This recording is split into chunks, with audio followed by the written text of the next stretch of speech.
the things that I found to be frustrating in this space is people will extrapolate upon your comments and turn them into things that they are not. And this happens all the time. And I try, and again, I'm not perfect at this, but I try to be careful not to do that. So, 100%. yeah. How's life with you otherwise? It's good. How do I sound? Do I sound okay? Yeah, you sound great. Great. Perfect. And gang, remember, Lactoid is a friend of the show, so if you want to watch it on his stream too, you can do that once he gets that up and running. And you can go over and give him a follow and all those things. He's graciously agreed to spend some time with us today. And I'm always wanting to help people out that come on my show and help me out, even if I substantively disagree with them on things, right? I think that's just uh, the good thing to do, the friendly, neighborly thing. And I'm just tired of always being mad at everyone. And I don't know, I think I'm we're going to just be not allied on built. this one. I think we're going to be allied on this topic. Yeah. I'm just not built to be just angry all the time, gang. It's not in me. It's not in my soul. But politics is making me angry. Like the stuff that's happening, I don't like it. Fitter Methodist says, "I always split my time. I'm a wicker and a lackey. I don't think either one of the I don't like either one of them, but Hassan, the moron piker, has banned me. Fair enough. You know what? That's okay. We all got hate watchers. Did you see Hutch's conversation with History Speaks yesterday? I did. I That was the first time I've ever seen History Speaks speak. Um, I was actually pretty impressed. I think he's a pretty smart guy. He, I was not expecting him to actually be like an intelligent person, and he He did pretty tweets a well. lot different than he talks. Maybe because yeah, it was a very good conversation. He knew a lot of the facts and seemed to be educated on timelines, and yeah, it was good. The problem, the frustration I have, I guess, with History Speaks particularly, is this guy. This is the first time I've actually talked to History Speaks, right? I've never interacted with him aside from a tweet here and there, right? And the reason I interact with his tweets is because about once a month he'll tag me and call me stupid for something, various things, right? I don't know why. Um, and that's actually how that conversation happened, is because he tagged me. He was going after Loner Box, and he tagged me about how I'm stupid and Loner Box is evil. And I was like, okay, I'm stupid. Come on my fucking show then. Let's talk. And he said, well, I will, but I want Hutch to be there. And it's like, okay, fine. And that's where we are. So Yeah, how did I you don't think it know. went? And Did you like it? no, content wise, it was fine. I wish Hutch had pushed back a little more on things that, like me and Hutch's positions are close, but they're not exactly aligned. I think I'm further to the right of him on this issue than he is, and so there are a few things that I wish he'd taken History Speaks to task on that he decided not to. That might just be a strategy thing. That's fine. But I think that Hutch did fine. He came off as reasonable. He came off as intelligent as well. And yeah, I don't know. I just, if you're gonna have that energy for me, like to call me stupid and shit when I'm not there, have that energy to do it to my face. That's all I'm asking, right? If you're gonna talk shit behind my back, talk shit to my face too. Just give me the same. Give me the same What energy. That's all.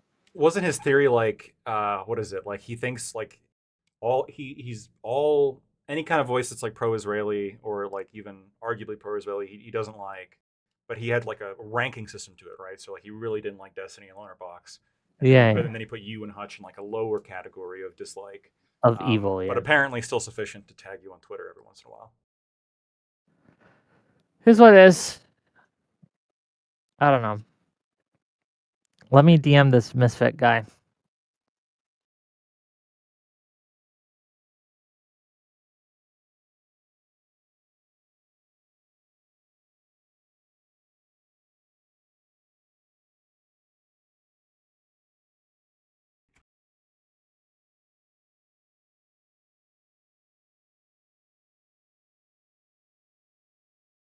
I just told him if he needed help getting in to just let me know, and we're waiting on him. Looking forward to the convo, that kind of thing, right? You've seen the obviously the letter on February 27th, right? The one from Pam Bondi to February Patel. 27th. You gotta be more specific, buddy. My Uh, brain's fried. the one from Pam Bondi to Patel on February 27th. Oh yeah, yeah, I did. Like, uh, there's just so much going on. Okay, there's so much going on. I what? Well, let me ask you this because I'm sure it's going to be brought up. So I'll just bring it up preemptively. What do you think about the Tulsi Gabbard's accusation to the Obama administration about the Russia stuff? Right. Yeah, I haven't looked into that. It also feels very much like a distraction, and it feels dirty that's being brought up now to me. I don't know. I'm still upset about this Epstein stuff. Um, I mean, maybe there's legs to it. I don't know. If there's legs to it, then it should be investigated, and we should take a look at that. But Yeah, it just didn't seem like any new information, right? We already knew that they had looked into Russia collusion, and they'd also looked into like Russia's interference in the election via social media engineering and bots and flooding the zone and things like that. So I think that Tulsi Gabbard, to use a term that Mr. Wagner uses, cooked the books on it, right? And basically painted it out as something far more nefarious than it is. It just seemed like nothing new. I mean, if you don't like it before, you're not going to like it now. And if you didn't care before, you're not going to care now. It's just the same. And I, as you said, it's a very much a look over there and then run type of deal. But it feels that's what it feels like. I've heard Rob Noor talk a little bit about the whole RussiaGate stuff, and sure. he knows a lot more details than I do. I mean, it definitely Mhm. sounds like there's some funny business that was going on. Um, but I mean, I guess we'll see. If you're saying no new information has been released, that seems Not to be like really. an No. unfortunate trend that we begin to notice, right? No new information being released, despite the fact, oh look, it's a big thing, and then it's nothing. Yeah. Phase two, Wick. When are we getting phase two? I don't know. That's a good question. Look, this is something that I was mildly critical of the Democrats for as well when they were in power. It's like, look, if you have this information, release this information. Now that said, they weren't promising to, right? I think that the line at the time was like, "This is under investigation, and we're not going to release anything under a current investigation," which frustrating, but okay. I guess what makes it worse under Trump is this is what he ran on. This is what he promised. I listened to the Lex Friedman interview, and he said yes, we're releasing the files, and then to kind of turn on the dime like he has, it makes you wonder. It makes you kind of question. It makes like what's going on. He actually, I've been hearing conflicting reports of that. So he told Lex Friedman, "Yeah, I'll release it." Yeah, it was you got I wish I had the clip with me. Gang, can you find that clip? I knew it. I saw again, Donald Trump went on Lex Friedman. I watched that show because Lex Friedman on occasion will watch me, right? So I try to watch his stuff too. Um yeah, he said it. Wish I had again, if I had the clip I'll just show you, but you can Google it on your own time.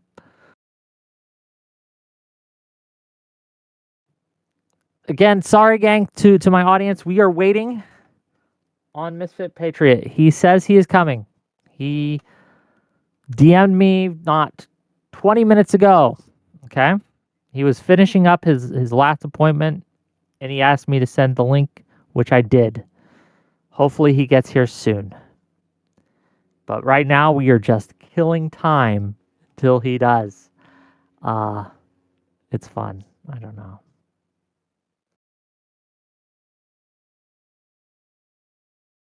Look, here he told look, don't be too hard on the guy, gang. He did tell me that he had a previous engagement and he might be a little late. So this isn't entirely on him. And yeah, we're just here. What do you got? What like aside from panels, Lactoid? What even do you do stream wise? Panels. Like what do you even do?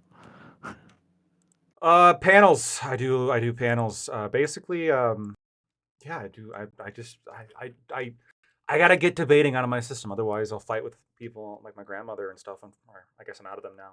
I'll fight with other people on Facebook. On face like just because it's just I have to. Right, I have to get some level of combat in occasionally. But no, it's just almost entirely panels. Probably should do Uh, more. I used to do a few other things, and if I ever get more time to like actually put into like more content stuff, I probably would be doing more stuff. Like in the past, we've done like reviews of certain Supreme Court cases. I've also been told that like a true crime shit or like React content might be like a good idea. I don't know. I'll Look, you could do what you want, but React content is look, it's bottom of the barrel Have you shit. seen those fucking viewership numbers though? People Uh, like watching fair, people watch stuff. fair, fair. I mean, I can't argue with that. It just it's not interesting content to me. And I know that I'm being very Wick centered right now, but it's why would I care what you think about a content? I want to see the content. This is why I like panels too, right? I like these discussions is because you can have actual takes on what people actually feel and you can ask them and you can interact with them. With a React content, you're not really able to do much of that. Well, it also So, puts you like in the pulpit, right?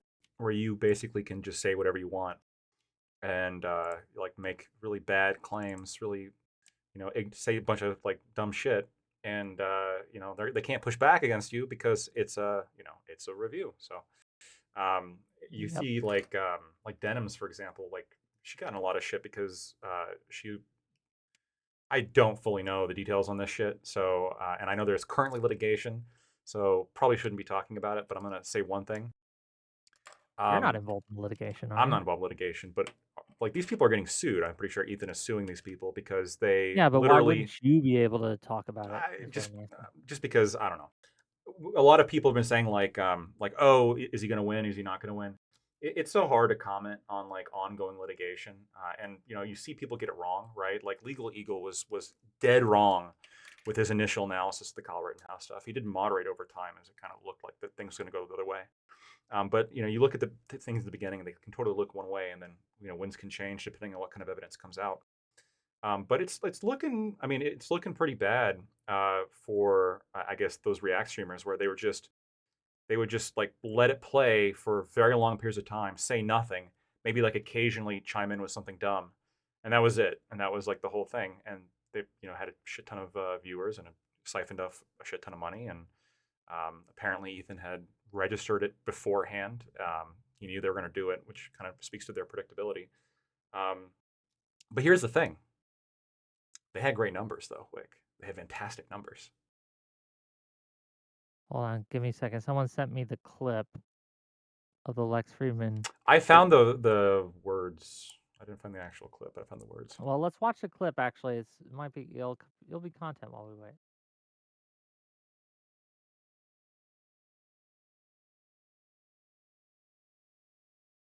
Okay, and just let me know if he jumps backstage. By the way, because I can't how I got my setup. I can't see the backstage right now. Let's see what he has to say.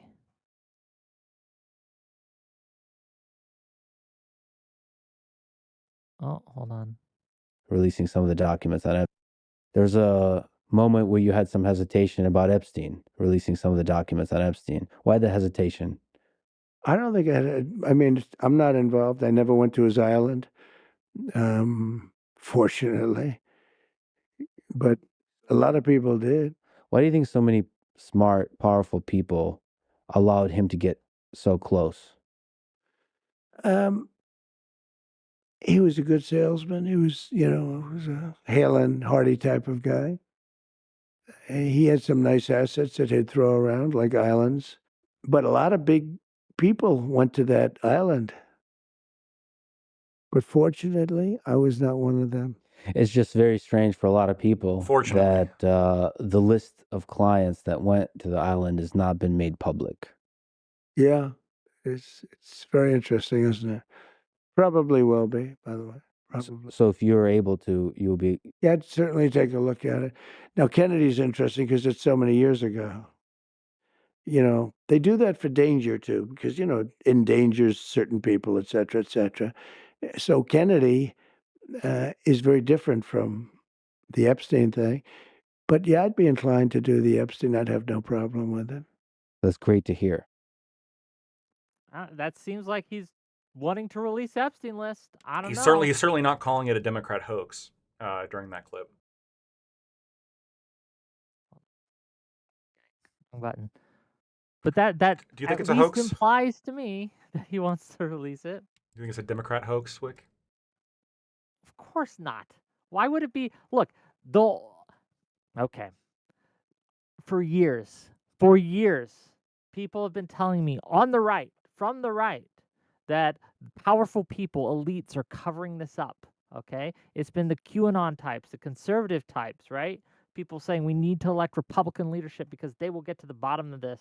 Okay, the conspiracy was charge against the Democrats was that they were covering it up, right? That was a conspiracy charge, that they were covering up this list. And now this idea that, oh no, the Democrats actually made the list and it's fake and they're trying to get Republicans in trouble is such a 1984 moment for me, right? There's a scene in the 1984 book, right, where they're having a rally, a political rally, and how their enemies are the East Asians. There were three groups, right? You had Oceania, East Asians, and then you had You're talking I about forget the other- 1984. Yeah, I forget the other name of the book. It's The Eurasia. other name of the group. Yeah, it's Oceania, Eurasia, and East Asia. Yeah, Eurasia and East Asia, okay? And so they're having a political rally, and he's preaching about the dangers of East Asia, and East Asia is our enemy, and Eurasia is our ally. And then someone whispers in the guy's ear, and he changes the script mid-speech.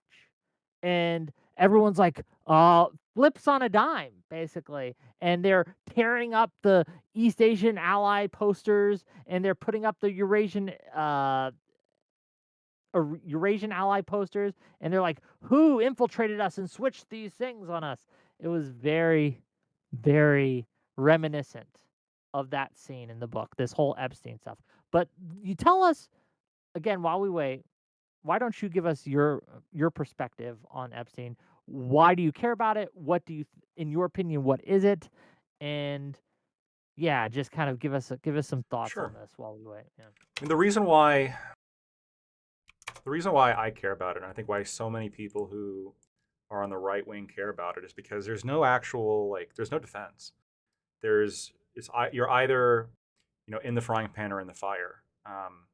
Either this shit's there's shit they're hiding, or they were lying about shit. And they don't have anything, and they were just using that to drum up support for whatever kind of legislative agenda that they had. Until they decided they just couldn't do it anymore, or very coincidentally, right after the big beautiful bill gets passed, of course, is when they say, "Oh, we're closing stuff down now," because perhaps if they did that beforehand, there wouldn't be as much support. I mean, that's good scenario. Both scenarios are bad.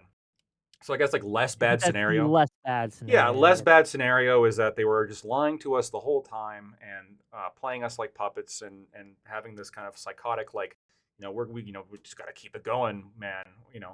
If that's the case, I mean there needs to be a wave of firings and apologies, not only to people who voted for Trump, but I think also apologies to the Democrats, right, for insinuating that they were on this list that apparently is now a hoax.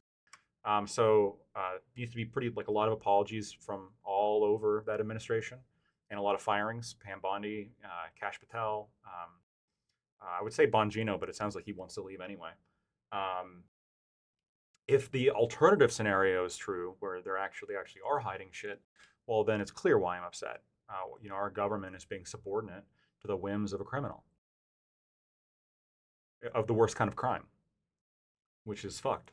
And exactly why a lot of people voted against the establishment, right? Because they felt that the establishment was safeguarding these people, covering people up. Yeah, exactly. It's Yeah. the constant kind of conspiracy we've heard for a long time.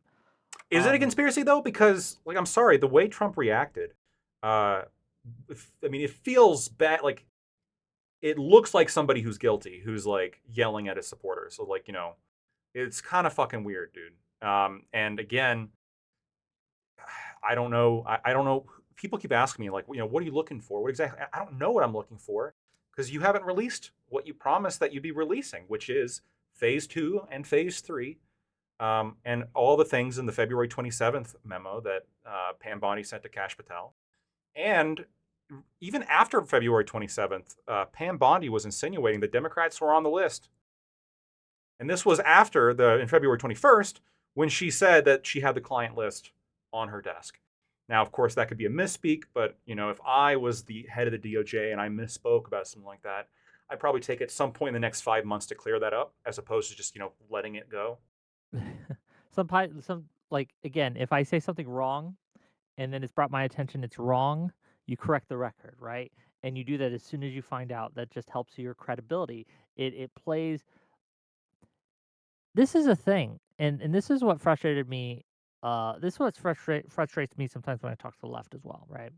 It's this idea that the other side does a bad thing, so we should do that bad thing too. In this case, lying, right? There is this idea that you should lie to protect your allies and lie to hurt your enemies. And perhaps Pam Bondi, again, in your less bad scenario here, perhaps the idea was we should just lie about this in order to get the support to hurt our enemies and to help our allies. But here's the thing, that only works till they find out you're lying. And then it has remarkably uh, adverse effects. So morality aside, okay? Morality aside, it's a pretty bad tactic, at least for long term. I do wonder though, in this case, if Pam Bondi lied on her own or if she was told to lie. And what I mean by that is, first of all, which one was the lie? Were the files on her desk or was that the lie, right? Is the lie that there's nothing in there and it's a hoax? Or is the lie that it ever existed in the first place? Or I don't know. I don't know what the lie is here because they've said so many different things on this. And I just wonder who's doing that. Like, it's easy to say Trump because he's, again, in charge. But is it people trying to protect Trump? I don't know. I'm just trying to look at this as the best face possible. And it just. Even if it's not Trump, I think at this point, the fact, like how he's reacted to this, where he's fully defended Pam Bondi, insulted his own supporters, calling them weak for caring about this, like his reaction alone to this is Okay, enough to Misfit be a Patriot. I'm scandal. sorry. I'm sitting interrupt. He just DM'd me. He says he'll be here at 7:45. So 15 minutes to get my hard-hitting questions out, Wick. we're gonna just give it to you and let you go. Okay. You'll be the You can jump attack in. dog. Yeah, I'll just be in No, here I'll for. talk to him afterwards. He's not going. He's not leaving my show after you're done. But yeah, but go on. Continue. I didn't mean to interrupt. I just for my audience, I want people to. Of course. know. So even if it's let's just take a step back because this was kind of the theory that was proposed initially when this like scandal started happening, because that's what this is. This is a scandal, and I think it's we can talk for a second. I think it's telling how a lot of people have been saying, well, the Republican base, they can't ever criticize Trump. He's getting a lot of flack. I've seen some Democrats join in on this, but I've seen a lot more right wing voices. Like Matt Walsh, like has been posting for days now, just like insulting Trump about the Epstein files, right? And so when this initially dropped, the knee jerk reaction was, well, just fire Pam Bondi. I'm pretty sure that's Misfit Patriot's position. You can obviously clear that up when he gets here, but I'm pretty sure that's his position. Well, yeah, Pam Bondi needs to be fired, and then we're all good. But when you're the boss of somebody and they're your subordinate and they're fucking shit up and they've been consistently fucking shit up for months, your entire first term thus far, and instead of getting rid of her or even clarifying, you jump to a position that you never held in the statements that you made before We did watch that Lex Friedman clip just together. He clearly was not insinuating that or saying or anything that it was a hoax then. Um, you're responsible at the end of the day to fire people if they suck. But he's not doing that. He's not firing Pam Bondi. He's insulting us. He's like, he's telling me, "Thank you, sucker. That was Well, that thanks." I mean, to that end, it is his last term. He's not eligible for a third, right? Despite what he might want, and despite what people might say he's going to try to do, he's not. He's not. So, I mean, first of all, what does it hurt him specifically to just say, "Yeah, well, you guys are suckers. Fuck you," right, and insult you basically. Um, and also, like you are saying, and I have seen, and I'll agree with you that this more than any other issue is something that I think has the potential to really fracture MAGA, to really fracture that movement, not just Trump, but the whole movement as in and of itself. But well, let me ask you that. Ru- what do you see happening because of this, right? Say Trump continues on as he is. We're not going to talk about it. It's never released, and he just stays the course as they're doing right now, right? Maybe they throw some kind of bone out you, like release all pertinent files or what have you. That I think he said to a couple things a couple times, right? Does this actually hurt MAGA in any real way long term? I think it does. I think that right now, with the shock of it just happening, you're going to see the most pushback and the most dissident voices. Um, but I think a big part of that is that some of the more just complete cultists, kind of sycophant people, kind of were at a loss for their talking points because this is just such a brazen kind of betrayal for the first couple days. I'm seeing some like actual pushback now from some people that I know. Like, when you bring it up initially, basically everybody I've talked to is like, yeah, that's pretty shitty. Um, Now I've been hearing stuff like, well, yeah, that's bad, but like ultimately the border is what matters. I had one guy I was fighting with. He was arguing that uh, I'm acting entitled and I'm acting like a bratty voter because I felt like I was entitled to this Ratty information. lackey. Yeah, because I felt Ratty like I was lackey. entitled to this information when he doesn't owe me anything, and that I should be just trusting him because he has our best interests in mind.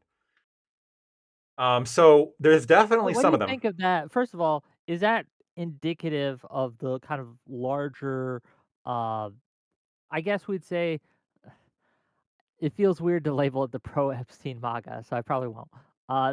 The ride or die MAGA, I'll call them that. The ride or die MAGA.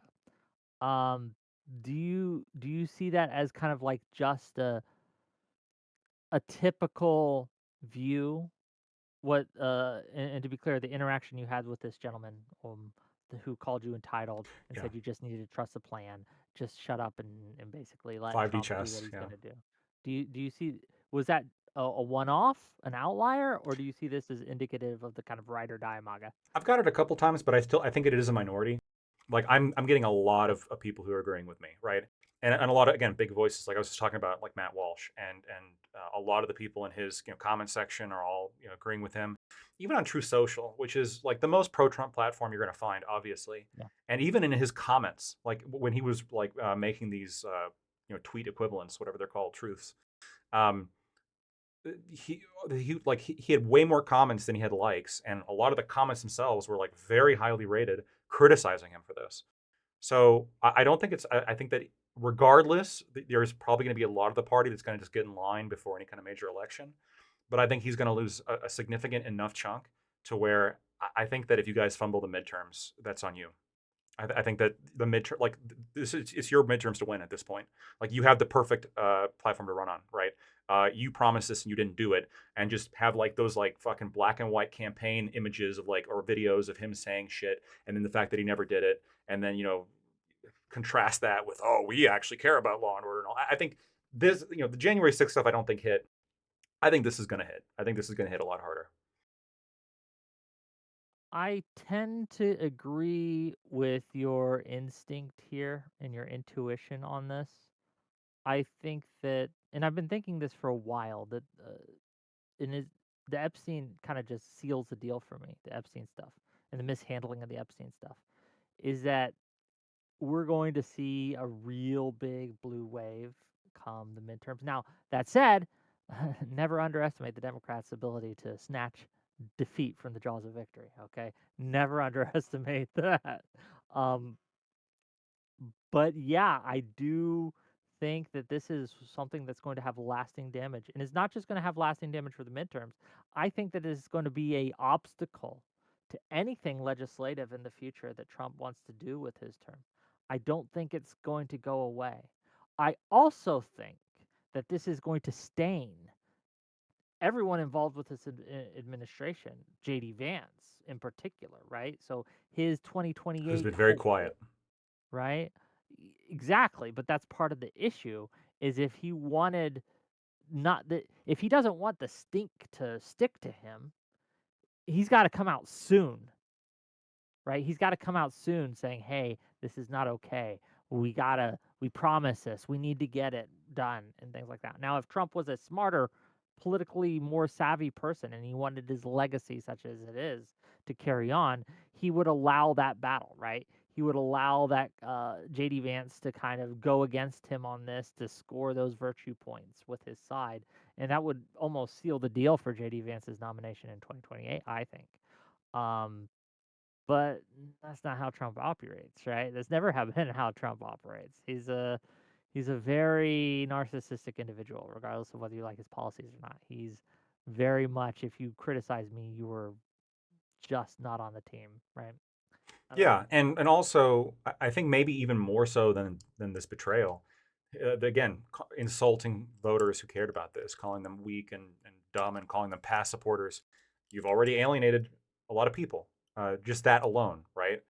Again, right? I mean, I'm not going to keep hammering on some of the bigger, like kind of the big Twitter names, but like even in our space, right? Like Rob Noor is probably one of the bigger, was bigger populist streamers, and he has been for days now, again, like being very critical of Trump for this.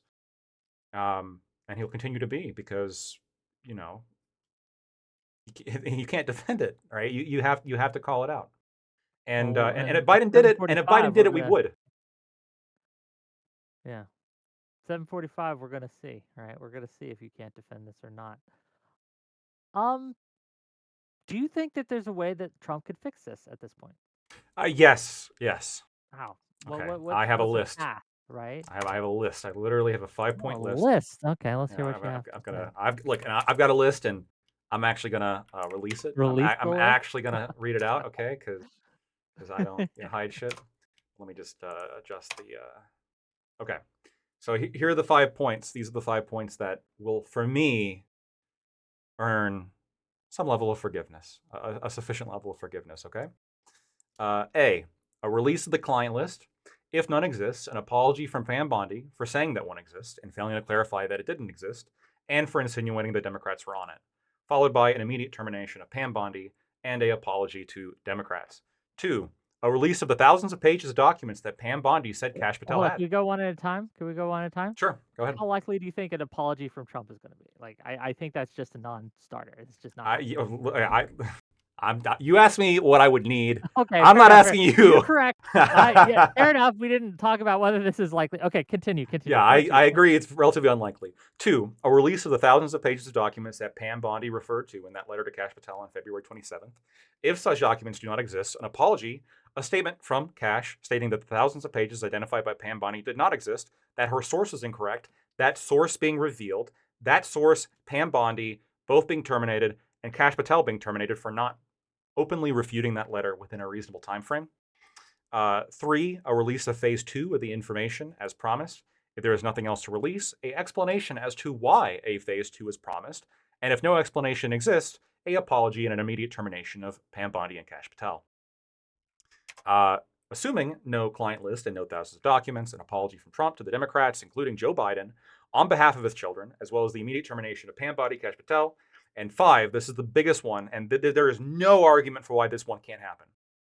The appointment of a special prosecutor to double check everything above and investigate those 3 missing minutes of footage, to investigate all the claims that are being made before by Pam Bondi. Why can't that happen? Trump said he was open to that, and then he reversed. Why not? What's wrong with a special prosecutor? Well, you see, when special prosecutors get on the case, they might find things that you don't want them to find. That is probably why. Well, let's be real. It, I don't know. I guess I'm just not that shocked though, because there's always been sus statements between in this kind of like really weird dynamic when it comes to Trump and Epstein. So I guess this just doesn't feel like such a betrayal or a shock to me. It's more like, oh yeah, I knew it, right? Kind of like a confirmation of suspicion that I couldn't really articulate a through line for, but something that kind of like, this smells fishy. Now again, I'm biased, to be clear, and you know I'm biased. I'm pretty anti-Trump, but this is something that's always kind of been like, am I the only one seeing this? Is that is it just me? And I don't know. It feels like confirmation that my instincts were correct. Again, because of how he's handling this, it seems like the stupidest cover up of all time, like the stupidest cover up of all time. Like if he wanted this to die as a story, refusing to answer any questions and then saying things like, we shouldn't be talking about this, and if you're talking about this, you're my past supporter, and all these things seems like the worst way to go about it, like the most stupid way to go about it. One of the more copium kind of things that I've heard from people is that this is like a 4D chess move, okay? That this is Trump just making sure it gets in the news. And Yeah, then yeah. suddenly, after it's in the news, he's going to drop all these files, and then people will care about it. And the Democrats will have huge egg on their face, and ha ha ha, then they'll be owned. I don't, I don't know, man. That just, I don't Because of know. We course, ran. telling your own supporters that they're weak and to not pay attention to this is a great way to draw attention to it. Yeah. Look, I mean, you guys are probably you probably biased for sure. I definitely think that there's other examples where I think that the Democrat, like we went over the New York case. I definitely think there has been lawfare against him that's been unfair. But this is something that I don't think that you guys are exaggerating. This is something that actually has, again, this is something that has legs. So, I've seen the only people I've seen defend, other than again randos on politics or Discord, the only people who I've really seen defend this, I'm sure there's more, but Misfit Patriot, I've seen he didn't necessarily defend it, but he has been sort of like, yeah, let's stop asking for it. And then Cat Turd has been openly in support of Sean Farash, too. who? Who's Sean Farash? He's Misfits Patriot buddy. Yeah, and He's the other Stephen guy King. we. And Stephen King Oh, as and well, for Stephen some King. very Yeah, weird well, reason, because he's very critical of Trump on everything except for this. that's also suspicious. I'm like a little alarm bells are going off in my head about that, right? Like, so I'm like, what? What? I'm waiting for a little more on that because that's the first alarm bell that rang, but it's a pretty big alarm bell, right? So I'm like, what? But anyway, It continue, please. is. No, it is. It's very, I think, very strange that you have somebody. Because, yeah, if somebody's ultra biased against Trump, you would expect them to latch on to anything they could, right? And then just like Nina Turner, for example, has been. I don't really like her, obviously, but she's been pretty good on this issue. It's hard to know exactly like how much of Democrats being cool on this issue is them actually caring, or as opposed to like, haha, fuck, yeah, Trump fucked up. We can jump on his shit now. I think it's both, honestly. Yeah, I won't lie. There is a level of we got you, bitch, right? Like finally. Um but it also it's like backed up by yeah, you it's backed up. sprinkled But that's the that's thing. It's backed up, and ridiculous. Stephen King is like, no, guys, Trump's right on this one. He's good. Yeah, I don't worry about that. Yeah, okay, all right, Stephen King. What's the kind of shit you were writing about back in when you wrote it? What was that? It's kind of fucking weird. The Yeah, little child he orgy was a they weird had. guy. He's a weird guy. Look, I mean, I don't know. And that's at the end of the day, I don't know. I don't know if there's a list. I don't know what the lie is here. But what I do know is that the way Trump has been talking about this and handling this has been very, very, very not just suspicious, but seeming to be like counterproductive to someone who actually wants the truth to come out. But I don't know. It is 7:42. We got 3 more minutes. So gang, just to let you know, Misfit Patriot has not bailed. He is still coming. 7:45 was the timing he said he needed to walk his dog. So and I get it. I got a little puppy, Lola, and sometimes she needs out too. And if your puppy needs out, your puppy needs out. Puppy comes first. I don't know. But so if you guys are, I know we haven't really gotten to the content yet, but if you're enjoying the pre-content, hit that like button, hit that subscribe button. Remember to send some super chats my way. That's how I get paid. PDX Pleb says, Wick, tell Lactoid to come talk with me on Socrates and to quit being a coward. Are you Who? dodging this guy? PDX Pleb? Is that Portland is burning? I don't think so, no. I haven't seen Portland is burning in a minute. I hope he's okay. PDX Pleb. Hold on.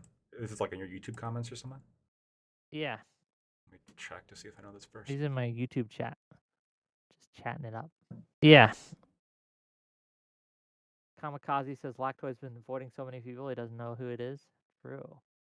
Yeah, you know me, Lactoid is famous. famous. Yeah, famous Dodger. Okay. Mm-hmm.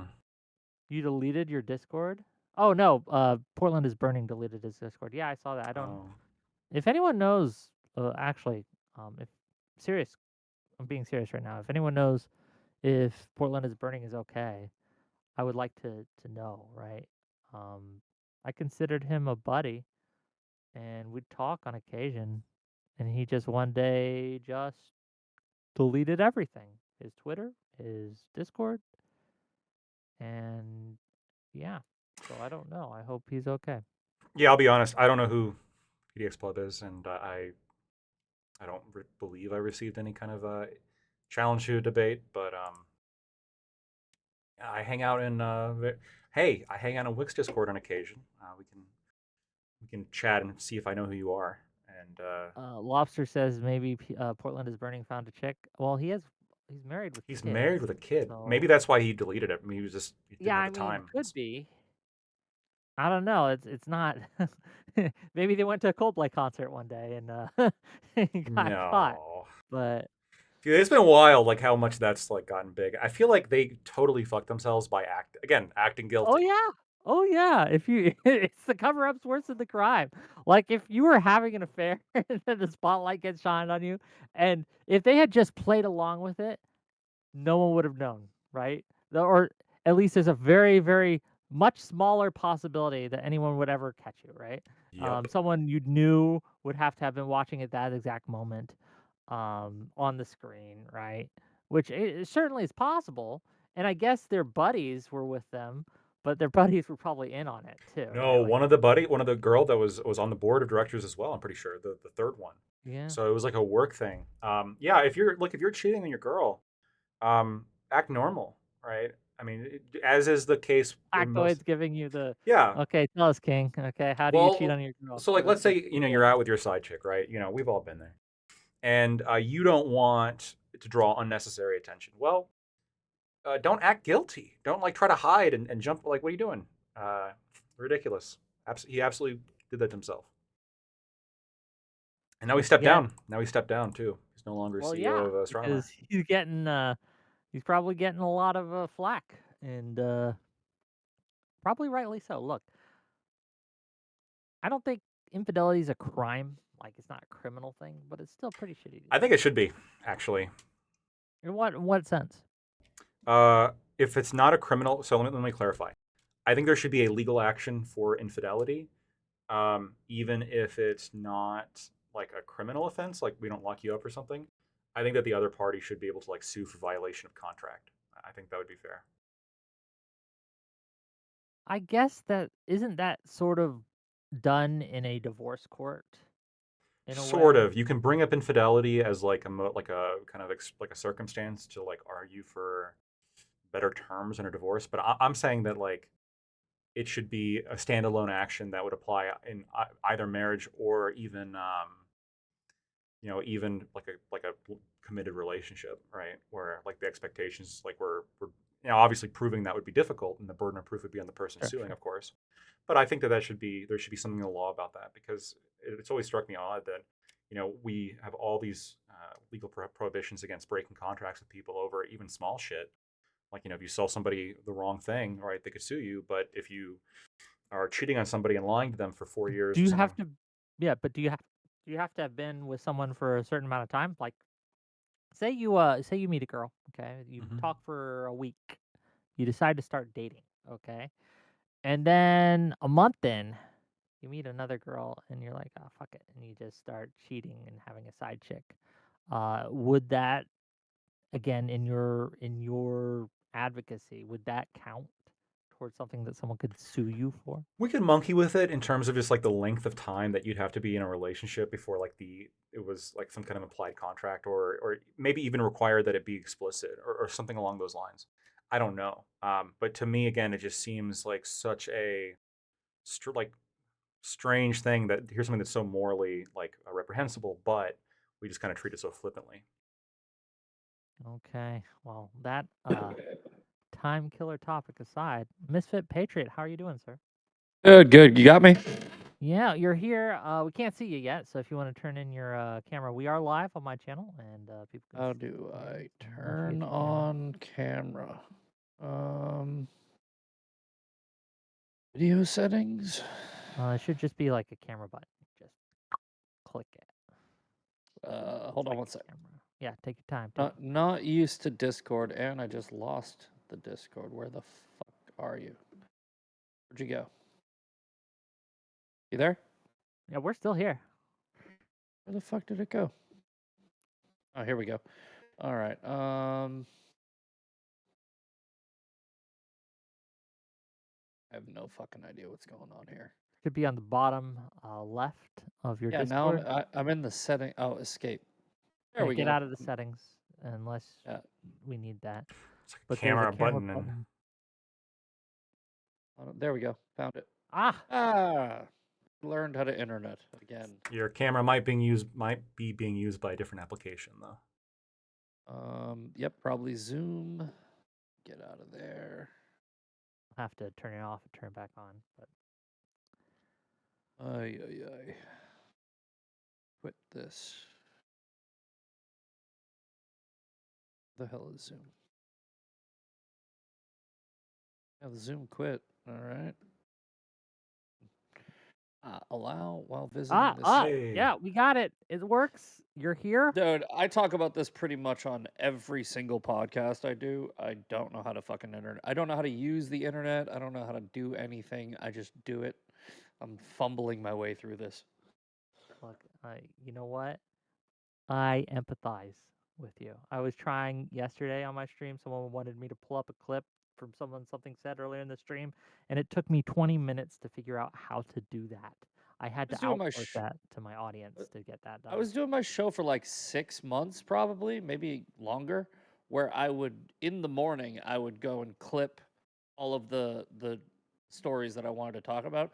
And I just figured out like 3 weeks ago, I could just go to like, what's it called? Web browser, like mirror the web browser and just do it that way. So that's how dumb I am. So, well, let's just get into it, right? My audience has been ready for this for a while. They've been asking, like, Yeah, where's sorry this? about that, man. I was a little late on that, and then the dog started dancing. So I get you. It's all look, dogs, your pets, frankly, more important than a podcast, in my opinion, and family Oh as yeah. well. It just matters more. His But fault. let's just get into it. So Lactoid here, he voted for Trump. Fault. Okay, he's a Trump voter. And he's been pretty critical of Trump's handling of the Epstein stuff. But I wanted to kind of get your, again, words from your own mouth. You've said that you've stopped asking about the Epstein files, and you think people should stop asking about the Epstein files. Is that an accurate representation of your position, sir? Kinda. Not Okay. really. It's Give more like elaborate, then give us your take on this, please. I think that we should accept that we're not gonna get something that doesn't exist. So stop asking for something that doesn't exist.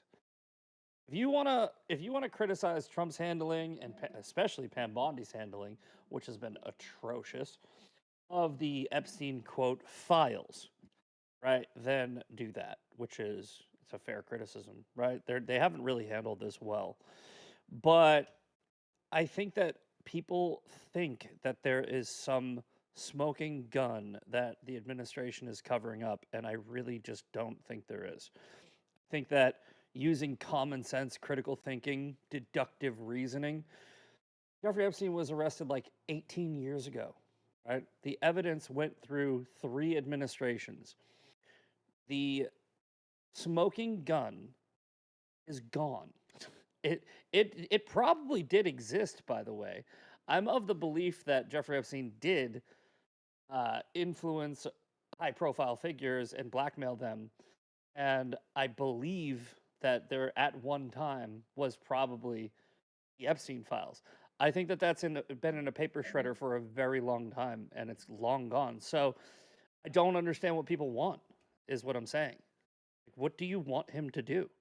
Like, seriously, tell me what you want him, Donald Trump, Well, to do. yeah. I guess the first thing I'll ask, and I'll give it over to Lactoid, who does have to go here in a few minutes. So I want to give him the majority of the time. But the first thing I will ask is, well, why do you think people believe that there was a smoking gun? What led a majority, I think, of the American public to believe that there was some sort of list that had a smoking gun that was like a list of pedophiles, to be frank? There was a fucking island, bro. There was a whole island where they would like bring like there was cameras. All this evidence is in the court documents, by the way, which is in the 2 cases in New York. A lot of the people, not a lot, but a couple of the people that are on the quote list are redacted. And by the way, there is no list, right? The like people are framing this as Jeffrey Epstein had a little black book where he was like, these are all the people that I'm blackmailing.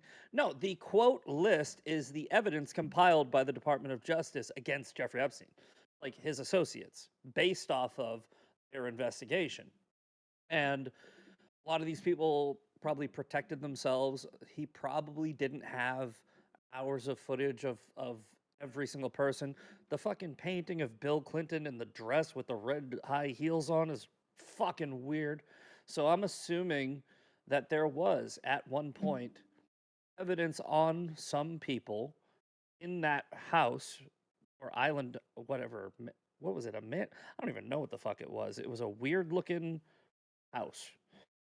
And there were cameras set up, there were beds set up, there were definitely kids that were sex trafficked. We learned all this through the Elaine Maxwell hearings and criminal proceedings. But the evidence that people want is just gone. Like it's just not there. So you can't ask Trump to give you something that he doesn't have, and it's not his fault he doesn't have it. We just had Joe Biden in the White House for 4 years. We had Obama before Trump. I don't see how people aren't putting this together. It's been destroyed. Let's give it to Lactoid, and I'll let him take the reins here. So, and I'm just going to make a few points, I guess, and then leave it to be one versus one, obviously, between you guys. But I mean, I think your take here is a lot more sane than I guess I was expecting. You're saying, hey, it's pretty bad. You want to be critical of Trump. You want to be critical of Pam Bondi. Then you can be critical of them. But for me, I guess I'm like more than that. Like I'm very critical to the point where like I'm upset, right? And I think that even if there is nothing for Trump to give, the way this has been handled is in of itself a scandal. And his response has been in of itself a scandal, where he's telling people who voted for him, who campaigned for him, like I did, going door to door knocking for the guy, who you know I thought believe the shit that he was saying to some extent. Um, he's saying, you're weak. You're weak, and you're a past supporter. I don't want your support anymore. Defending, falling on the sword for Pam Bondi, who I think you will agree, absolutely blundered this. Right? She said 100%. she said she had stuff on February 21st that she never clarified. She sent phase 1 on February 27th, never provided phase 2. She sent a letter to Kash Patel on the 27th saying, hey, I heard you got a bunch of documents.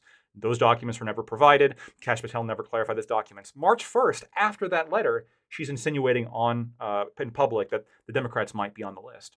And this is happening, and nothing's coming out. And then all of a sudden in July, after, of course, the big beautiful bill gets passed, you have, we're closing our investigation. There's nothing here. I think that there's enough here again to be a scandal, even if there's nothing for them to give. So, look, at this point, I either want the files or an apology. That's what Trump can do for me.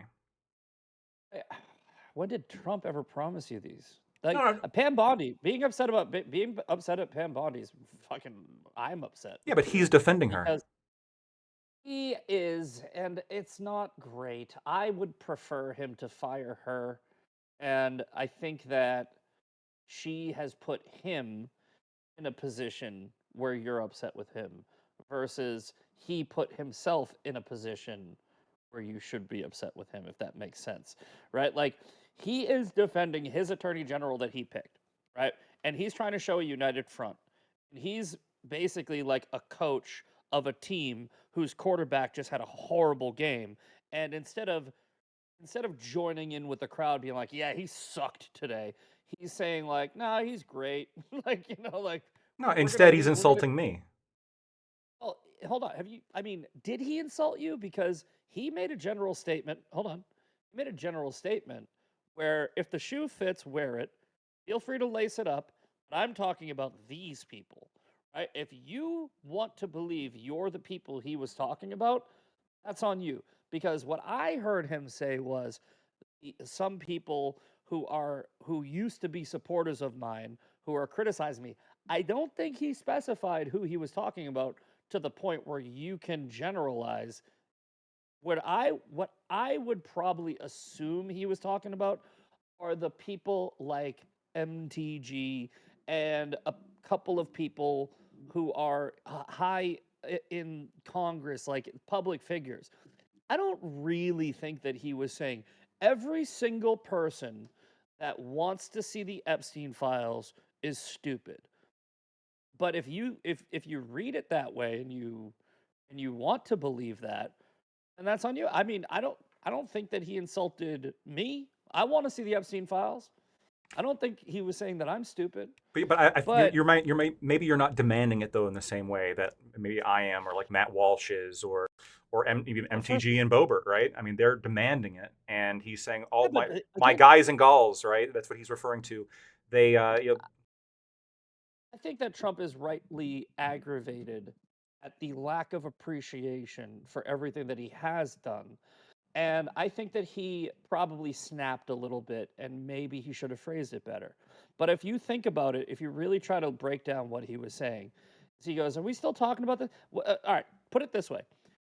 How many victims of sex trafficking have been saved in the past 6 months due to Donald Trump's policies on the border?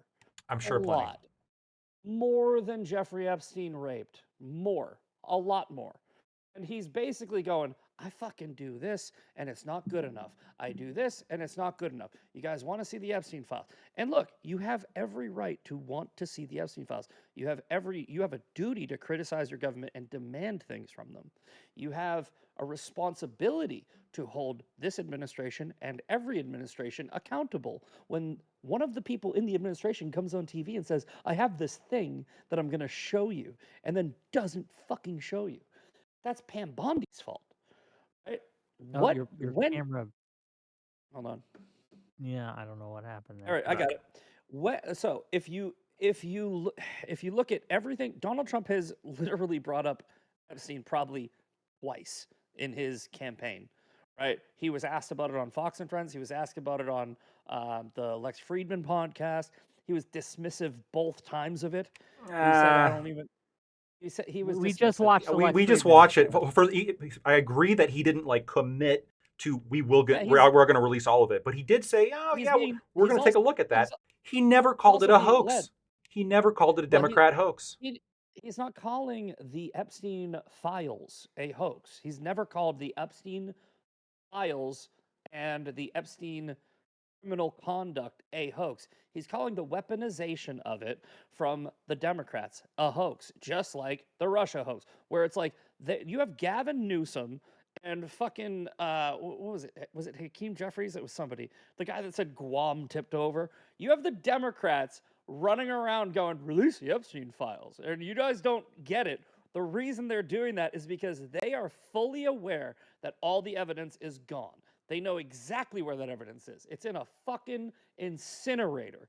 And they're like, let's use this to break apart Donald Trump's base. And you guys are playing right into their hand by like you're joining with when AOC and Gavin Newsom and you are saying the same thing.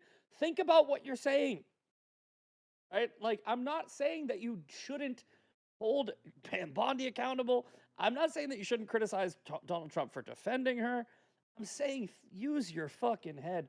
You are being played by a group of people that is so dumb that you should understand that being played by them makes you dumb, right? Like, let me say a couple things real quick. So Wick here can vouch for me. You and I don't know each other that well, Misfit, but Wick knows me decently well. And I absolutely have, on many occasions, called out the unfair lawfare against Trump when it was happening. The New York case, those 34 felonies, was absolutely ridiculous. I've had multiple debates on that subject. A lot of the legal accusations against Trump have been ridiculous. And I come into that and I have analyzed it, as somebody who's a professional in that field, and say, hey, a lot of this is bullshit. You guys are just grasping at straws. And I will agree that a lot of the Democrats here are just simply capitalizing on this and seizing on this because they don't actually have like a principled reason why they're upset with Trump. They just are grasping the opportunity of, hey, look, he did something bad. Let's jump on that. But I think you would be remiss to not acknowledge the very large group right now of principled conservatives. Again, I listed a couple. Not only, like, even in our space, right? Rob Noor, but also Matt Walsh. Right, like big name conservatives who right now are basically spam posting on Twitter. This is bullshit. You lied, because either there's shit they're not releasing. Matt Walsh is a pretty conservative guy. I think that's fair. He's a conservative. I agree with him a lot of times, and I disagree with him sometimes. But he is a sensationalist. He is a clout chaser. He is a clickbait. He is a rage farmer. Matt Walsh's whole entire identity is to get people upset. That is what he is. 2 documentaries are literally framed about Matt Walsh getting people upset. It's his default setting. So he is going to use this story for content because he sees this is everybody upset. on Twitter. I mean, You don't think Cat Turd tries to get people upset on Twitter? I do the same thing, but I'm saying if you acknowledge it, don't. So why is Matt Walsh less credible then? Matt Walsh is not Matt Walsh is not upset. Matt Walsh knows you're upset, right? Like when you say credible, Matt Walsh is not necessarily credible. Like, he's not a journalist. He's a documentarian slash shit poster slash troll. He's basically me. You shouldn't take me seriously either. So when I'm just trying to steelman your position, but I'm having a hard time because you're not quoting people that I would consider like true Who MAGA would you consider credible MAGA? people. True MAGA credible Trump. people are no, I'm saying true MAGA credible people are standing by Trump and repeat it, not blindly following or supporting, because I just told you I'm criticizing him. I'm criticizing him for defending Bondi. I'm criticizing him for, the way he's handling the fallout and not wording his, like, he worded his tweets to his supporters, quote supporters, a little Quote? poorly. Like, he said he's not. Look, Trump is hyperbolic and generalizes, and why the left has attacked him relentlessly for years. They take him out of context, and now you're taking him out of context. I'm not. This is him directly attacking his own You are. supporters. You can look at that. You He's can look at the truth No, right now. he's Most of the comments are opposed him. He's attacking people that are not his supporters. He said, Oh, because they're not anymore. Former supporters, right? Said former supporters. So, if you're a supporter, he's not attacking you. Uh-huh. kind of. That, Like, that, that, that right, that's a no true Scotsman fallacy, like in real time, right? Like you're not a real supporter unless you just agree with this, right? No, no, it's not. I think that he was being specific in his own right to whatever person or persons he was thinking of. But you're the one who's putting yourself in that descriptor, Why right? would I Like do that? exactly. Why would you? I didn't. Like, why would you assume that like one of my friends was like, Donald Trump said that he's done with me or something like that. And I'm like, he wasn't talking about you. And then I broke it down and he goes, you know what? Actually, you have a point. He's like, he didn't specify exactly who he was talking about. So when you make a post, all right, I do this all the time, right? I'm like, look, if you're one of these people, like I'm just gonna go with like a general, but you'll understand what I'm saying. If you're one of these blank blank blanks, right? Go fuck yourself. And then people will get upset, right? And they'll reply in the comment section like, "You'll fuck yourself too." And I'll be like, "See, so it looks like you're one of these people." And if you just aren't one of these people, nothing I said should offend you. And I do it constantly. And Trump is a very similar tone and rhetoric, and he's had this for a long time. He just generally uses it against the left, which is why we're okay with it. I think that you just need to learn to use discernment and like understand that if Trump is not contextualizing it, you don't need to add context, So right? this is Because a lot he of things. he. And then I'll leave. Right. I'll leave, and then you guys can have your conversation. I appreciate Wick you kind of letting me on to kind of be the little bit of an Sure. intro here and Well, miss it for you are a Trump supporter who I know has strong feelings on this, and I yeah. wanted that perspective. And but You should have strong So feelings on it, and you should be upset. Like I said, you really should. It's just I think that you're directing your energy at Trump when I think the energy should be directed at Pam it Bondi. was I think initially that Pam Bondi. It was initially Pam Bondi, and then he came out and defended her. He called the whole thing a hoax that he has not what do you done expect him before. to do? Here's what I expect him to do. I expect him to fire Pam Bondi. I expect him to I say, hope he would. Pam, Yeah. you messed up on the 21st of February. You messed up on the 27th. You messed up on March 1st. All these months in time, you were messing up because you didn't release phase two. Sorry, you're gone. But that's not what he Exactly. No, did. It's not what he I did. do He agree. defended I her. Anyway, do agree with you. yeah. Do agree with you. All right. Well, okay, I appreciate it, Trump, guys. not Trump, Lactoid. Thanks for coming. I know you got another engagement you got to get to. Say hi to Prime Kai for me and Absolutely. all that. And, All right. Catch you I'll guys see later. you All right. guys Good talking, later. man. But Misfit, if you wouldn't mind, I do Yeah. have some questions for you along this line, right? I'm gonna come So, at you even harder. oh, please Because do it, you're because probably I am not a Trump supporter. you're probably one of these clowns that's trying to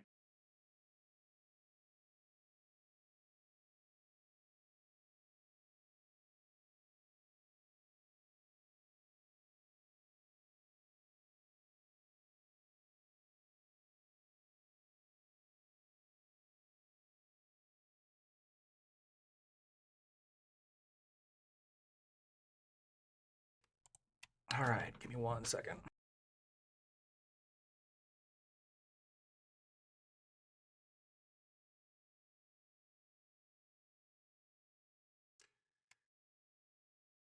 Hello, hello. Hey, give me 1 second. All right, guys. So that was kind of the first part here. If you guys want to keep watching that conversation, you can go over to my friend Wick TV. He's on YouTube and Twitter. If you want to stay around for some other panel debate, obviously, stick around.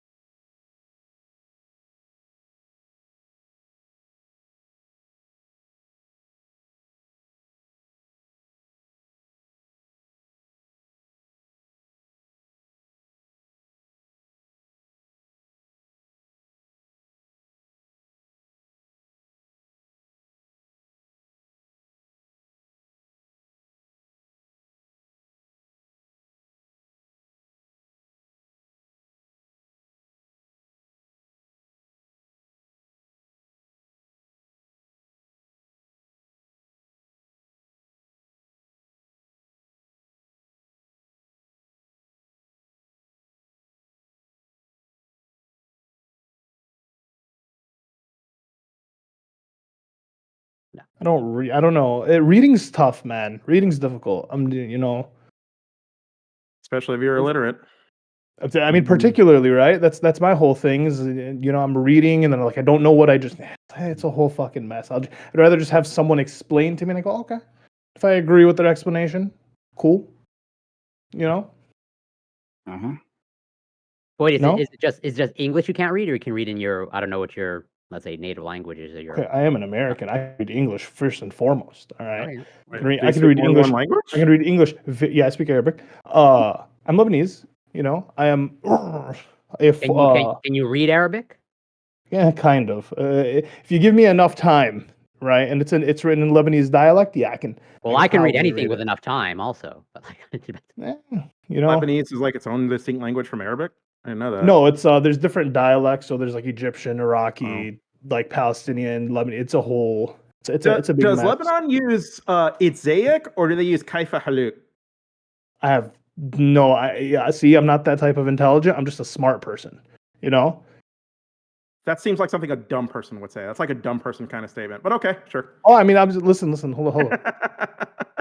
I may not be knowledgeable on everything, but I can understand concepts really well. If something's explained, I can enjoy the conversation. I can be part of the conversation. I won't be left out. Arabic. That's just how you say "how are you" in Arabic, isn't it? Kaifa haluk. Oh, kif halak. I thought you said Kif haluk. Kif haluk. My bad. I thought you were saying a type of dialect. I was like, I don't think I'm that's speaking how that Arabic works. with an American accent. That's what I'm doing. Yeah, that's it's rough. Yeah, you're getting like, by that you mean getting all the syllables wrong. And like, why don't you understand what I'm saying? I don't get that.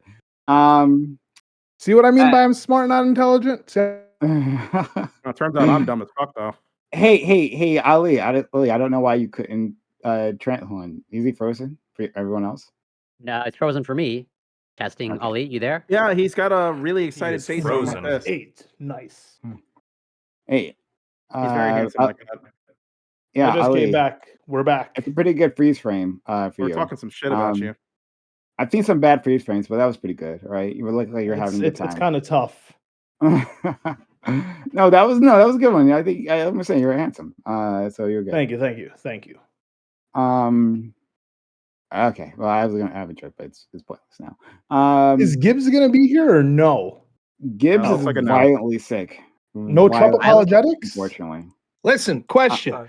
Does anyone know how the hell, like, you might know this, Prime. So I'm streaming through StreamYard because you're doing the audio through Discord. I don't know how to share both the screen with the video here on StreamYard and the audio through Discord. How do you normally do that? I think you just got to shut one of the cameras off. I don't know if you can work around that. So, hold on, 1 second. You said, so what I do is I capture the window. So I don't use StreamYard to actually stream. I use like what was it, the OBS type thing, Streamlabs. And I capture the window, right, and then I stream that out, and then it just captures my sound, so through Discord and all that. Well, for my audience, you're probably going to have to just hear and not see. I don't know how else to fix that since I'm currently streaming through StreamYard, but that's okay. We'll capture the screen. Are you running OBS? No. Well, I'm running OBS Virtual Cam, but I'm running my live stream straight through StreamYard. It'll only let you share one screen at a time. So I have to share the Discord to get the audio, but then I can't share his StreamYard to get the video. I can only do Discord to get the audio. You can't share your desktop then. So correct. Rob, you can put yourself on there into StreamYard, onto your StreamYard, and then cover it with the other, and then it may come through. I don't use StreamYard, so I'm guessing it's been a while since I've even attempted to use StreamYard. I think we're just going to go this. To work around for this. If you find one, let me know. Yeah, I think we'll just do it this way. And sorry to my audience, it's just going to be my beautiful face, which is fine. Like, that's all people want to see anyways. I mean, you're as handsome as me. So. It's you'd probably lose viewers if you put us on. So that's true. So it's fine. It should work fine from you all's end. So that's all I'm really concerned about for you guys. So. Okay, sure. Oh. And Grid, whenever you're ready. I'm still setting up. Sorry. Yeah, take your time. I'm not hurrying you up. Anyway, while we're waiting, first of all, I still don't like Lactoid's haircut. I just kind of want to put that out there. Like before, this is just not working for me. The beard makes it look less Wignat. Okay, so that's why I'm keeping the beard. My boy's trying to go Islam with it. I like the beard lactoid. Inshallah, that's where I'm going. I like yeah. the he's trying to get a different demographic of women. I like that. I like that. The range, you know? Yes, a lot of women all at the same time. Inshallah. Oh, with a bed sheet. Alhamdulillah, Habibi, yes. So, Lactoid, I wanted to ask you something. Just so Rob understands, because you haven't been here in so long. We so we don't have like two like determined topics. We have the one topic. I'm not sure if did Gibbs even send that to you? I'm not sure if he did. Nah, I have no idea any topics or anything. Oh, okay, all right. I'll send it to you in a second then. Is it the one that was on the? I just briefly saw it, like about state power or something to that effect. Yeah. Okay. I'll send you the topic in. Oh, Okay. actually, it's in the group DM. It's pinned to the I top. said just real briefly. I saw Okay, just sure. the one.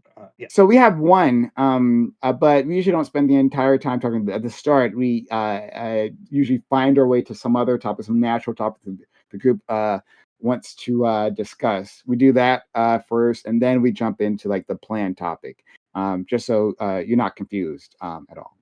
Okay. To our friend Lactoid, I saw something yesterday or Saturday. Time doesn't really have any meaning for me. But it's so it was a news story, and it talked about a small business restaurant in I forget what part of the country. And it was it's small like one business, like one location establishment. They had a website, and they were serving customers through not delivery but pickup. That'll be important later on. But yeah, so they had a restaurant doing restaurant business stuff, pretty simple. They get Oh, sorry. Yeah, I got you. One second. My streamer has been It's called slow Bake for It. me. I don't know why. Say? Bake it? That's what I thought I heard you say. Am I wrong? No, I didn't say bake it. No, I'm sorry. So they're doing the restaurant stuff, and then they get a letter. I don't know how you would categorize this. It's not a cease and desist because they're telling them to do something instead of stop doing something.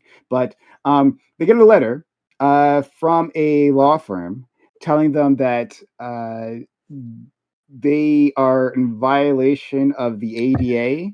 $5 comes in from Mr. Boulay and the Department of Numismatics, digging the T-shirt. Shout out Mr. Goulet. Shout out. Goulet. Oh, did I not? Am I not muted? Why am I not muted? $5. Hell yeah. $5 to the squad. There we go. Pro streamer. But yeah, so sorry, where exactly? Oh yes, they get the letter. Law firm says they are in violation of the ADA. Says that the lawyer represents an individual who is 75 years old and blind, and like they can't use their website because they don't have, it's not ADA compliant. And so like he at first he doesn't believe, like he thinks it's a scam. And he's like, I don't know what to do with this. And he ends up posting a letter online, and he finds out that multiple businesses in the area, I believe they were in his area, if I remember correctly, received similar letters, right? All from the same lawyer, all on representing one client.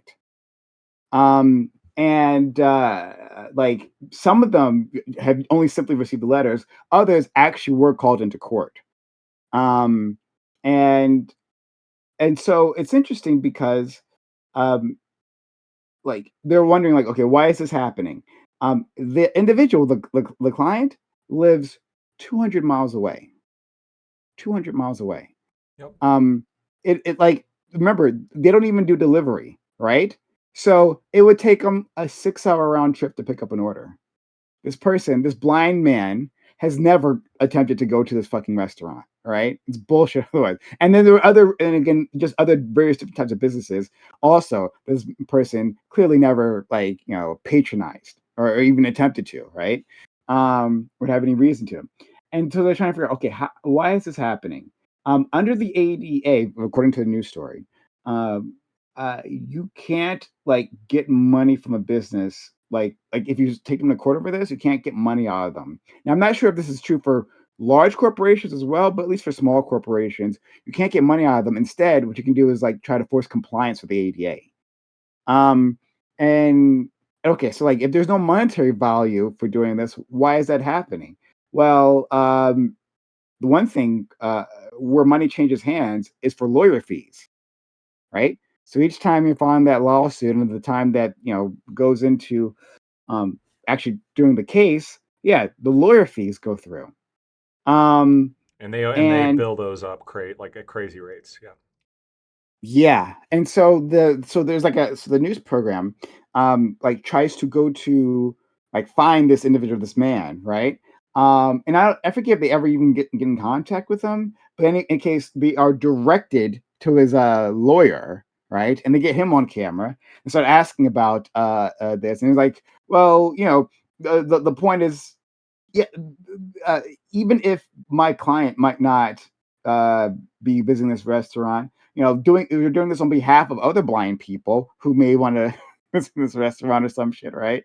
And they're question him, and then his business partner for the law firm shuts the interview down. It's like, okay, let's stop talking, right? It's like because they ask him about the attorney fees, and after that they don't want to talk anymore. They shut the interview down. And so where am I getting We set the on stage. this? Oh, one more. Yeah. One thing. They talked in that news video. They talked to a blind woman, and they're like, "Hey, because this guy ended up altering his website to be ADA compliant. That required buying a subscription to software that does some visual text to things. speech. Yeah. Yeah. Well, no, text to speech, that would have worked any which way. That's the thing, right? That would have worked any which way. So what's interesting is so they get a blind woman, totally blind woman, and they discuss the situation. They say okay, the features that this person, this restaurateur, has bought, right? Would they be helpful for you? No, I'm totally blind, so I can't see because it was high contrast coloring and other things that help people who are legally blind, but But not not completely entirely blind, sure. right? So yeah, and we don't know, as far as I know, we don't know exactly the status of that old man. Is he completely blind or legally blind, whatever, right? But she during this segment, she shows what it's like to try to go to websites and order from them and her experiences, which is actually pretty interesting. And she does text to speech, and she can actually order from his website. It takes him a long time. It takes her a long time, but she could have done that through that text to speech, and she's able to do it through other sites that aren't ADA compliant. So text to speech can work one way or the other.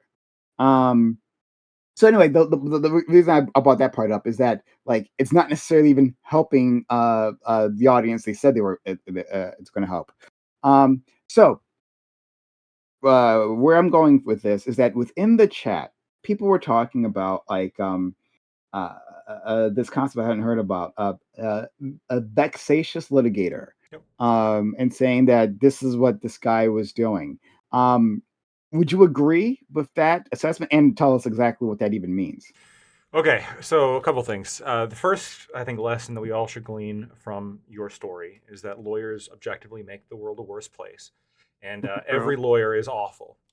This is just true. Okay, we all acknowledge this, and we all know this to be a fact. The second thing, vexatious determining whether somebody's a vexatious litigant or not is difficult. There are I'm not super familiar with it because I've never had to deal with it. There is a process to do that. It's basically the government recognition that here's this motherfucker that's just using up judicial resources and trying to find every avenue they can to milk people of money. But I mean, a lot of lawyers will do shit like this, even and not necessarily have to worry about that. Or if anything gets kind of close to that happening, then they'll kind of drop everything and like walk away and then try it again later. The story that you're describing, I mean, this happens all the time. I have gotten situations like this have come in. Like for example, a classic one is you'll have a store that's like hiring waitresses, and somebody 8 states away like a guy will sue and say, "You said you were hiring waitresses, not waiters too. See, you discriminatory pieces of shit. So I was planning on moving 8 states over to work for a Hooters. That's what I was going to do." And I would have done it if it wasn't for the fact that there was a waitress sign as opposed to a help wanted sign generally on the window. And then, of course, you get these ADA situations. Does it work? To varying degrees. The problem Trying is, that tomorrow. well, I wouldn't. But the problem, and there's a lot of for a lot of glass claims and stuff and cases. So that's also kind of, there's ways that lawyers like fuck around with this shit. But really, a big problem is just the way the statutes are written are pretty punitive towards employers. It's just as it is, because those attorney fee provisions are insane, right? You'll have like lawsuits, like employment lawsuits especially, where the vast majority of the damages being claimed is not even for the employee. It's just for the attorney fees. And so, a jury could find, oh yeah, she was wronged and she's entitled to $5,000 and $300,000 in attorney's fees. Oh, It's bullshit, right? It's bullshit, and it allows people to levy this tremendous amount of leverage on small business, especially to compel them to do, to pay up. And so there could be a lot of businesses that they don't want to deal with these ADA claims, so they're going to just pay it. They're just going to pay it, and they're going to try to get it taken care of. Because I mean, best case scenario, they're going to lose out money either way. All right, they get sued. They have to hire a lawyer to respond to the lawsuit, even if the lawsuit has no merit. They win the lawsuit, $50,000 in legal bills later. That's it, right? Oh, great, it's over. Really? Because now he's out 50 grand. And the other side, of course, they're just mass suing large groups of people.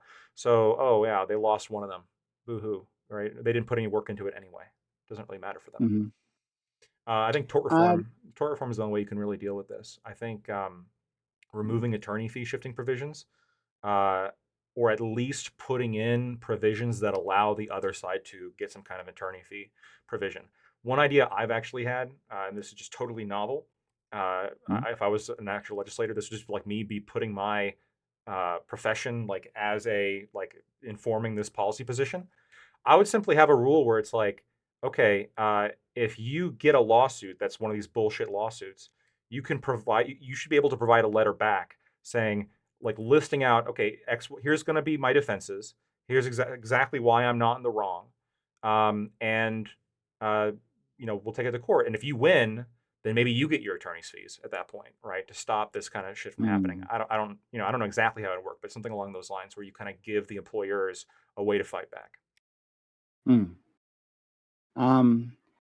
In terms of the blind man who is supposedly being helped, I feel like one, it could be just some senile dude who has no idea what's going on, and like they got in his signature, right? Could be. And like, oh, we'll do that would this. be super unethical, but it could happen. Yeah, I've seen it. Yeah. So that's a possibility. Or yeah, if there's maybe you could even be getting kickbacks, who knows? But because we weren't able, the news anchors weren't able to talk to this person in particular. But yeah, like I thought that was pretty wild. What are your thoughts on the ADA generally? Yeah, so I thought about this. One, I think, despite this particular issue that we're seeing, like the world is just so much better with the ADA than without it. For our disabled brothers and sisters, the way they were treated beforehand is just horrendous with the stories I've heard. like utterly horrendous what people would do, especially since there was a sense that there are all these disabled people are just such a fucking imposition on us. Oh, they're always asking for things like Well, I mean, in this case, we they have to ride are, the right? bus. They're demanding a fucking website be different. I mean, that's kind of fucked. I can't make my own website, right? I should be able to make my own website, and I also should be able to park right up next to the store, as opposed To to be having able to all make these. space for whoever the fuck That- I want. Yeah, Like, that restaurateur had disabled parking spots like on his property. I know, because you have to. Um, You have to. Otherwise, you're going to get a fucking Yeah. letter saying you have to have these fucking spots. You got to have a ramp. You got to have all this shit. Yeah. That's Yeah, free good. bends, why No, not? that's actually good. That's good. I think overall we should. And I see your hand up. In Dubai, they have all the fucking wheelchair shit, like accessibility. Everything is like wheelchair accessible. The beaches, the fucking towers. Everyone will like it, a lot of places do it, man. Lag No, tour wait, bus wait, to Don't let the Dubai. Muslims be better than you, dog. Come on. Hold up. Let's not get crazy now. So with He is growing the beard. inshallah. With the wheelchair point, I understand the wheelchair point. Nobody really cares about, because I mean, you just have to add a ramp. Like, of course, some of that can be tens of thousands of dollars, and I think that should be a personal business decision. But whatever, that's whatever. That's easy. But when it comes to the parking spaces, right? How many times have you pulled up to a fucking place and all the parking spaces are taken except this huge row of like disabled parking that nobody's parking at? Huge row of four Imagine how parking much more efficient the world would be if I could park there. Like, People my could walk motorcycle. more. Wait, how much more efficient would it be? No, people need to park Just further park away. in the back and take a few extra steps, and you'll be It's good fine. for you. You'll live longer. It's not. And then Let's just not. walk. Let's not like go away from the ramp point. Like, it can cost $10,000 to $20,000. And when the 88 first came out, even Penn and Teller did an episode on this fucking 15 years ago, right? Where I live in rural America, you'll have like literal produce stands, and these fucking scumbag lawyers would come through and be like, "Listen, you're going to build a ramp and send us like $10,000. We're going to sue your ass for like hundreds of thousands of dollars. And here's some fucking mom and pop that's just got this little produce stand. They're barely making. In fact, they're not even really Well, that's making wrong, but money that's off the the lawyer's produce. fault. No, it's not the lawyer's fault. They're just following the law the way it's written. So the way the law is written is saying, because that is a place of business through the American with Disabilities Act, they have to provide this. Now, it doesn't matter. This is a town of 60 fucking people, and there's only 3 people that shop here a day. And if there is someone with disability, they would personally come out and help lift them with their wheelchair up over. None of that matters. All that matters is the law is written, and some lawyer sees a way that they can make a provision. So what happens? Business shuts down. That's what happens. You had all these mom and pop stores that are barely making ends meet in areas like where I live that had to shut down. Yeah, sure. The chains like the Dollar General or the Walmart, sure, they could put in the ramp, no problem, $15,000, $20,000, and that's just the beginning of it with the ramp. What are these ramps? I'm about to say, how does every church There's metal ramps on Amazon. No, I just want to know how. Right now, I'm curious. Like, when we talk about rural America, I'm from rural America. How does every church in the United States figure this out for less than tens of thousands of dollars? There's no church in the United States that isn't wheelchair accessible.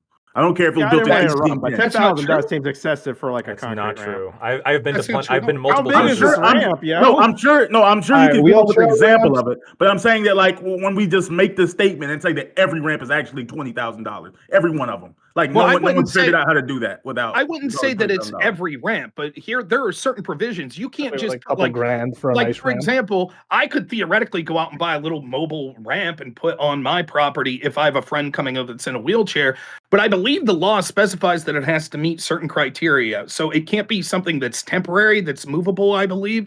I haven't looked into this for a long time, but there are certain provisions. The You ramps might have to just- put concrete down, or you may have to have a rail on it. But, like, again, it can be done. Small businesses can do Sure, this it for can, like it can really, be done, really but when affordable. you're talking about operating on the margins, right, it becomes cost prohibitive, and that's just the beginning of it, right? The ramp's just one thing. You also have to have like rails and stuff on your restrooms, and other things like that to have handicap accessibility.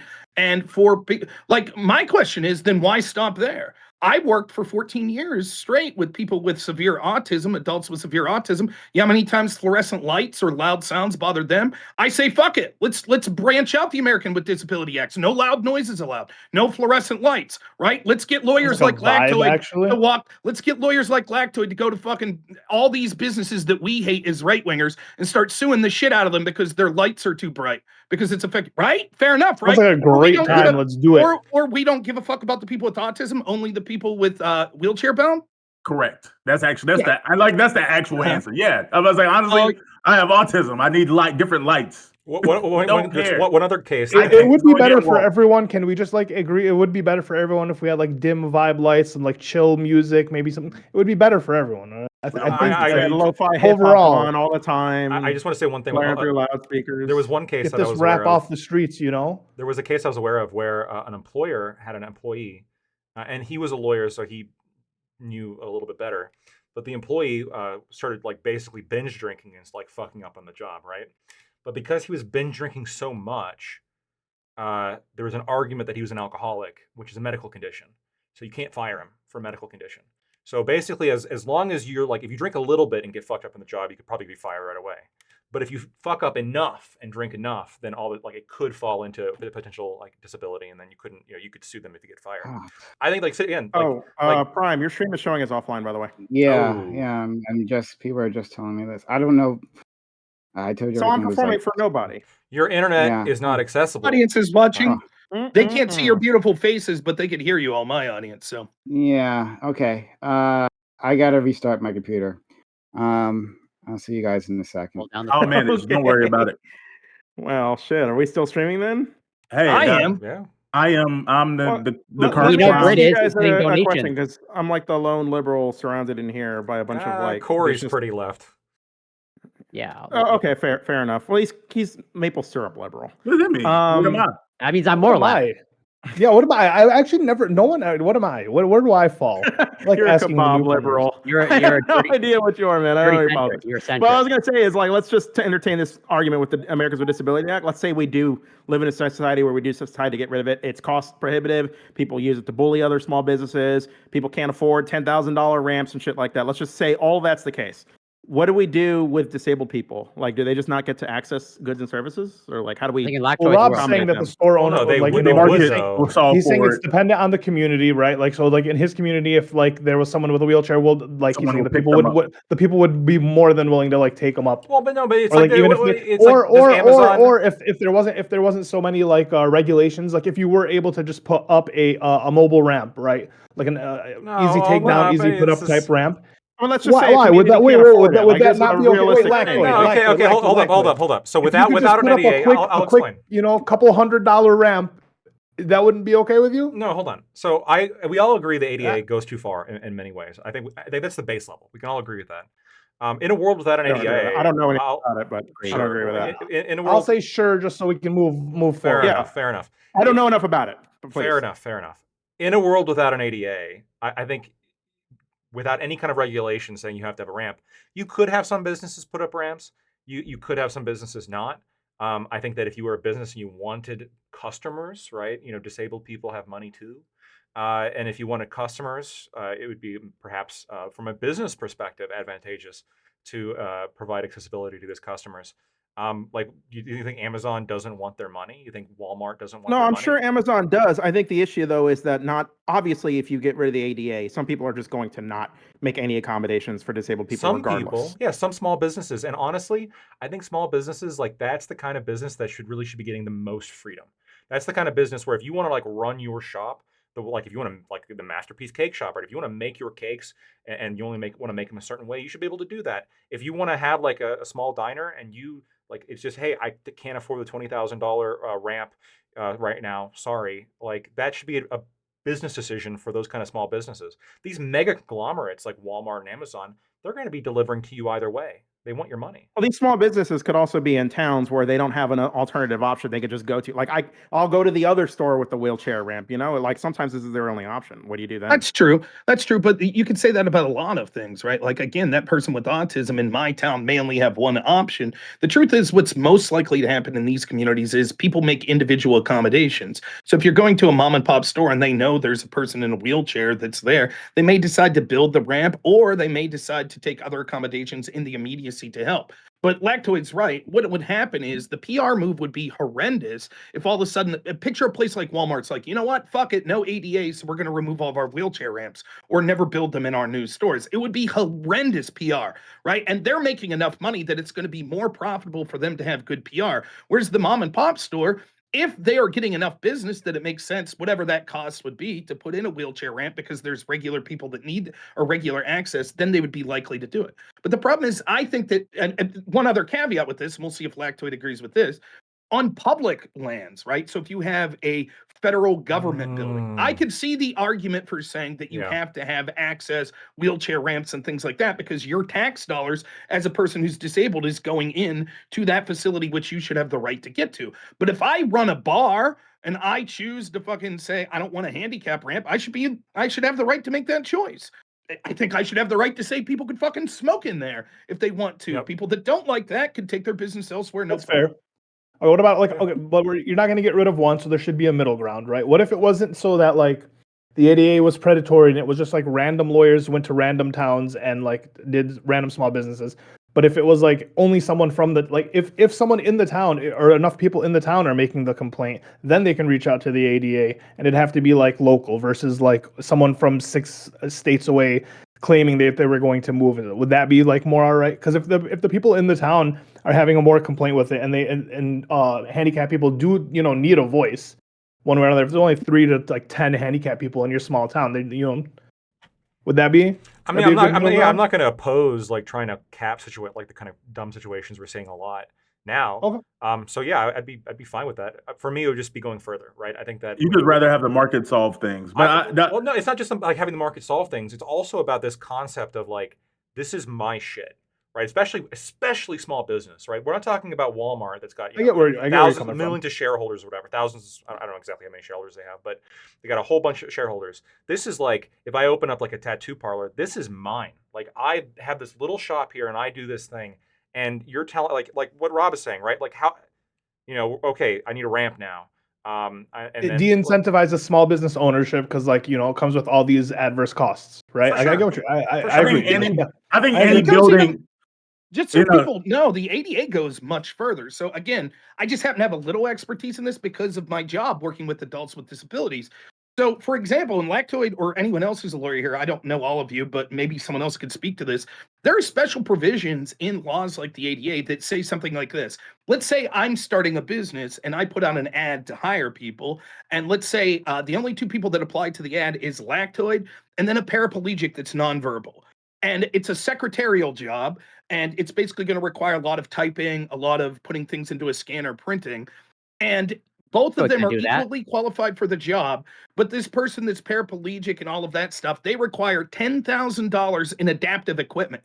It is illegal for me to factor that in when deciding who to hire. So if I hire Lactoid and that person with disabilities claims, actually, I was more qualified except for my disabilities, I can't say, yeah, but even if that's true, it would have required $10,000, $20,000, $30,000 of adaptive equipment and maybe an extra $2,000 to $3,000 a month in sort of stuff that I would need to be doing to upkeep.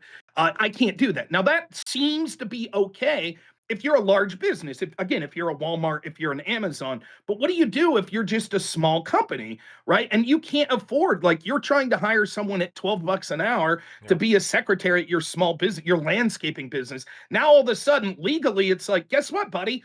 This person had a degree and it just so happens they're a paraplegic. Now you got to pony up the $20,000. You have to, or else you're getting fined under the Americans with Disability Act. Are there no grants for these types of things? There are. Wait a minute. Can we just deal with like the reality of like, I understand that we can come up with these scenarios, but it doesn't seem to be by and large that like a business is required to hire someone who can't move their arms and legs for a job because they got a degree. Like Bam. It is a lot more common. No, I'm sure you have an example of it, but I'm saying like let's just deal with this. We know that there's negative externality with things, so we should just do the opposite. So, for example, if let's we know for a fact that people go to prison for murder unjustifiedly, like people who didn't commit murders go to prison for it. And like if I sat up here and said that like yes, we don't want this to happen in society, so what we should do is probably just choose freedom and legalize murder. And most people aren't actually going to do it. People will choose for themselves. Some people will get guns. Some people want I think like maybe sometime people will get killed, but it's worth it. The freedom's worth it to prevent these like negative externalities from happening. I think we could argue like sure, like I understand that bad things happen in anything can be abused, but that we can't make that the rule that every small business is hiring these $50,000 required like is being forced to hire these $50,000 paraplegics. But again, there's two things wrong with your example. The first would be that your example is people that get the law wrong, right? That's not what we're talking about here. It's people that may be abusing the law, but it is being applied in the way that it's written. Saying that someone was falsely Murder's not convicted wrong. of murder They're is talking a about the different. externals. That wouldn't be They're getting not talking about that wouldn't be getting wrong. The second problem with your analysis is Lactoid and me are saying on principle it is also wrong. It is my shit, and so I should be on principle. Murder is wrong, regardless if you could say there are externalities that sometimes we can get it wrong and people falsely accuse. Here we're saying the principle itself is wrong. I should not be required to hire a certain person. I shouldn't. It should not be illegal for me to make a decision and say this person's going to cost me more money. It should not be illegal for me to say I choose not to put certain ramps in, etc. for people with disabilities. Okay, I disagree. Yeah, I think you're disagreeing with the wrong side of the framework. You're saying that murder's wrong, but I think the principle would be discrimination's wrong. No, it's not discrimination. No. Maybe not even discrimination is wrong. Actually, he thinks discrimination is fine. Just to be clear. No, yeah, but there's certain types. No, I'm saying that like certain discriminations are wrong. If you put that as the framework versus like this is my shit, I think you can come to the exact same conclusion on the murder, free murder versus free businesses. I disagree totally. Can I add on to that real quick? Sure. Yeah, can I add on what he's saying? One, I got to take issue with this mentality. It's my business, because it's our infrastructure, right? It's our police that keep your business safe. Sure, well, the police also keep your home safe. Do some people go to my house now? No, because it's your house. Why? I don't think it's just because it's your business necessarily. It's a commercial function. We pay for the police or the consumer. What if I run my business out of my house? We pay to support commercial functions. I think. Hang on. The bigger question I was trying to ask beyond that was is the American with Disabilities Act, is it more beneficial than it is the negative? Because I'm getting the idea you guys would rather just scrap it all together. I would. I would have to think about it a lot. Like the parts that we're talking about or how I see it applied more often than not. I have no problem, like in theory, with people with disabilities having certain protections, particularly when it comes to public functions and government functions. That I understand. When it comes to private businesses, etc., I don't know.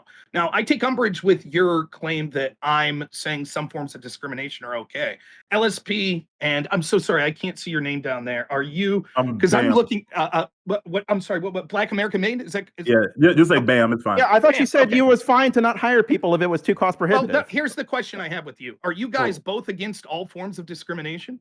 No, I don't think anybody is. That's why I clarified. So that's exactly the wrong. point. Yes, all of us are for some form of discrimination. For example, if I say that you have to have a bachelor's degree to qualify for this job, that's a form of discrimination against people that don't have a bachelor degree. We all accept that that's acceptable. What I'm talking about is if something is cost prohibitive, in other words, it will cost me more and therefore I will make less money because I'm hiring this employee, I should have the right to say no. I choose not to do that.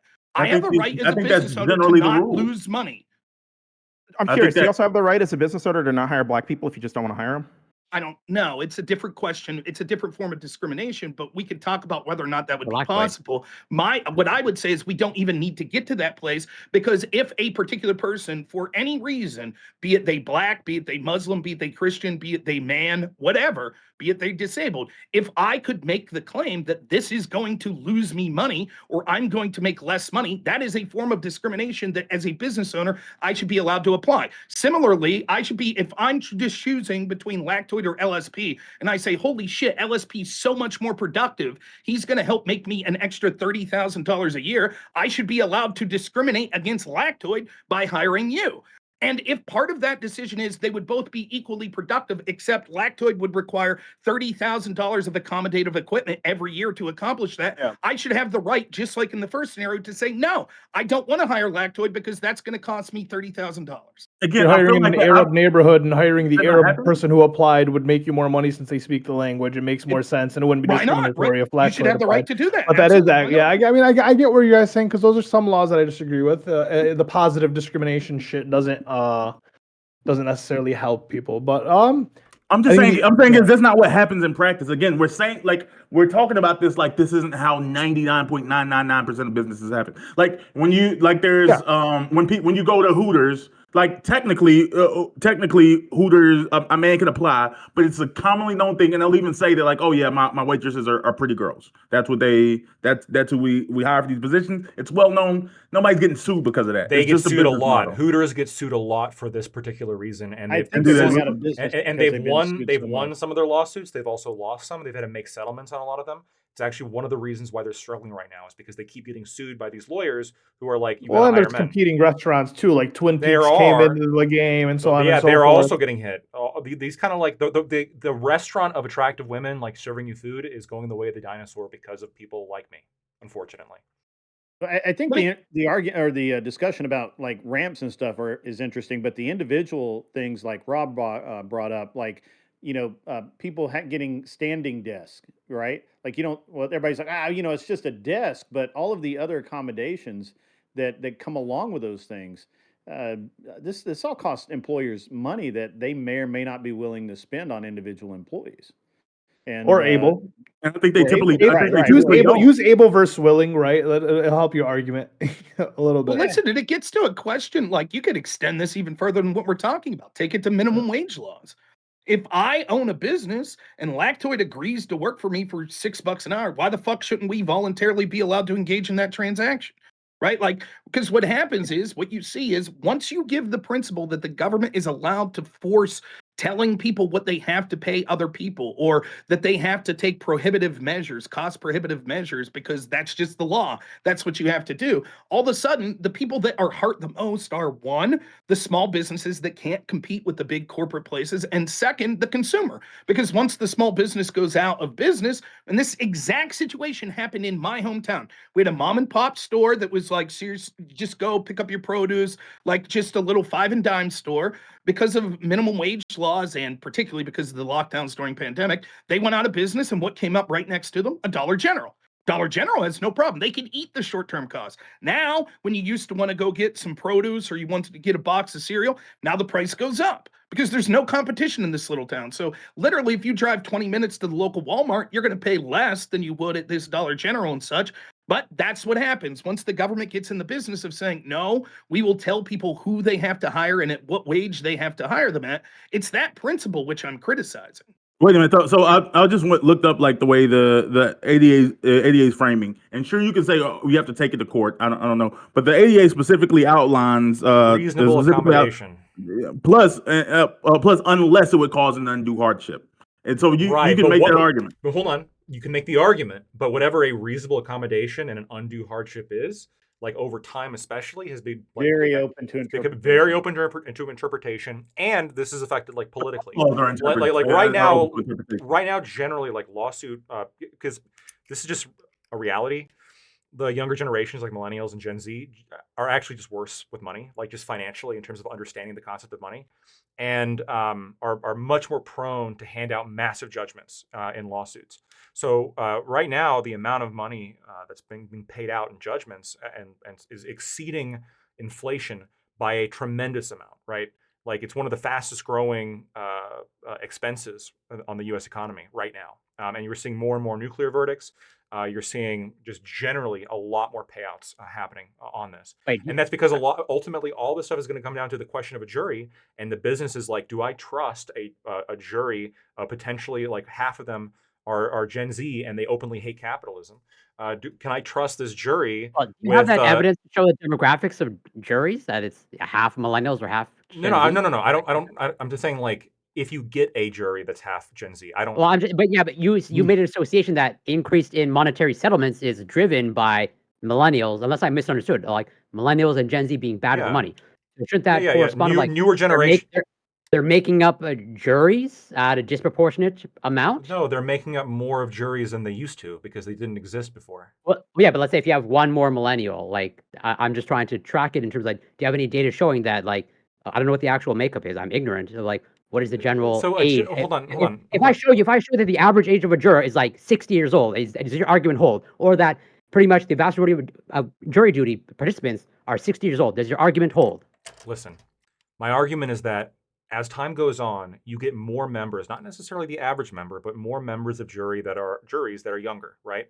In terms of like the newer generations, obviously like Gen Z and millennials, because they didn't exist before. We know, and this is easily searchable, these generations have a kind of very worse conception of finance and money than prior generations. And they are much more prone to hand out large judgments and to interpret laws specifically against employers. You have any evidence showing that? Yeah, you can.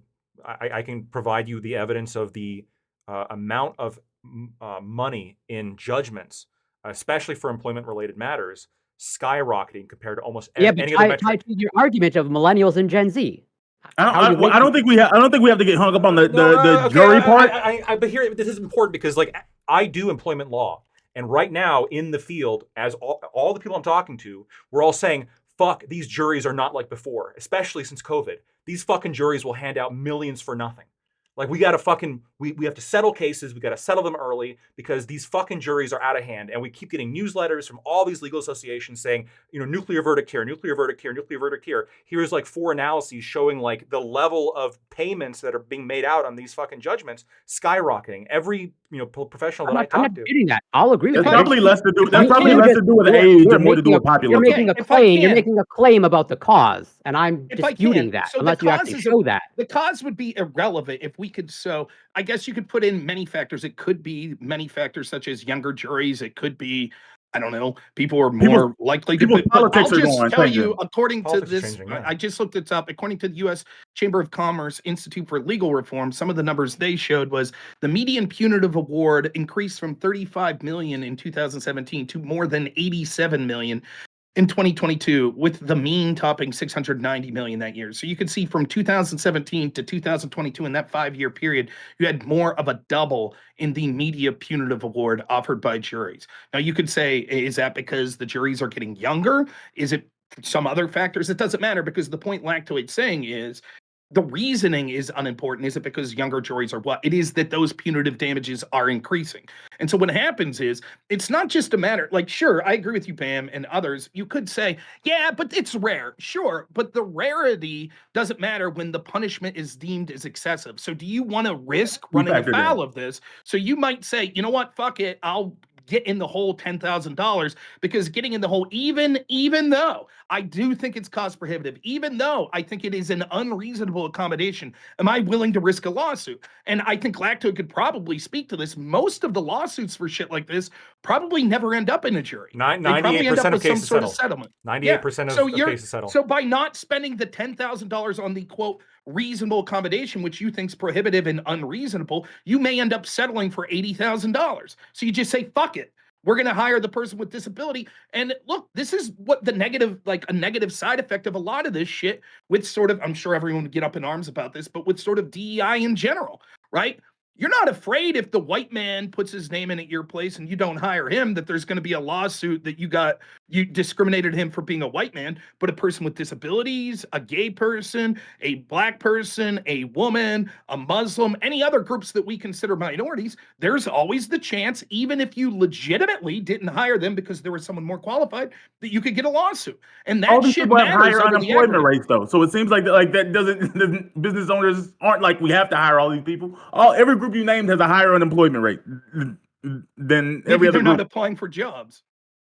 Okay, so then we would have to verify that piece of data. I'm just saying that like this, it does matter how rare something happens, because again, even if we don't want to use the murder analogy, like there will never be a system that exists that you can't make an argument. But what if it's abused? then it probably shouldn't exist at all. Like it has, like we have to deal with how often, how relevant, like are these things actually happening before we throw away every system? Because I promise you, any system you name, whether you like it or not, there's a way for it to be abused, and we can come up But with cases that may in a be country of true, but 340 million people. that may be true, but three things. One, I've already explained the two differences to this is one, someone getting it wrong is different than actually using the law as applied and all agreeing that it's bad. And second, when it comes to that point, that Well, it would be you're getting disagreeing. wrong if the law Like, if the for law spells example, out unreasonable, like causing undue hardship or unreasonable accommodations, and you're saying that like a settlement requires you to make $80,000 in annual payments to hire someone on for $13 an hour. I think we could easily come to a reasonable standard of that's getting it wrong. No, but there's a difference between legally getting it wrong and ethically getting it wrong. The example you're talking about with murder would maybe we shouldn't have murder laws because legally sometimes we get it wrong and we send someone to jail who actually was innocent, right? There is no ethical claim. Ethical claim of murder is murder, right? And so we would say ethically that person deserves to be punishment. Here we're I'm saying gonna it say may be, the legal please let me standard. finish. Please let me Mhm. finish. Here you're saying it may be unethical for someone to go out and file a lawsuit because they require $80,000 of accommodation and they're not hired, and therefore they file a lawsuit and get a $50,000 settlement. That may be unethical, but it's legal. It's That's not not the legal. law being applied. That's not what Let me the let me law would finish. be implied incorrectly in that matter. That is not the law being applied incorrectly. That is the law being applied correctly. That Yep. follows the letter of the law. No, You it just doesn't. The law said says it's exact unethical. opposite. No, bam, That's- bam. So again, there's enough gray area. So, like, for example, Yes, if there's you're gray area in everything. right, Words are well, gray. no, but this is important, right? Because if you're seeing this gray area consistently result in like something we don't like, that It's could not mean consistent. That's the argument. No, but hold on. It is. It is consistently across the country. You're seeing like judgments, these nuclear verdicts, like expanding far, far, far, far, far greater than like almost any other price category, and that is driving up insurance rates, which again is going to cause small businesses to struggle to pay those premiums to even exist in the first place. Like, yes, even if there's still a minority of times that you get hit by with $100 million judgment because like there was like some small thing like this. Even if that is still a minority, you don't think that, especially when it comes to buying insurance, that the higher frequency of those things is going to affect your ability to exist as a small business? Again, we can point to negative externality. The law of murder, the standard for murder is what, beyond a reasonable doubt. Yeah. So it's not 100% confirmed. So No. someone can go to jail for a murder they didn't commit, and it Sure. can legally fall within the ethics You're of right. the Bam, law bam, bam. of beyond a reasonable doubt. You're right. And what if we lived in a country and all of a sudden, for some reason, like we started noticing juries just started convicting people of murder like at like 4, 5, 6 times the rate than they ever had? Would we start to take a look at that and say, wait, hold on, maybe we got to tighten up our standards for murder because we're not seeing. Maybe we should just get rid of it and legalize it. No. Because you all are arguing for tightening up the standards. You're saying it shouldn't exist. No. We should get rid of it Rob, completely. hold on. Rob is arguing for tightening up the standards. I think that he's okay Correct. with some level. I take the more radical position because of my belief in freedom of association. If I own a small business, it is like I think it's unethical to force me to have to associate with somebody who I don't want to. Now, it's obviously not nearly as unethical as murder, right? But it would be unethical to make me do that if it's my business. If I No. may also, maybe Mhm. to get to what you're saying, Pam, you're making a claim that it's very rare, right? So I looked this up. Now, I will admit this is just from an AI. This could be total bullshit, but just some data that it gave me real quick, and I'll check into this later. It says, according to the law firm Seyfarth Shaw, over 11,488 Title III lawsuits were filed in federal courts in 2021, marking a 4% increase from 2020 and a 320% increase since 2013.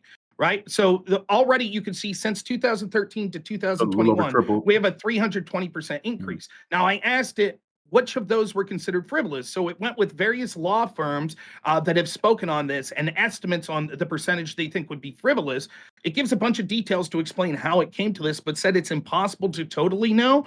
But it estimates 20 to 30% of them are what we would be considered perceived frivolous, particularly in states like California, where it's more laxed and juries are more willing to sort of go with this. So if we take 30% of 11,000, like you're looking at to 4,000 a year of frivolous claims of lawsuits that could result in millions of dollars of damages, of punitive damages. So in that case, right, if you're a small business and you see up to 3,000 cases a year that are frivolous, that could result in you, not just your business going bankrupt, but you yourself going bankrupt, you're probably going to go ahead and kowtow to what is an unreasonable accommodation in your mindset.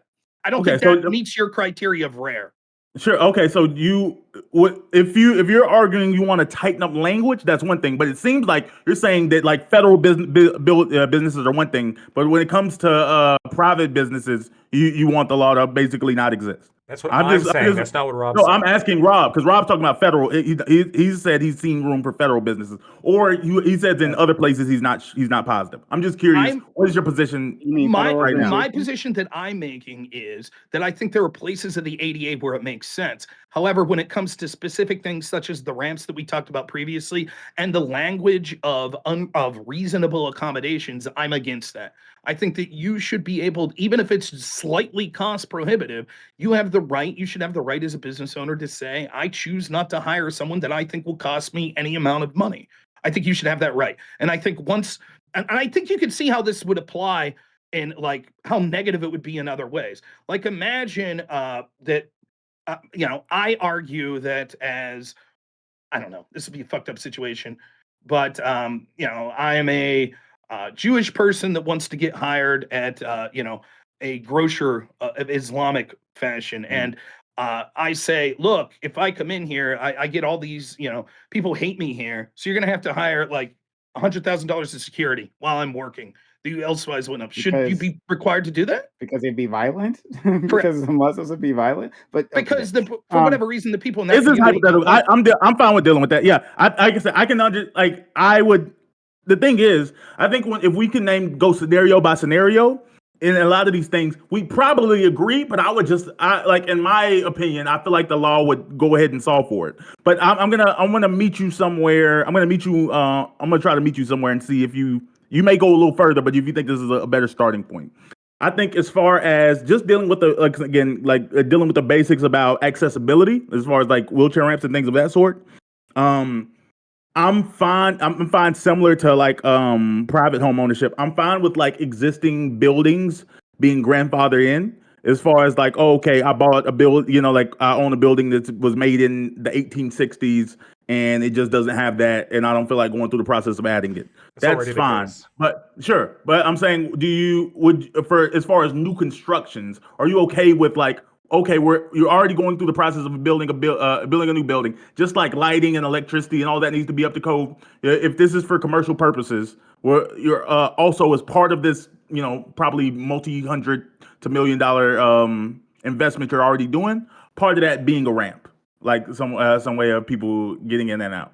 No, I'm still against. I think that where I would meet you, and you're probably not going to be happy with this, is perhaps the law should say if you choose not to be handicap accessible, you have to clearly identify that. Because the one thing I could see that potentially the law would have to get involved is, let's say a handicapped person's able to hop the curb and get in there, but because of that, they haven't reasonably planned through and assumed there would be further accommodations, and all of a sudden there's a fire in the building. Now that handicapped person is incapable of getting out in a safe manner. So I think that it should have to be properly advertised that, look, there are not easily accessible exit and entrance and exit routes to this place. I think that would be reasonable enough to go through with this. Okay, so are you anti-building codes generally, or commercial building codes generally? I'm assuming that they go too far, but the idea of there should have to be some code, like, you have to have a certain fire amount of extinguisher? exits and stuff like that, fire extinguishers. I'm okay with most of that shit. So why is a ramp like crossing the line into like not okay? Because it's not a matter of safety, it's a matter of convenience. Like, again, like if we accept the principle, because there are people that don't have use of their legs, then every building in this country, or whatever, the ones you're talking about in your specific Commercial use, scenario, yeah. every new building built Yeah. has to have a handicap ramp that's not going to be for a domicile. So anything that could be considered commercial or an entry to someone coming in off the public has to have a ramp. Then why stop there? Why not say that there are other forms of disabilities that they have to accommodate? Why not say that they all have to have Braille? Or if there's audio, they all have to have a sign language interpreter, or that they all have to have lights that are inoffensive to people with autism, or that they have to have sounds that are a certain low decibel. Like, why stop there? Where is the limiting principle that says, well, for the convenience of people that don't have use of their legs, every building must be this, but not for the convenience of people with autism? We don't I have to think make adjustments for them. I think just based off of population sizes, I think the amount of people who have trouble getting upstairs at some point in their life is probably a pretty significant portion of the United States population versus like people who like have issues with lighting. I'm not saying they don't exist, but like again, I think things are going to be based off of like how many people does this generally impact. Okay, so Right. just to be clear, then what you're saying is the reason that these laws should exist is because once we reach a certain threshold of people that are affected by that. So, for example, if only 2% of the population is affected by fluorescent lighting, no problem, no laws for them. But if it becomes Probably. 10% of the people, then all Yeah. of a sudden we have to change the law? It doesn't. I mean, is that not a reasonable expectation? Like No, based on how many no. people are actually impacted by something? Is that It's why would we do laws for any other reason? it's also contradictory because like the market's going to actually react better when the group of people's larger because it's more money. Like if we're talking about like let's say there is like 10-20% of the population that has XYZ issue, businesses are going to be much more incentivized to address that issue because that's a big portion of their like market base at that point. Sure, I understand if you can always make an argument that the market could solve for these things, But but it's more again, likely to with the bigger proportions of the population, right? If it's like less than 1%, businesses might not accommodate these people like voluntarily because it's like neither will the law. well, no, the law would. I mean, unless it's too small, then I would agree with you that like the law based because ultimately these laws are a result of like enough people getting upset and Yeah, lobbying the government to do it. So you need to have Just like a group a that's like big question. enough to like lobby the government, but too small for like the market to I guess adapt to for their satisfaction. So there's really this And like bam, midpoint really of disabilities of like that ADA particularly addresses. and bam, but can I ask you real quick, without looking it up, given that you've given this answer, what percentage of Americans do you think are in wheelchairs? Again, I don't think it's specifically wheelchairs, but like people who have difficulty with steps. I would say, Yeah, I would say at that Nope. point, I would say probably somewhere in the 30 percentile, You especially think then with baby, 30%? because baby boomers are the largest generation by far, and I imagine a large portion of them and behind all have difficulty with steps to some degree. my Like, my grandmother is not in a wheelchair, not wheelchair bound, right? Can walk, is ambulatory, but has a great deal of trouble moving around, right? Like is very slow. Like steps are a nightmare for her the entire time. Like ramps are so much better for her. So yes, there are people who are wheelchair bound. Something you have to understand about uh, disabilities, right? And I alluded to this earlier in our discussion of the blind individual, right? Is that like everything else, disability is a spectrum, right? So when we're talking about mobility issues, there's a spectrum of that where like uh, wheelchair bound is on the farther end, is even further. You can be totally paralyzed and be on the far end. But then on the other side of that, right, there are people who are just have a bit of mobility issues, or who need a cane, like all around there. And all of those people could benefit from easier access. again, I Yeah. like So, even if you want to so deal with it, I'm about to say just so you can respond to both of us at the same time. Even if you want to say that like this is an example of the market solving for it. The reason I brought up the example of like every church in the United States of America, where they be rural or in a major metropolitan area, ends up having a ramp is because churches tend to have older populations, and older populations just typically deal better with ramps. Like you'll never have a church that like you're gonna be like, wow, we don't have a way of getting here. We don't have a ramp. Like they just that's do. not true. The church I went to growing up didn't have a ramp. There That's was like crazy. 8 of us that went to it. But it's That's the crazy. truth, and I've never. there were at least 2 women in walkers. Our organist was like 84 years old. It was 3 steps, that's all it was to get in, but, I mean, it I've was a never church seen with that 8 ever. I people, it's mean, now maybe, closed down, Well, but maybe if it's just 3 steps for them, I don't know. But like maybe if y'all uh, had, maybe it would still be most, open. If you had a yeah, ramp. yeah, yeah, my maybe that was the yeah, issue, yeah. the church I went to, which was certainly not especially wealthy, right? I think they built their own ramp. I haven't gone here in fucking years, but like I know, like having driven past it, they installed a ramp. Sometimes after I stopped going there. But like my grandma couldn't go to that church if it wasn't for the accommodations that they made. I But just yeah, think go ahead. Sorry. it's like a threshold issue that you're going to have here, and of course, every law has a threshold unless we're like total ANCAP. So why is the speed limit 65 instead of 66, 67? I get that, right? It gets absurd when you get to the thresholds. However, what me and Lactoid are talking about is the principle of it. If there is a huge population of people that would use this particular service that would require a ramp, then there is a financial incentive for that business to put a ramp. Should you force those people to build a ramp? That's a different question completely. And again, like, I don't understand the difference between. So you're saying, for example, if 3% of the population was all that had mobility issues, would that trigger your demand for a law that all of these buildings have ramp, or would that not be enough? I'm just looking for a general idea. I'm about to say honestly, if it was 3%, I don't know what I guess 3 in 100 people. It would be. I can understand. I could understand the argument for public buildings and schools and things like that. And like that. I don't know if I would care if every of it being a law if it was affected such a small portion of the population. But the But so it's reality is, like, like, I just see it. It does. so when it comes to people in wheelchairs, it looks like about 1.1% of Americans are in wheelchairs.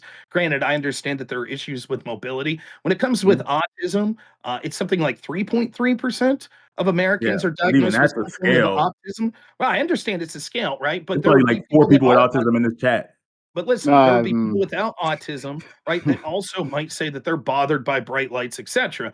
Right? So like it becomes like all of a sudden it becomes like this like situation where it's like, well, we've entered the government in saying that, like, listen, it's not for safety reasons, it's purely for we think people have right to have access to your private business, and so therefore you have to make accommodations for them. And like your percentage argument, then how would you feel about this? If I could successfully argue in a 100-mile radius there's only 2% of the people that use my business with mobility issues, would you then be in favor of that law saying, okay, then you don't have to have a ramp? If it's purely about the percentage of I can people see you that making need a local access. exception. I honestly, yeah, I could see that. Like, I can see a law saying that, like, yeah, this area just doesn't deal with that. yeah. So what I was thinking, and look, I don't think to Rob Nora and Lagtoid, and I guess Grid as well. And I'm sorry, guys. I apologize. I was having technical issues, and it puts me in a fucking bad mood. It's really unfortunate.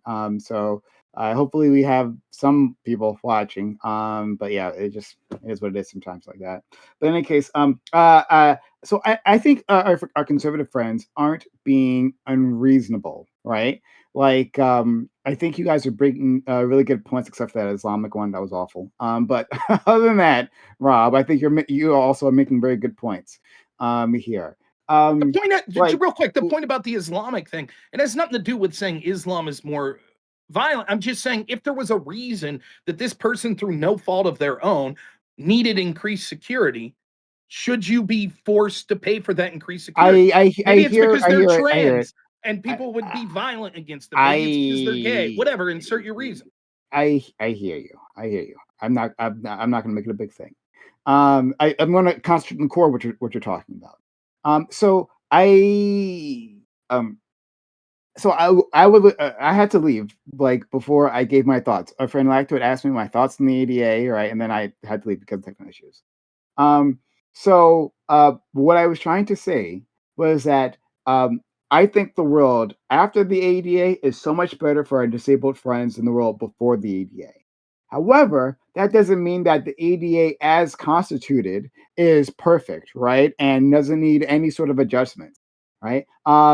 And so, like, I thought you brought up, all of you brought up some really interesting points. Like, okay, so we have a small a portion of the population that's being affected by this. Sometimes, like, not tragically small, but like astronomically small or microscopically small. And it seems unreasonable, especially like a small business in a rural town, right? I'll take your word for it. I haven't seen these lawsuits, but I'll take your word for it that they exist. That now I have to add a ramp here, where like no one, there's no one wheelchair who's wheelchair bound or who has significant mobility issues that ends up coming here, right? And that just seems like completely unreasonable. Fair enough, right? So I think there are solutions to this, in that like you could say that within population centers, right, that reach either a certain threshold or just like either a certain threshold for this specific type of disability, or just or like have a certain number of millions of people total, right? Because then the likelihood that people would have these issues also increases, right? And that even if they don't live there, they might travel to this population center to and need those accommodations. Then maybe that's where you apply these things, right? And then of course you could have exceptions for businesses who have who make a certain amount in profits, right? Like obviously Walmart can absorb all these costs in a way that any others can't. But in the end, I hear my friend Bam as well, and that um, there will always, no matter what system you create, you're going to find ways to exploit it. There are going to be ways to um, abuse it and whatnot. Um, but I don't fall into what Scott would say here. If Scott was here, he'd be saying, "Well, the fact is you create a regulation, and so there's these unintended consequences." Yeah, whatever. I'm fine with that. There are going to be unintended consequences, but if the benefit to society is great enough, then we should make a system and adjust that system to have the best results. There is a great benefit to society that we have the ADA, right? Um, uh, accommodations for disabled individuals, right? And especially because what people think is disabled in their minds, right, is a very specific thing. People look at individuals, they say, "Hey, uh, I look at Lactoid, and is Lactoid disabled?" They'll say no, right? I I ride a mean, if you get to motorcycle. know It him could happen mentally, any point, right? You don't know. and It's almost mentally happened certainly already, in a right? few weeks But ago. like but the thing is, like, if you don't appear disabled, people don't think you're disabled, but that doesn't mean you don't need help. That doesn't mean you don't have other issues that aren't necessarily apparent. And these things, and having a framework to accommodate for these individuals has helped so many people beyond what the immediate statistics are for, like we said, people in wheelchairs, right? Because it's helped everyone who are just elderly people. It helps people with fucking children, right? Because sometimes when you have children, it limits the things that you can do, and it makes using facilities difficult. These things have helped on a very large scale. So yes, I acknowledge everything you said. So I'm sorry, I've spoken a lot, so I apologize, but I acknowledge everything you've all said. I think the problems you're saying are certainly valid, but enough to get rid of the ADA for those who are advocating for that, certainly not. In my opinion. Sorry, Grid, you want to say something? Yeah, I mean, I think one of the things that was really interesting is how everybody was kind of sticking to like retail businesses and that sort of thing. Whereas when I think of the harm that the ADA actually does is in regular corporate offices, in business or not businesses, but like apartment buildings and things like that, where there may not be a single person that needs a wheelchair ramp or a stair lift or any of those things, and yet they're required by law to have them because they're open to the public. And this is onerous. This is a burden that those companies have to bear. And why? They may and it just sits there and it But gets what if unused. Hans? And What if But unfortunately, they? What not if for they? nothing, but like, does the fact that these are tax deductible like expenditures not factor into this at all? Like, yeah, these are something that business will have to bear, but they write it off in taxes. They actually like get a tax cover. No, that's not how that works. um, I Something mean, that's a you pretty writing it good. off doesn't mean that Wait, it's You like say they still paid you're for it. you're telling me they okay, so I, you're By the saying that way, they cannot deduct Lactoid. from taxes the expenditure for building wheelchair ramps. You can use Yeah. you can use tax deductions to lower your total amount of tax burden, but the amount that you're going to spend, like, because you don't pay obviously like the full amount. It's not like you get that money back in the form of some kind of like credit. It's simply a deduction, right? Yeah. Lactoid, I So have to say that since you've been riding the motorcycle, you are much more butch than before. Thank you, yeah. He's Like a good. Yes, like a he's Butch is lesbian. a moved crazy on the word. yeah. scale I don't like the from word butch. feminine I to don't like the word butch. butch. You're much more a lesbian now. I Yeah. prefer maybe He another was word just like trying to masculine, find a right? straight way to say sexy. You looking good, Lactoid. Yeah, Admit all it. right, that's Well, It's his fine. delicious, haircut, baby. right? Sociologic is it's the haircut. He's It's the So haircut. It's No, the the beard. haircut It's is the horrible. motorcycle. No, You know. he's much better when he's right, shaggier. He right. looks I'm a much little more hard, handsome Lactoid. I with got you. shaggier. You know. Um, So I but wanted to say but real quick, I if you got don't my mind, suppressor to talk showing about Sure. this. It's sort of Sure. getting tangentially off this, but in my experience working with people with like adults with severe like disabilities like autism and stuff, the ADA rarely benefited them, particularly when it came to employment. We had a special employment services place. Oftentimes what you see is there's a lot of odorous there's a lot of stuff in those sort of laws, if well-meaning, could actually be of a barrier to a lot of people. So let me give you an example. Minimum wage laws. I could never say this, right? I'll just be as vague as possible. There was a person in our town that operated a small business that was willing to pay one of my clients, an adult with autism, $5 to come wash the windows any day that he wanted. Any day, right? He could come for 5 minutes, wash the window at Realkey. And I assure you, he was not doing a very good job. But he was unofficially an employee to my person. He worked there. He worked at that. He He was told just people, I donating work money at to that that place. guy, right? Right. Well, in effect, but all of a sudden, if he slips and falls and all this shit, well, you had this person as an employee that didn't have protections, et cetera, et cetera.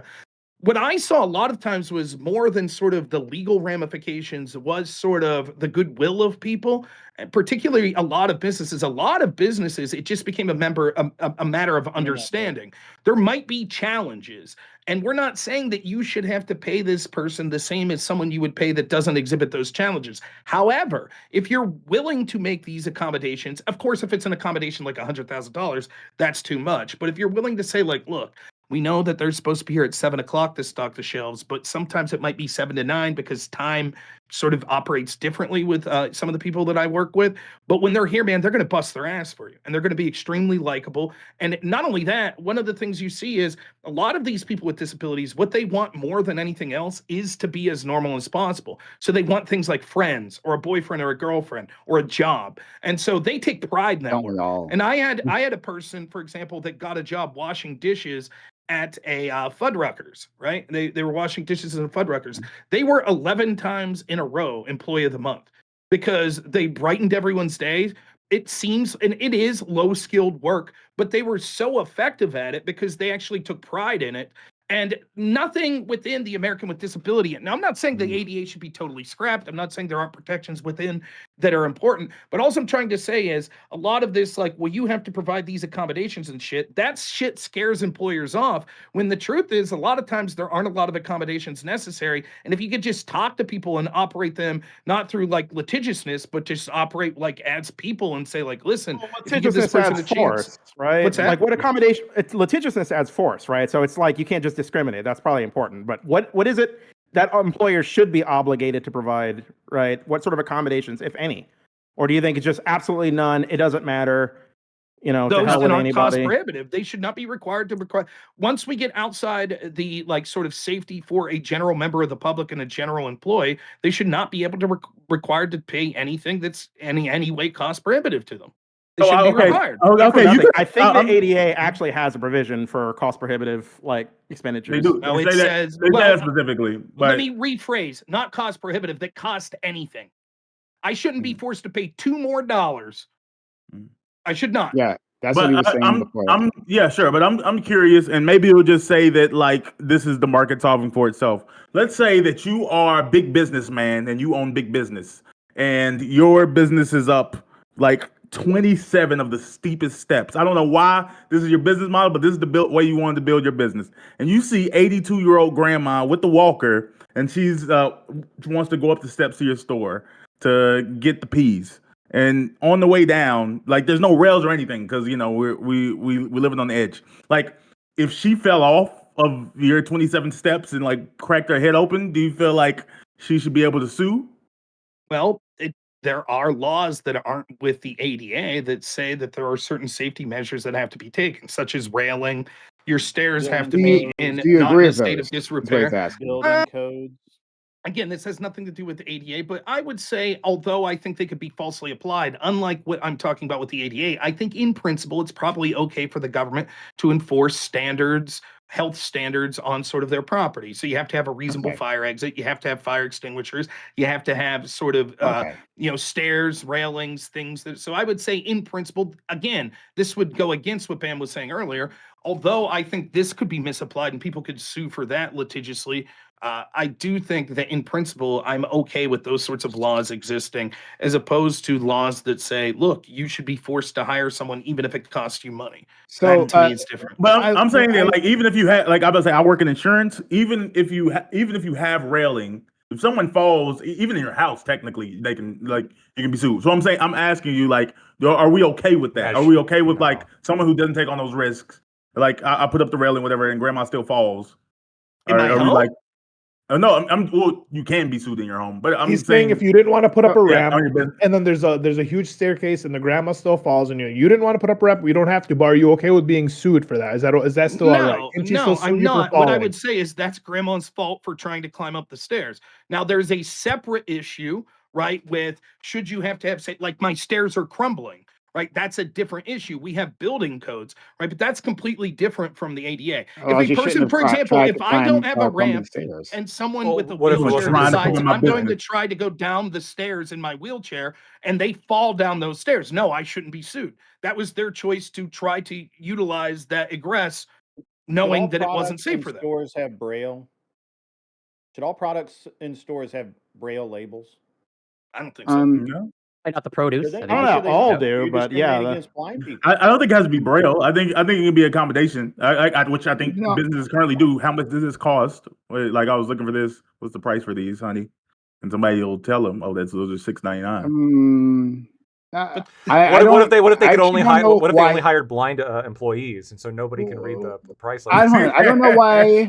I don't know why we shouldn't. Like in terms of like at least strive. I'm not sure all. I'd have to think about all. But On the like I cucumbers? don't know why we shouldn't strive for that. Right. Like for most products because I think we could actually accommodate a lot of products. Right. With Should a Walmart simple provide sticker or hearing? something. No, You know, the your hearing argument if aids. something's good, that's versus like saying that like a company should be in trouble for not being able to do so. Again, we may reach a world where that's something to strive for, Yeah. but like, but I don't know if you could say like an expectation, a reasonable expectation that you have to tattoo Braille into every piece of No, cucumber. there's Like not we tattooed. actually Okay, that's only care a about weird way of putting it. Where you You could just print like it on the literally put price label, you and could then put it people on can a just sticker. scan Yeah, right like over. It's there's really not that difficult, right?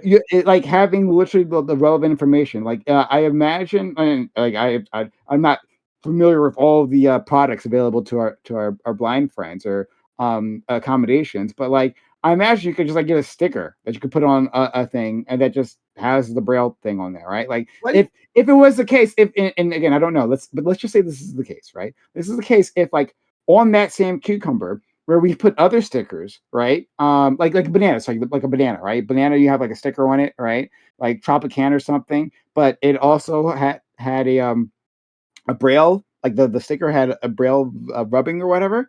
Well, yeah, sure. If you could just put a sticker on there, then why wouldn't we do that? Sure, we can, but again, you're talking about And having to. What if yeah, you yeah, reduce yeah, the yeah. Hold prices? on.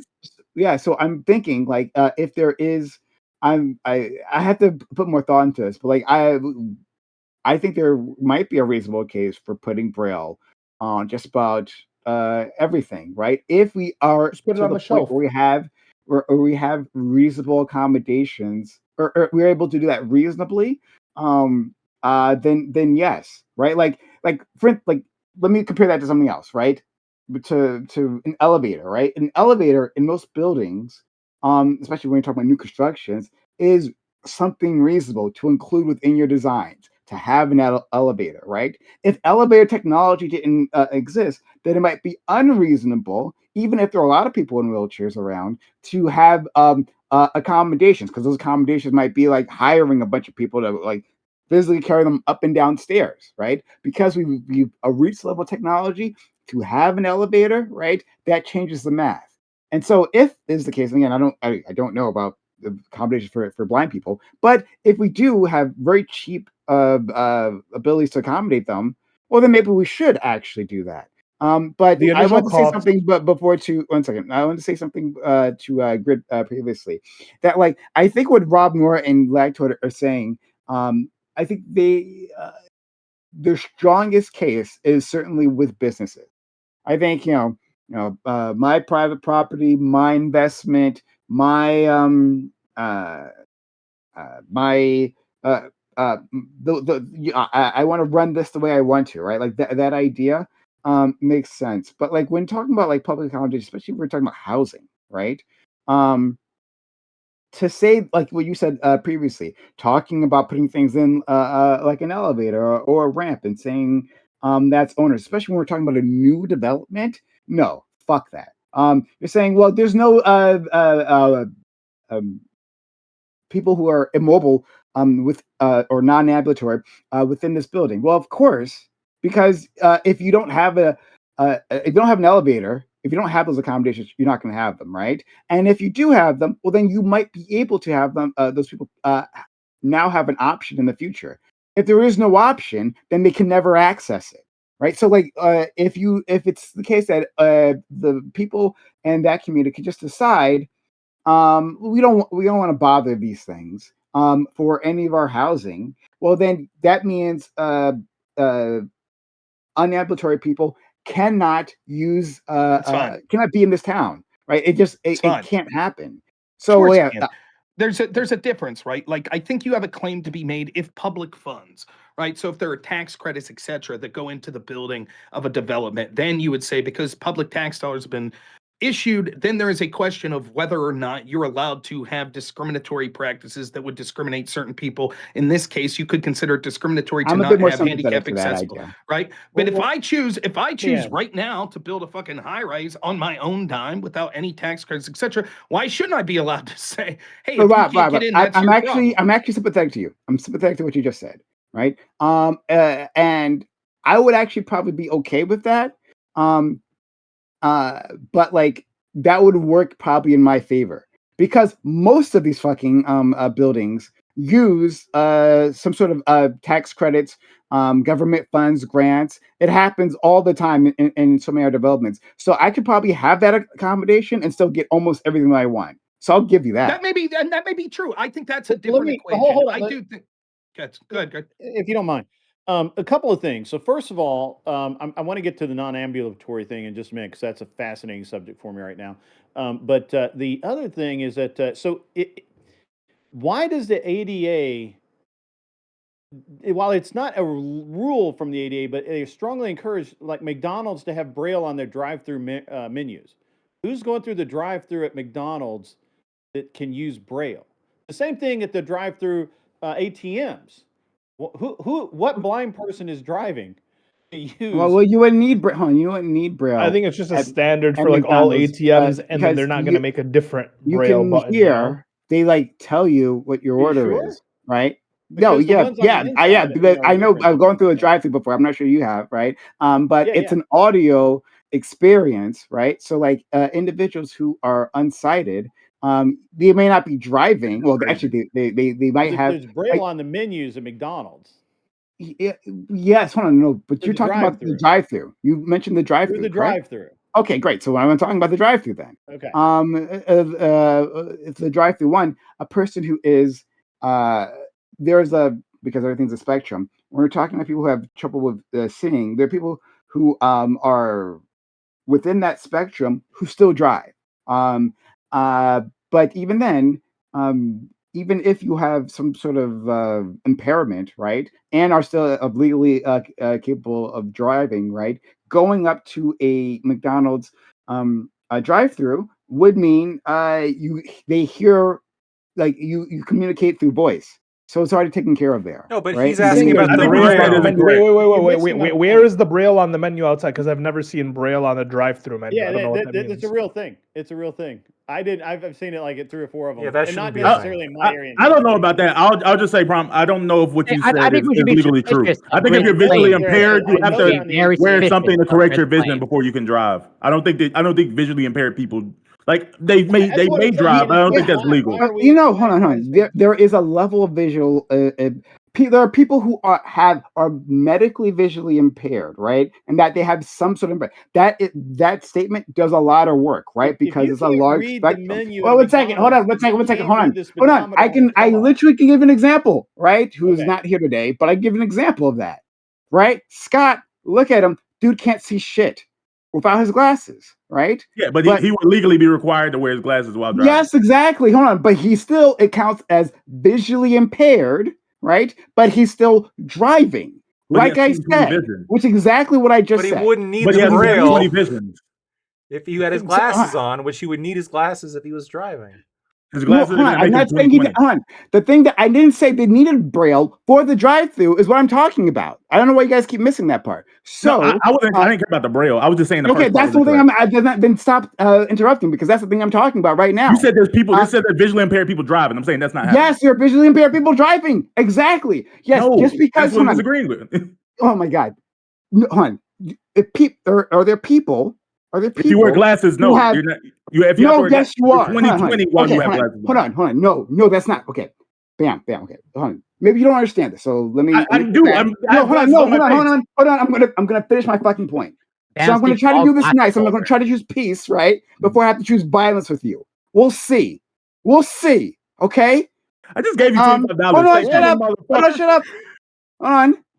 If you have if you're using a cane, right, that allows you to move where otherwise you couldn't, are you still have a mobile impairment? Yes, right. Yet you can actually go from point A to point B that you couldn't do so otherwise without the assisting device, right? But you are still medically impaired, which is why you need it in the first place.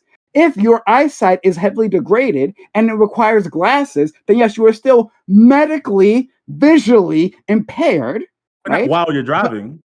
No, but you always are at all times, 24/7. A person who needs Coke bottle glasses, like our friend Scott, Coke bottle glasses is visually impaired. It happens at every point in his life, right? But I'm saying He while your has glasses are on, a you have device. 20/20 vision. You have perfect vision. Otherwise, no. But that no.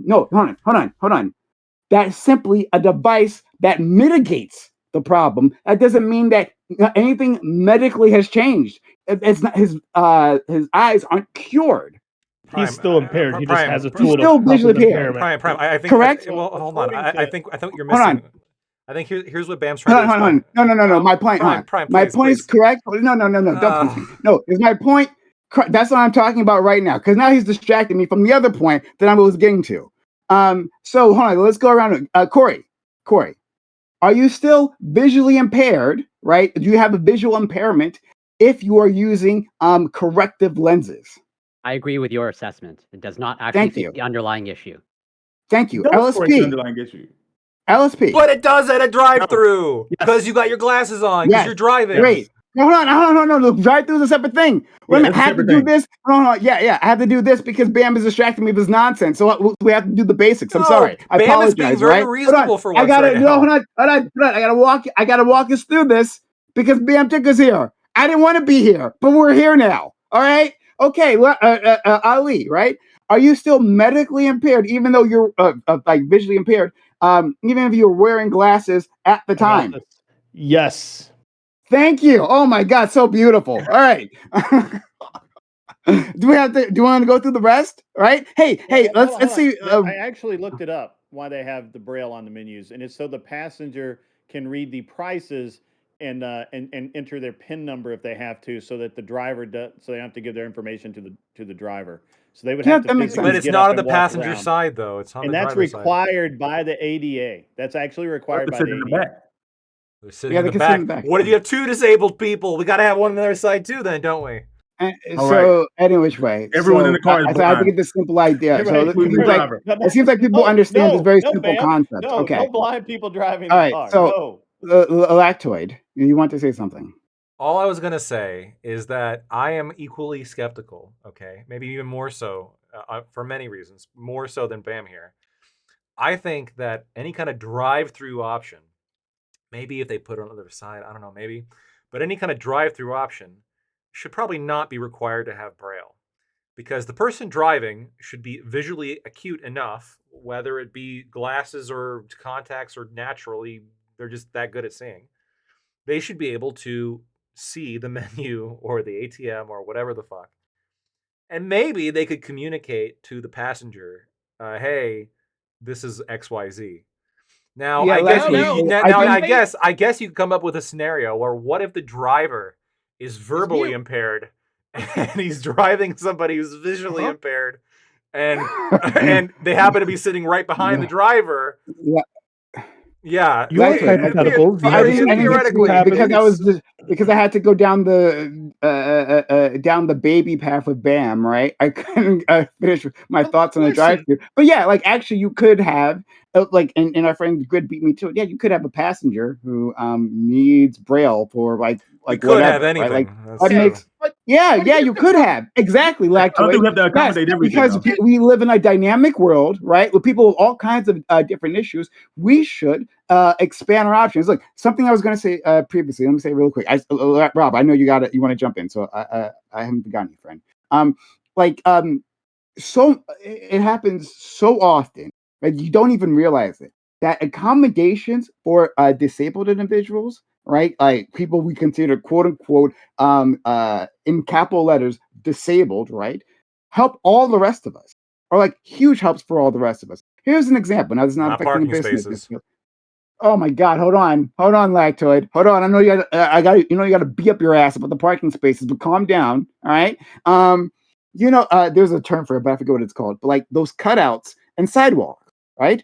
Those have helped so many people, right? Like navigate our cities, right? You can have a town where there's damn near no one who uses an actual wheelchair, but having the fact that you don't have a step in between you and the sidewalk, a ramp where you can like drag things through, right? Whether you're dragging luggage or something or some larger cargo, that's been helpful to everybody having that little step. It wouldn't have happened if we didn't make the massive investment to change sidewalks across the country to be ADA compliant. Yeah, it's a huge help, right? Like having situations where like uh, like uh, visual accommodations like just for computers, right, where maybe you can get high contrast screens or something. Those can be great for people who are fully Having sighted. scooters at Walmart, so 'cause when I'm tired, I don't have to Yeah, walk. having scooters at know? Walmart,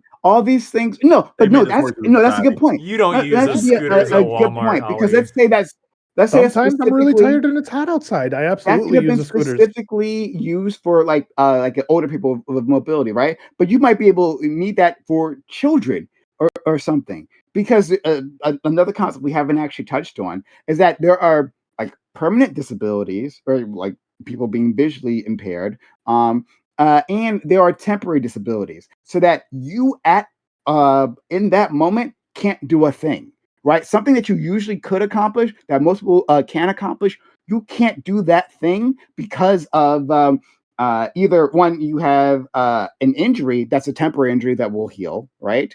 Or you have some other factor that mitigates your ability. So like you could have children. You can't like pick up your groceries, but you need someone help you take out your groceries because you got kids that you're carrying or something like that. I'm just coming to the top of my head. There's better examples for this, but like because you have children with you, right? You have to manage their children, and if you had something a way to assist you with your groceries, just like if you were in a wheelchair, something to assist you with moving around your groceries, that would be a big help. You are temporarily disabled in that moment. You'll be undisabled later, but you're temporarily disabled in that moment, and those accommodations can be helpful to you as well. So sorry, I said a lot. Rob, go ahead. Okay, first off, you keep talking about our blind friends and accommodating them. Fuck that. What about my blind enemies? I don't want any of them accommodated so they can eat Okay, fair shit. enough. Secondly, Okay. right, like even here, like the example you just cite there, like, well, let's go back to something that was said earlier. You talk about like apparently there's some sort of threshold argument. Now it seems like you're going against that. Yes, what about the blind mute person? And the I deaf didn't say anything about the paraplegic. blind mute Well, person, but Lactoid brings up the example, and you're like, sure, that Helen could be a Keller. possibility. That's why we should have Braille at drive-throughs. It's like, okay, but like, let's look, even if we're going beyond the threshold, what percentage of Americans do you think are blind or severely visually impaired when they wear glasses? I have no About two, fucking clue. Hold on. about But to be 7. clear, what I was saying before is not for the specific situation where there's a blind we'll get to person, a that, I mute person. promise. No. But you brought up, so I'm going to respond to that. The a blind person and mute person, both in the car. I said no. We live in a dynamic world where there's a multiplicity of situations that come up where people cannot do things through the normal way, right? Or where they either permanently disabled or temporarily disabled, and having accommodations helps them all. Right. I'll get to that point in a second. I don't think you're addressing what I was saying there. So, if we look at the percentage of Americans that are blind or have a severe disability, even when wearing glasses, it's about 2.5%. What percentage of Americans do you think have a Oh, severe close. sensitivity to light called photophobia? Well, Hold on. 12%. I don't. please, whoever needed to interrupt, go ahead. I'm sorry. I missed it. I didn't hear what 12%. whoever's. I know. 12% of Americans are blind No, they have or have a sensitivity to light or something that you were saying. On It's well, it depends. It depends on how you look at it. So when it comes to people just straight up with like rough, uh, it could be as little as 2 to 5%. However, people with chronic migraines, about 80% of them exhibit severe sensitivity to light. In addition, people with chronic dry eye, you have about 5 to 12, or 75% of them, which is a population of 16 to 40 million people. So it's estimated that it's somewhere between 10 to 15%. That would be roughly 33 to 50 million people have light sensitivity.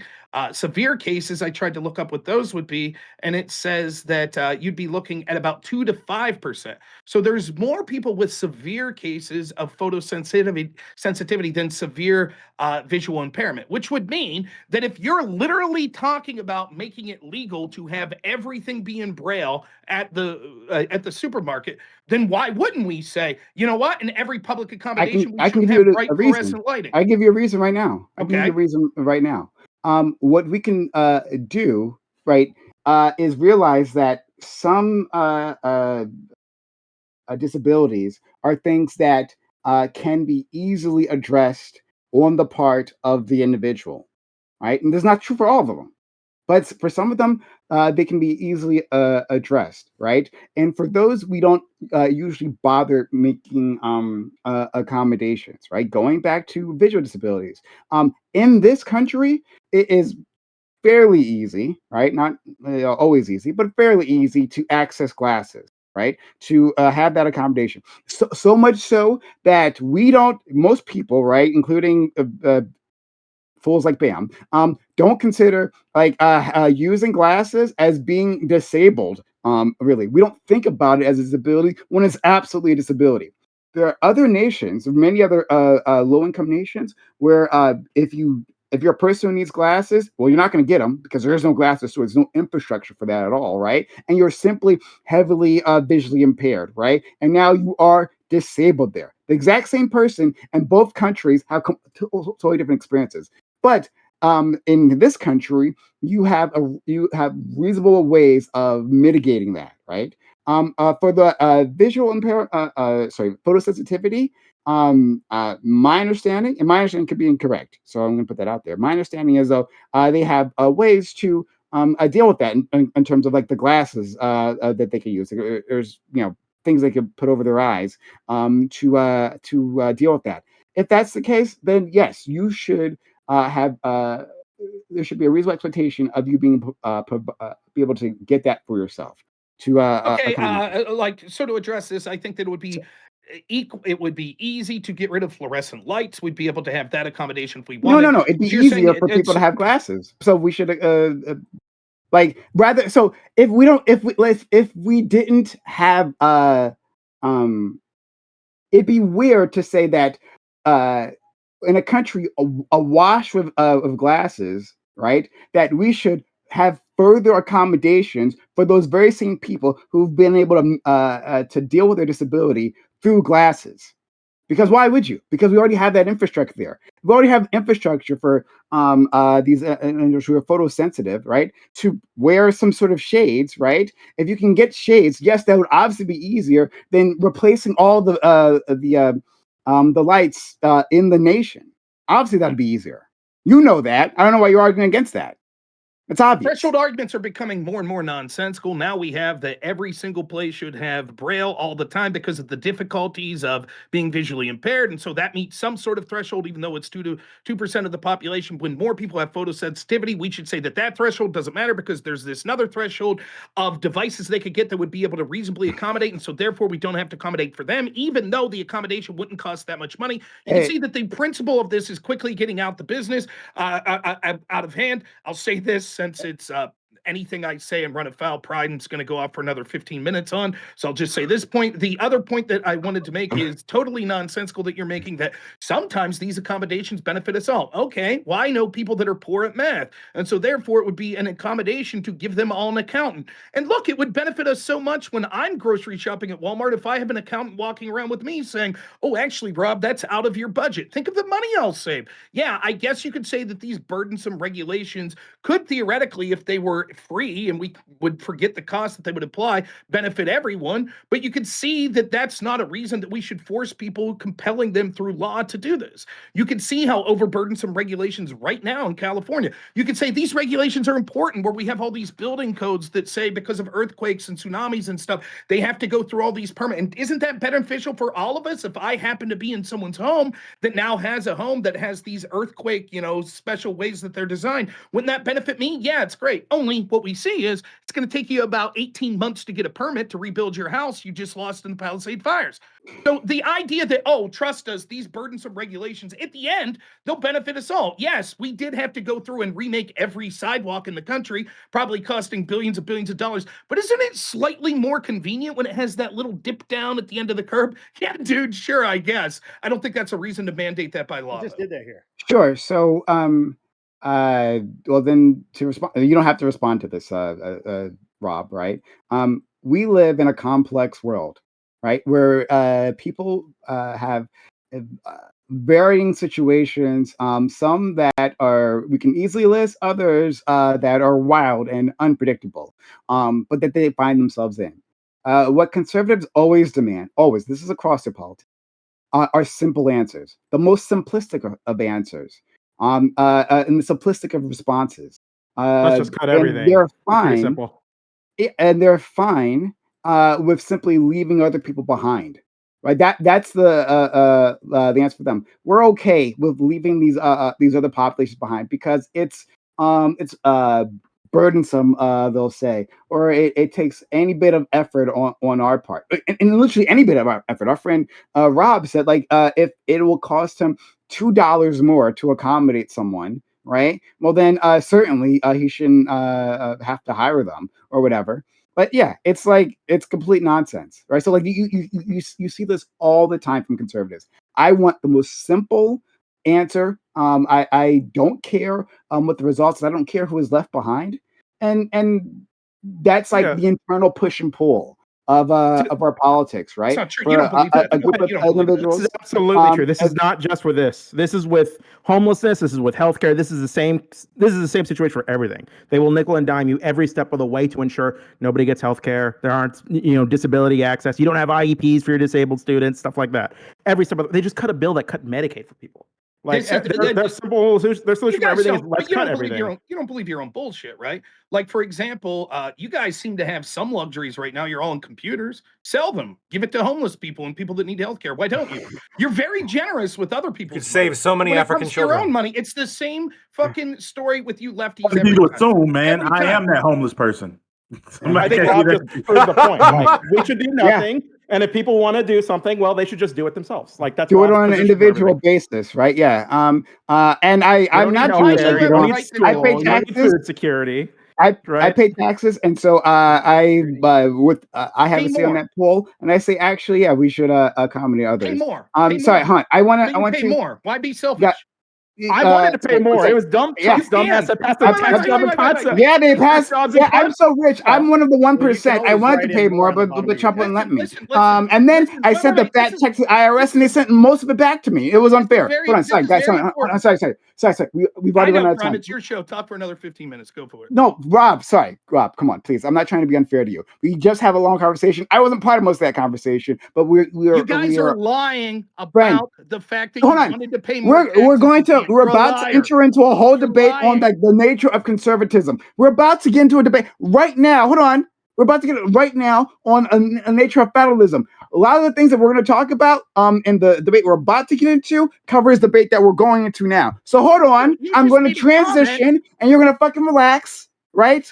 while I do that, I'm doing that because we run out of time. Like I told you before, we have a planned topic, right? And now we run out of time for the unplanned stuff. So we're just going to transition. But you can bring up a lot of the same things any which way. So I'm not going to be really cleaning you off. Fucking 40 minutes from now when people forget that you lied. Notice how when I Okay, said whatever. you wanted to Okay, respond, Rob.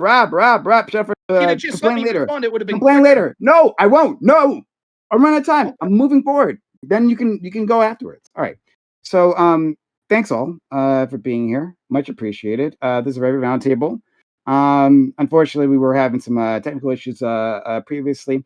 I'm still having technical issues. Bam, thank you for gifting those 5 stars. That must have just happened. It's like literally not It showing just up. happened. I told you before. I was like, hey, I gave you $2. You said, shut the fuck up. I didn't. Because you were telling me about blind people That wasn't driving. enough, Bam. Okay. Well, I stand Good by more. that. Sorry, good. We'll have to get to you later. Sorry, I got to transition. Thank you all for being here. This is a very round table. We have a great group of guests here. They can introduce themselves when they're doing their opening statements. But yeah, if you've been enjoying the content so far, consider supporting the channel, subs to the channel, give bits or give subs, like our friend Bam did. Consider helping out the channel. We do need your help. So shout out to those people who do assist. If you're on YouTube, super chats are great. We'll read your super chats. In fact, we did have a super chat just recently, just a few minutes ago, from Alexander, $10 says, should all warning labels also be in Braille? Probably. Actually, probably. That would actually be Who would quite benefit helpful. most from a warning label but the blind? Yes. Yeah. Do not touch. Actually. Yeah. Do not touch on the Do braille. not touch on it. Yeah, that would actually be quite helpful. That's what I'm saying. Bam's got Yeah. it. He's got it. He understands. He knows where I'm at. So okay. But thank you, Alexander, for the $10 off. All right, so let's get to the topic at hand. All right. Topic. Under Donald Trump, there has been a massive, unprecedented downsizing of the federal government. A lot of functions are being moved to the states. Whether this is a permanent change remains to be seen. But this is a good thing. Different states have wildly different budgets, which allows for varying capabilities to actually fulfill these roles. Specifically, when it comes to emergency management and response, an activity which can very quickly reach into the billions, should states be left on their own? If critical infrastructure is destroyed and states simply can't afford to fix it, should the rest of the nation abandon them to their fate? Or do we have an obligation to help our fellow citizens in need with our tax dollars? Oh my God, it seems like that kind of relates to what we were just talking about. Crazy, huh? Yeah, we talked about this a bit last week in terms of the FEMA thing specifically, but we didn't really get to dig into this part of the discussion. The government's being downsized, ton of workers being fired, and departments are being shuttered without actually being shuttered. Just like we'll empty their budget and we'll fire all their workers, but like the department still exists. That type of situation. In any case, these I'll functions pay are for gonna jails and cops, but fuck everything else. fuck everything else. So these things are being sent back. Like, specifically, they've said, well, states can handle emergency management. They can do that all on their own. They don't need the function of a thing like FEMA. And we don't have to limit it just to FEMA. We can expand to other parts of the federal government and its functions. I just thought that'd be a good place to start. Do we have a responsibility to help individuals around us with our tax dollars, right? We can take that anywhere we want to, including disabilities. If anyone wanted to do that, I don't know. That might be appropriate for a What do discussion. you think about that? Yeah, I don't know why. But anyway, I'm sorry, Rob. I'm messing with you, friend. I'm messing with you. But anyway, so let's get started. We're gonna do opening statements. Go around. Sorry for our friend Lactoid. Work our way around. Yeah, I'm Lactoid. You can find me at Lactoid TV on Twitch, Twitter, and YouTube. If you'd like what I've had to say thus far, come hang out. Obviously, taxes are bad. This is something that I do actually think is good from Trump, and I think is good in the big beautiful bill. Although there are criticisms to be had, is it does cut spending, and it does I think push responsibilities to a more local level, which I think gives people more choice, and also reduces overall government size. Scott, who couldn't be here, did want me to bring up something that I think is important, which is that we have an example in the world currently of a leader who ran on a program of taking this to the extreme, named Javier Milei, who currently is the president of Argentina. And if you've been looking at Argentina, they've been kicking ass. Their economy is doing fantastic. They've cut inflation. Economic growth is doing well. Basically, by almost every metric, if not every metric, they are doing better than they were before he came into office. And he did it through cutting the fuck out of the government, which I think that it's a proven way to help things get a little bit better. And so my main criticism, I think, with the Big Beautiful Bill really is just the deficit spending. I kind of echo what people like Massey and some other people had a problem with that, because I do think the debt is a problem. But I mean, there's and maybe some other parts of it as well. I think the ICE spending is a little bit high. But generally speaking, I like the idea of cutting spending. That's a good thing. And so, yeah, good shit. Thanks Is so much. Lactoid especially out of focus, or is it just me? It's just you. You got your glasses. They're not working. You gotta That may be- Prescription okay, needed. you okay. gotta I have was me just in gonna let you know. braille. You gotta have me in braille. Uh, You want to be let's touched, not seen? Oh God. Our friend Ellis B unfortunately is PC crash. He should be back soon. Let's go to our friend Corey. Yeah, well, I'll try to keep it short so that, Rob can get his statements out. But yeah, you can find me on Twitch, Corey Campbell 94, Twitter, X, YouTube, Instagram, Substack. It's Corey Campbell. So it's a nuanced discussion. Do I think that there's something to be said for, having a minimum government as possible, but also at the same time, I think there should be things to spend on. But I would say overall, Trump is not doing well, in my opinion, in terms of the spending that he is. As in, I'm in favor of FEMA, but I also understand that FEMA definitely has its flaws. But I'm more in favor of like refining and making an institution better, rather than just like cutting it completely. And I also do think, just in terms of like principle and philosophy, I don't know. At least for me, it's hard to reconcile United States of America, like you're all Americans, but like no state wants to help each other out, and it's all every state fends for themselves. But that might just be a philosophical difference. Where I do think it'd be good for other states to help each other out, sort of like literally help your fellow neighboring state out. But that's just my opinion. And to keep it short, I'll leave it there for now. Thank you, Ali. Yeah, I agree with Corey. One country, one people. If the people in Texas have a flood, we should all be helping them, considering there are brothers, our countrymen, whatever it may be. Someone in Michigan has a problem, California has a problem. You put your politics to the side, and you just help the state. We are the United States of America. We are not individual states. I know Texas and all people want to secede, and they'd prefer America to be more like Europe rather than the states as we have them. But obviously, if there's a state that's in need, we help them. Great. Let's go to our friend Grid.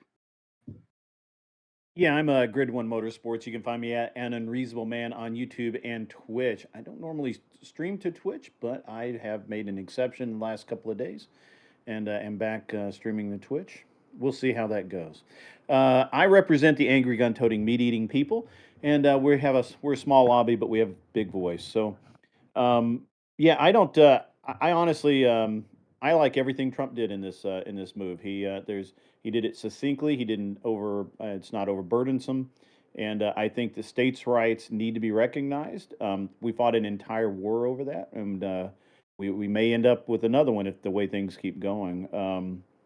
States' rights are important, and we are a republic, not a democracy, and that's very important to remember. The federal government is bloated, it's too large, and it needs to be downsized by a lot. And that's all I got. All I'll say for now. Thank you so much. Our friend Rob, love to hear from you, and you can respond about anything you'd like. Friend. Thank you. In general, I think that it is absolutely true. Although I'm in favor of some sort of limited social safety net, I think that our government is far too big. And when we're talking about becoming trillions of dollars in debt, it's one thing to say we should be generous and help people out. It's another thing if you look at it from the perspective of our children and our children's children are incurring debt that we ourselves are getting the benefit from, and that they will be put into debt slavery because of the frivolous spending that we have here. So these cuts are necessary, or they're quickly going to get out of control as a larger and larger portion of our GDP goes to paying off our debt. This means substantial cuts are necessary. I wish Trump would make more cuts than what he did, but certainly the effort to try to get some cuts starting to going are a good thing. In addition, what you see is oftentimes the way that this money is spent is things that are antithetical to what people like me, Grid, and Lactoid would believe. So we're told we have to fund USAID, even though 90% of that money in certain instances could go to Democrat-funded groups, and then we give 5% of it to fight AIDS in Africa, and we're told that we're inhuman because of that abuse that's occurred. Now, if you want how this would play out in real world, when you look at the institutional control that these big government people, it's not even just the left-right thing, it's sort of these big government people, of course they have an incentive to say we should continue spending and increase the amount of that spending because their livelihood depends on it. That's how they get their money. So when they have this institutional control and they're willing to lie for personal benefit, well, you get an example of it from this very panel.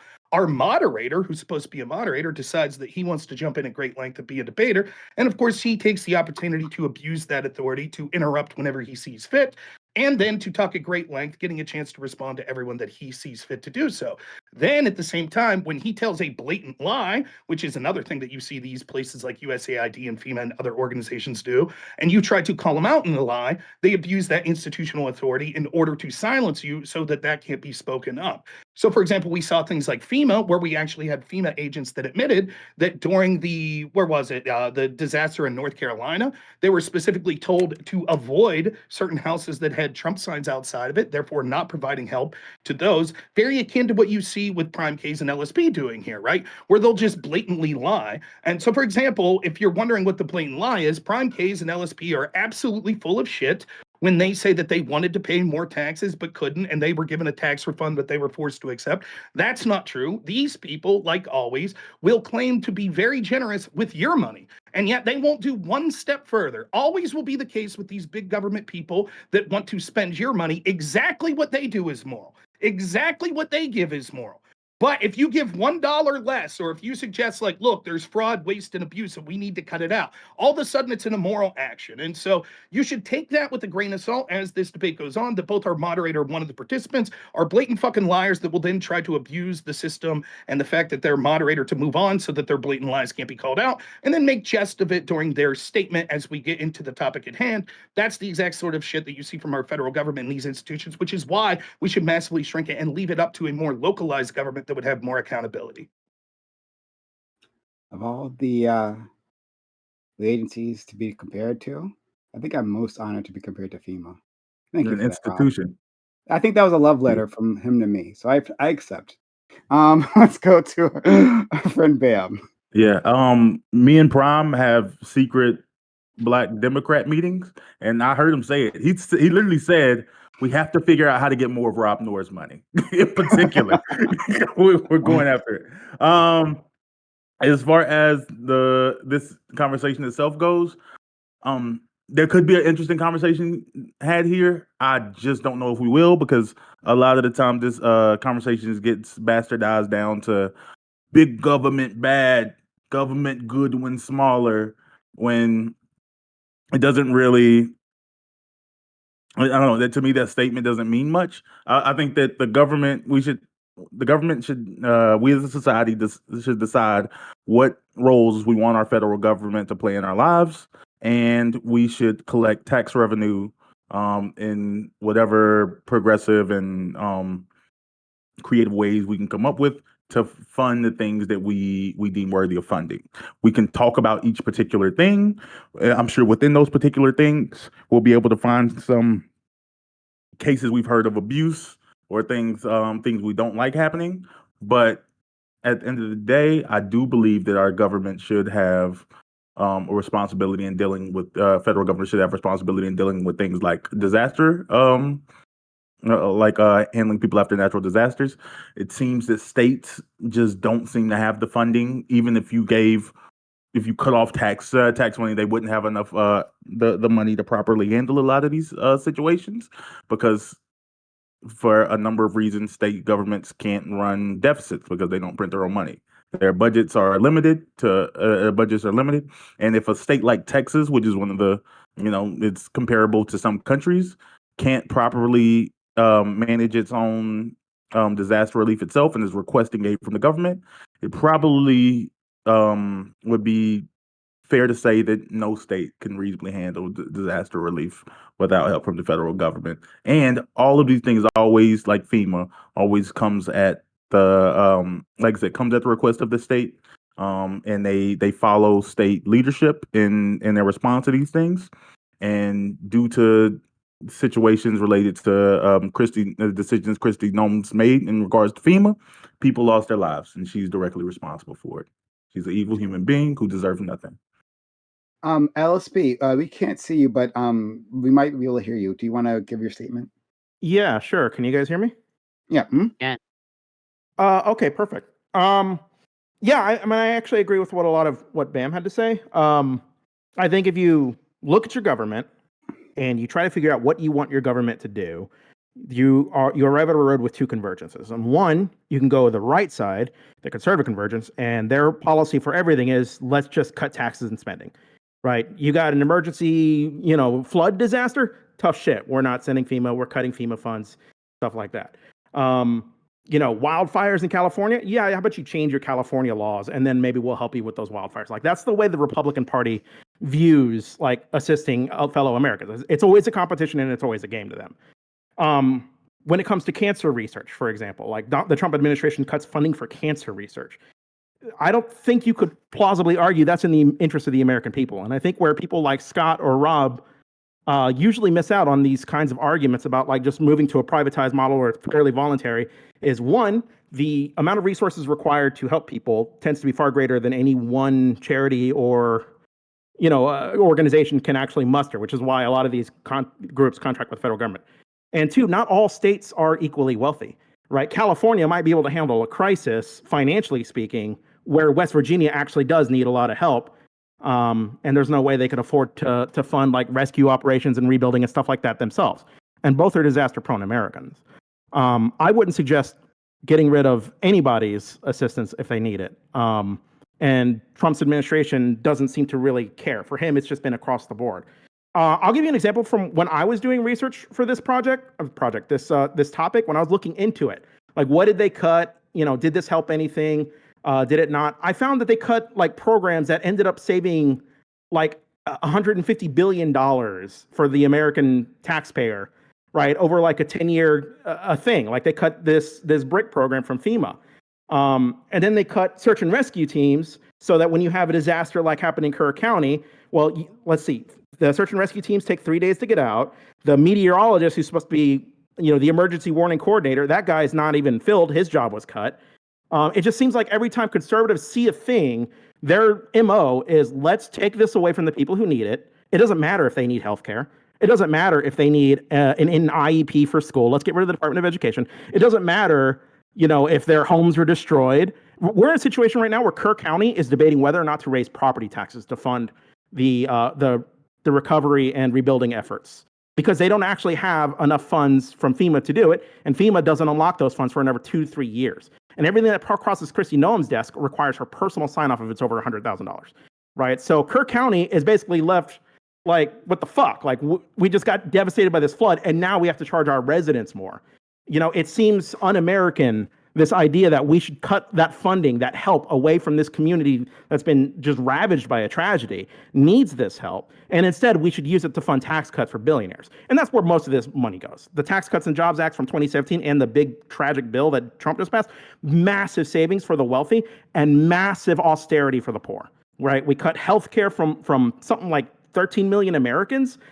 I'm sorry. No, it's just, the conservative policy for America is fuck you and your problems, I'm going to get mine. And that's just not, don't take the right road on that converged fork in the road. Go left. Help out. Live in a country where you help your people. Live in a country where you take your tax dollars and you invest it wisely and you save taxpayers something like $150 billion. And don't let morons like Trump cut it, right? Don't elect these people. These people are dangerous to this country. Okay. These people have cut aid that's cost lives. How long an opening does this fucker get? Yeah, sorry. I was just No, you going to whine the whole time? He's a racist. He's a xenophobe. He's a sexist. Too. Yeah, we got 34 I did have felonies. to cut that Okay, off. what Yeah. more do you need to know? So, He does all of those things. We're gonna get started, but we have a super chat immediately. And so I'll kick it over to Grid for a second. Alexander win $10. Can Grid explain what his point is about being a republic and not a democracy? As pertains True. to our Good current question. discussion. We are a republic of states. If you don't understand that, I can't explain it better. No. As not pertains understand to our that? current, like I understand we are a republic, but as pertains to this discussion. hmm Yes. How's that not self-explanatory? Sorry, why did you bring it up in the context of this discussion? Because people are It's stupid. not a- So can you Because explain it to states' them? rights. Okay. Literally, it's literally how. I mean, how can it? Man, did civics A fail? republic doesn't include like idea Sorry, of wait. federated Did you support the states. military occupation of Los Angeles? You're going to talk to us about states' rights? I'm Did you sorry, support the are you military guys occupation of gonna Los Angeles? try- That has are to you do gonna with try something more? that's Try more. specifically Okay. enumerated in the Yeah, Constitution, which is so- immigration being the purview of the federal government. Grid. You don't need the Marines to occupy Grid. Los Angeles to enforce immigration laws. You A do when republic- lefties like the people you support are engaging in violence against federal employees and buildings. No, you don't. The community there Yes. said you didn't. The Yeah, police absolutely. Well, they- said you they did were not in- need to send in the so Marines. now you're for states' rights. The Now you're police for states' outright. rights. And you're not. That's exactly what I'm pointing out. I I am for states' absolutely rights. am. I don't want West Virginia to have to shoulder the cost of repairing buildings and homes all on their own. I am for states' rights. Okay, good. That's awesome, man. How much extra do you write on your taxes every year? $1 billion. How much do you? No, you don't. You don't know that.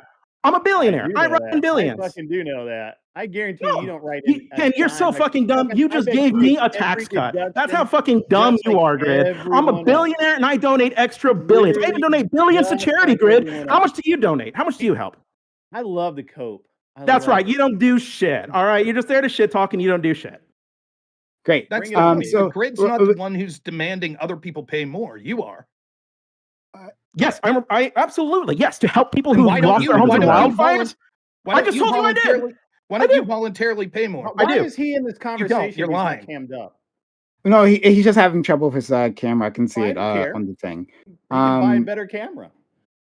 uh, Everyone else is. I didn't No, have no, to no, get no, billions no, of Grid, dollars, Grid. my friend. No, no, you don't Grid, get billions Grid. of dollars by buying extra cameras. Grid, It's you individual buy freedom. him a camera, Grid. You would buy know him this a if you were camera. conservative. I like would that. buy Yeah, him you. a camera, but I can't support degeneracy in this world. Your responsibility to buy him a Your camera. whole Oh, life's my a degeneracy, my friend. Right, I It's understand. Okay, unfair You're for the one degenerate who elected a person. degenerate for the White House who cheats on his wife, right? With a car, What and was it's Jeffrey Epstein's client list. But yeah, okay, I'm the degenerate. okay, guys. So before we go down the Epstein, right? Before we go, as It would be a so group, much better if consider we could see where his Trump's life dick has unfold. been. Okay, before we do that, just quickly, Grid, on that Republic thing. Like, Sure, a man. Republic does require states, right? So I don't know what your state's point has to do with being a republic. Because as a republic, each state governs itself. The federal government has, in the original documents, and the way this country was intended to be, was limited federal government. What does a limited republic mean? federal power. The federal government shouldn't even be. What do you think a republic having- means? We should not have income tax. What do you should think a not have republic that. It means? should not exist. Federal income What is the tax definition is of a republic? crime He's not against registering in. the citizen. Hey, what is the definition of a republic? Could you tell me that? It is a group of states or countries No. that function as Blackjoy, do you know what a republic is? Are you on? I you on board with that? think so. He was talking about the kind of republic that we have, which is federal. No, we got hon, federalism. no, hey, no, You said it. Lacroix, don't Oh try my that. No, God. hon. Yeah, Lacroix, what's the definition of a republic? Exactly. Have you tell a us? backbone for one. So, okay. The reason why here's why this is ridiculous. Okay. No. Hold on, What's the stop. definition of a No, republic? hold on. What he said was, we're a republic, not a democracy.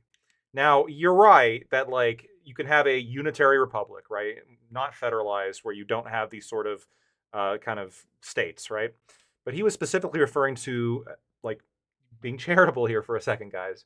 The concept of in America, right? We are a Very charitable. we are a federated republic where we have a whole bunch of different states, and the idea with setting this up was that these states have rights and responsibilities. And as time has gone on, more and more of these rights and responsibilities have shifted over to the federal government. And you see the federal government begin to expand dramatically, right? Donald Trump's movement of some of the things in the federal government to the states is not anywhere close the amount of autonomy that the states had at the beginning of this country. It's not anywhere near. The federal government is still far, far, far larger than the framers of this country ever intended. All that he's saying, and I'll say this too, I think that there is a real point to say, look, like states do have rights. States also have responsibilities. And when you have organizations like FEMA or other federal programs subsidize people living in particular states, you are essentially moving wealth from some people who just based entirely on geography to other people, right? Why should Floridians, maybe this is a hot take, but this is my genuine opinion, why should Floridians be subsidized to live in their state while I, who don't get to enjoy the beachfront, okay, but I live in a place that doesn't get hit by a hurricane every 2 years or every year, why should I have to pay for their lifestyle? Why am I subsidizing their lifestyle when they could come move up by me? They don't got to worry about hurricanes if they come up move by me. Maybe they should pay for that. Maybe they should contribute to their own fund to cover the additional costs that come with living in the area that they live in. And this is the same concept when it comes to rent in New York City or LA or San Francisco. Unless you're one of a few states, you're probably subsidized by other larger states. Yeah, that's what I'm going to say. It's just a situation such that every state subsidizes every state. The economy is not zero sum, and I know you know the economy is not zero sum. Florida contributes a lot to the rest of America, not just in agriculture, not just in tourism, but in other forms of business that they actually do house there that ships all across the country, right? They provide a lot of jobs for people is what I'm saying.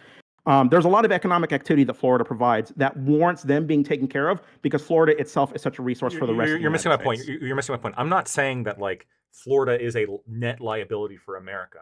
What I'm saying is you're asking why should we support them? No. What I'm saying is that Florida man is what I'm saying is specifically when we're talking about FEMA, for example, I pay in a lot more into FEMA than I get out because I don't live in Florida, like anywhere really a disaster-prone state at all. And Floridians get a lot more out of FEMA than they put in.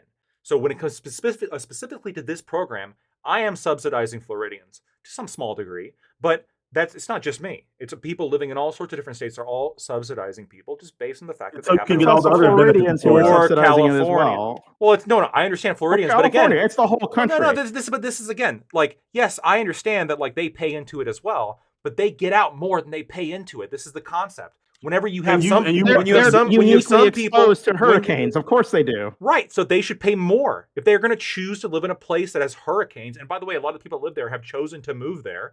They're going to choose to live in a place that has hurricanes.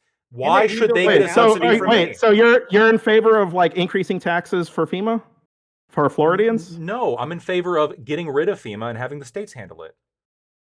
I thought you just said they should pay more, as in like everybody else pays. They would if they had their own state disaster fund. They probably, they most likely subsidize your insurance. You get that money back and what Floridians pay into your insurance. No, Lactoid. No, Bam. I understand they pay a lot more in insurance, but the reason they pay so much more in insurance is because insurance companies have to pay out a lot more in Florida. It's not like they still pay in more than they get out. No, I think Florida's a net taxpayer, aren't they?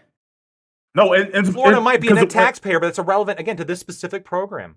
No, and specifically in insurance, they still pay in more than they get out because whenever they run on a loss, they end up getting out of the state. For example, I think Progressive just left the state of California. You're right. There's a lot of states that leave because the Department of Insurance. Because whenever you become a negative, because the Department of Insurance mandates costs.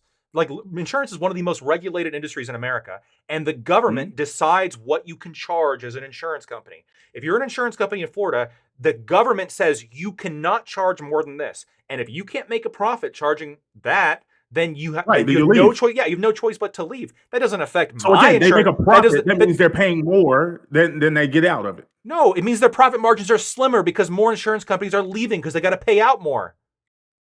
If their profit margins were healthy, they wouldn't be leaving so much, right?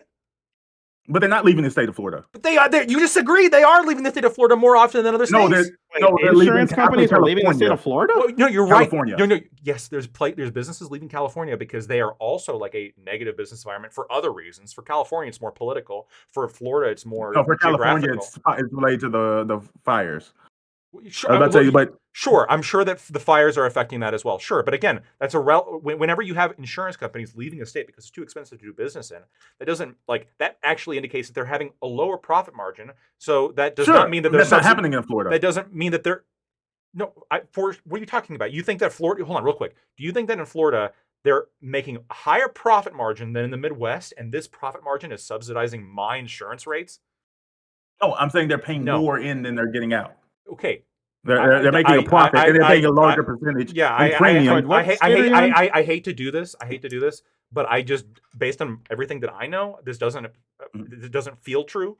So if you can prove this claim to me, I'll accept it. My understanding, but my understanding is that Florida is actually a hellhole right now for insurance companies because the weather is particularly bad. That might be true. They face higher risk there. That might be true, but just a point, just Lactoid, a point of fact, and I only know this because we own some property in Florida. Insurance companies have been fleeing Florida for the past 4 years, but they're actually more of them are staying currently because of legislative changes. DeSantis DeSantis made things easier. Loosened some of the regulation on the market. The biggest issue they have is that if you have a house that's destroyed in a hurricane, the insurance company has to build it back. They can't just say no, you shouldn't live there. This is you should not be there, and we're not going to rebuild it. They will absolutely have to rebuild the house. Grid, you're right that things have been getting better because DeSantis did put in tort reform. However, that tort reform move was heavily opposed by who? The Democrats in Florida, right? There was a Republican measure that actually made insurance a little bit better in Florida than it was.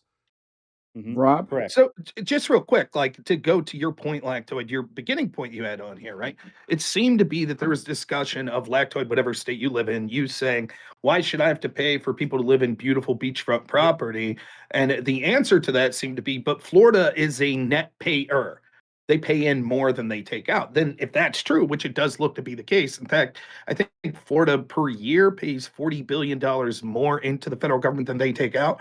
Well, if they weren't forced to pay that $40 billion in, would they be in a better position to deal with natural disasters? Absolutely. I think 100%. so.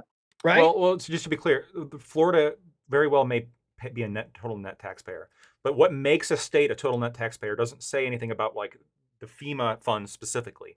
What it could mean is that, for example, perhaps the average person in Florida is just wealthier, like more wealthy people move into Florida. It could also be that they use less disability services, like Mississippi is a net taxpayer drain, not because of the policies of that particular state, but because such a high percentage of its population is like on Social Security and disability and Medicaid and stuff like that, because it's a lower income state. No, I agree with you. I'm merely making the point, right? Like the idea, it's like, why should we leave Florida high and dry? It's like, well, we wouldn't if all the states dealt with this on their own and Florida wasn't forced to pay in so much. But not all states can take care of this on their own. Sure. Not all states can take care of this on their own. Okay, like we need to address that.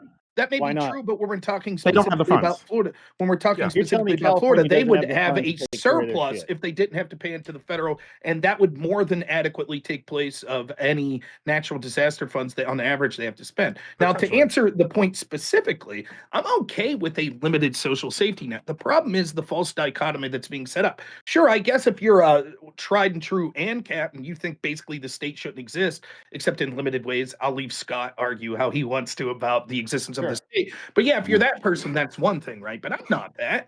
I just think that most people fall somewhere in between. So the smearing of conservatives is always like unwilling to give any money. No, the point Lost to an answer to my question. Well, let Rob What do finish. states do that can't afford to do this their own? What do they do? I was directly addressing that I'm okay with some sort of federal safety net. You're just not smart enough to understand what I'm saying is you're lying about the amount of money you pay in taxes and all that shit. Perhaps if you'd spend So less you're okay time with trying to make FEMA. up... You're okay with FEMA. Perhaps if you'd spend less time trying to Social make up safety what you nets think like would be- FEMA. Instead of derailing, why don't you just perhaps- address what I'm talking about? perhaps- So like perhaps FEMA, you- you're okay with FEMA. Perhaps if you'd spend less time trying to Are you make okay up with FEMA or not? You're just going to attack me. Are you okay with FEMA or not? Okay, One second. I'll be fine. You're You're just going to attack me. Like, let's just address the topic. No, he's got. We got to let him respond. So let Rob. All finish. right.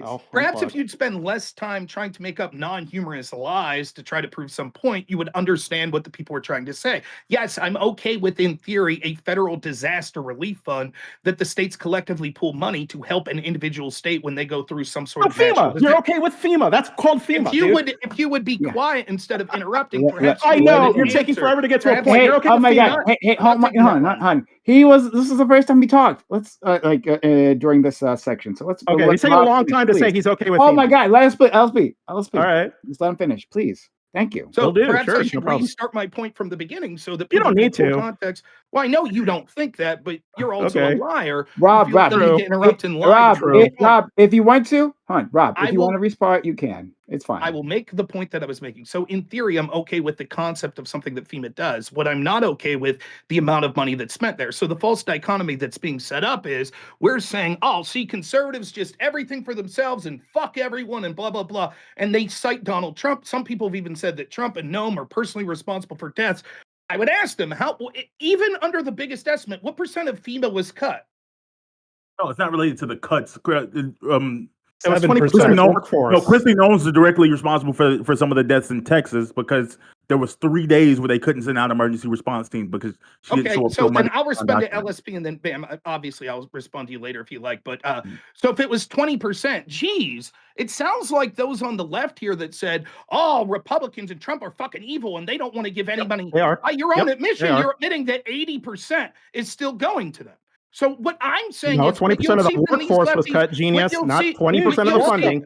Again, why don't you just shut up and listen and then we'll give you the same sort of Well, benefit. if you're saying when you speak. something that's wrong, I'm going to interrupt to tell you what's wrong. You can't Okay, just. I'm sorry, okay. this is the Rob Noah monologue hour. I'm going to tell you when you say something wrong. Okay. Rob isn't monologuing now. I've seen Rob monologue. He hasn't monologue yet, but he's about. Okay. right, LSP, we'll wait. it seems clear to me you were Ron, make this incapable guy of cam up. answering the specific question I asked. So I'll His ask cam's not again, working. since you want to say that it wasn't 20% of the money that was cut, it was 20% of the personnel. What percentage of money was cut by FEMA? No idea. 20% of the staff was cut. So you have no fucking clue. So you're running your mouth and you have no idea how much money. Yep, I'm talking about the staff that was cut that left That's vital right. services unfulfilled during events like the flooding in Kerr So County, then- such as so the then when you emergency say- coordinator, Stop such as the lying, emergency stop lying, weather stop coordinator, lying. whose office was We've unfulfilled as a already consequence Wait, of Trump the lie buying is out. No, that you ain't. We True fact shit. checked you last That time, is a man. true statement. That is a true proved statement. you wrong. And this No, is why you did Yeah, not. we Well, you did. can We proved complain you wrong about it. last No, you time. did not. Okay. No, you okay, did not. all right. That office is still empty. It is a vital Being in office that denial is does still not empty. It make wasn't the relevant to fact that you're area. wrong any less. I don't Yes, want it to. is. I don't It's want the San Antonio office that deals with Kerr County. I don't want to relitigate that particular argument. We did it last time. We did it a lot.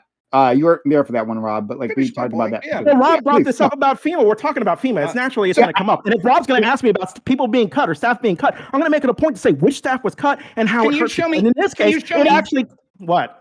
Can you show me one time where I asked you about staff being cut? Yeah, what you asked earlier Oh, was okay, how that's much enough from you FEMA then. was That's cut, enough. and I gave So you the then- answer to how much of the entire staff was topic. cut. So you're Now you just might being not like that answer, but You're 20% of the staff being cut leaves Please, vital please, services please, unfulfilled. Please. Regurgitating canned Everyone, let me comments know when you've I can already talk proven unfettered. I wrong. appreciate it. Go ahead. So Can I make all right. a point unfettered here? Now, the reason that people tend to go on filibuster is because people like you, LSP, when you ask a simple question and Why you don't you feel the just make need a to point? Hey, Jesus. LSP, You didn't have to address him. You did start a LSP, fight with him. I didn't address Rob at all. You did. I He has the gotta right to meet start a you. fight I gotta with meet us. you, buddy. I Address gotta him. meet you, buddy. I gotta meet you. We gotta get through this. I don't want to do all day with Okay. this. You So can respond afterwards. the reason that people tend to do these monologues is because when you're trying to have a good faith back and forth, you ask someone a question hoping for a simple answer, and then they don't answer the question and instead spurg out going on some unrelated thing. The point I was trying to make is what we heard from the opening statement, particularly from LSP, is conservatives just want to spend $0 and leave people on their own. That's not true. The highest estimates show that It's only black vote. 30% would have been cut, which would prove that even under Trump, who's supposedly this devilish man that doesn't care about poor people, 70% of the money of FEMA still goes there. And the left will always say more. For example, I could make the same argument from the perspective of a further lefty when it came to FEMA under Joe Biden. Well, there wasn't enough money there to provide for the Palisade fires or to provide for what we saw in North Carolina or that train that overturned. If only we would have spent billions more. And you people are fucking evil for not wanting to spend billions more. Meanwhile, the federal budget spans further and further out of control. More waste and fraud is used, and no one wants to have those honest conversations. The only answer is if you don't want to spend the the maximum possible amount of money at every point, then you're a monster that wants people to die, and it's fucking nonsensical. Last point is, Grid already made the argument, and LSP lied about it. People are very generous with other people's money, and yet they're unwilling to even do the bare minimum with their own money. How generous of you lefties to say that we should pay more, things that you're unwilling to voluntarily do yourself? I think that I do acknowledge and agree that there's some people who believe that like there's like an unlimited resource that can a limited resource that go towards everything, but I don't know if anybody's necessarily making that argument. I think that FEMA is probably one of the good things the government does. I think that an unfortunate reality is propaganda, mostly spurred out by the current president of the United States, led to people not knowing what funding was available to them and access to resources. Which is when you talk about Hurricane Helene that came through North Carolina, South Carolina, and parts of Tennessee and North Georgia. I guess parts of Florida as well. There, Donald Trump came out and he was standing around in the middle of the city saying, "Wow, Joe Biden's not here, and he's only giving people $750." $750 to repair their homes, even though number one, the $750 is just immediate relief. It's just, hey, to get you out of your current situation, get a hotel, have something to eat tonight.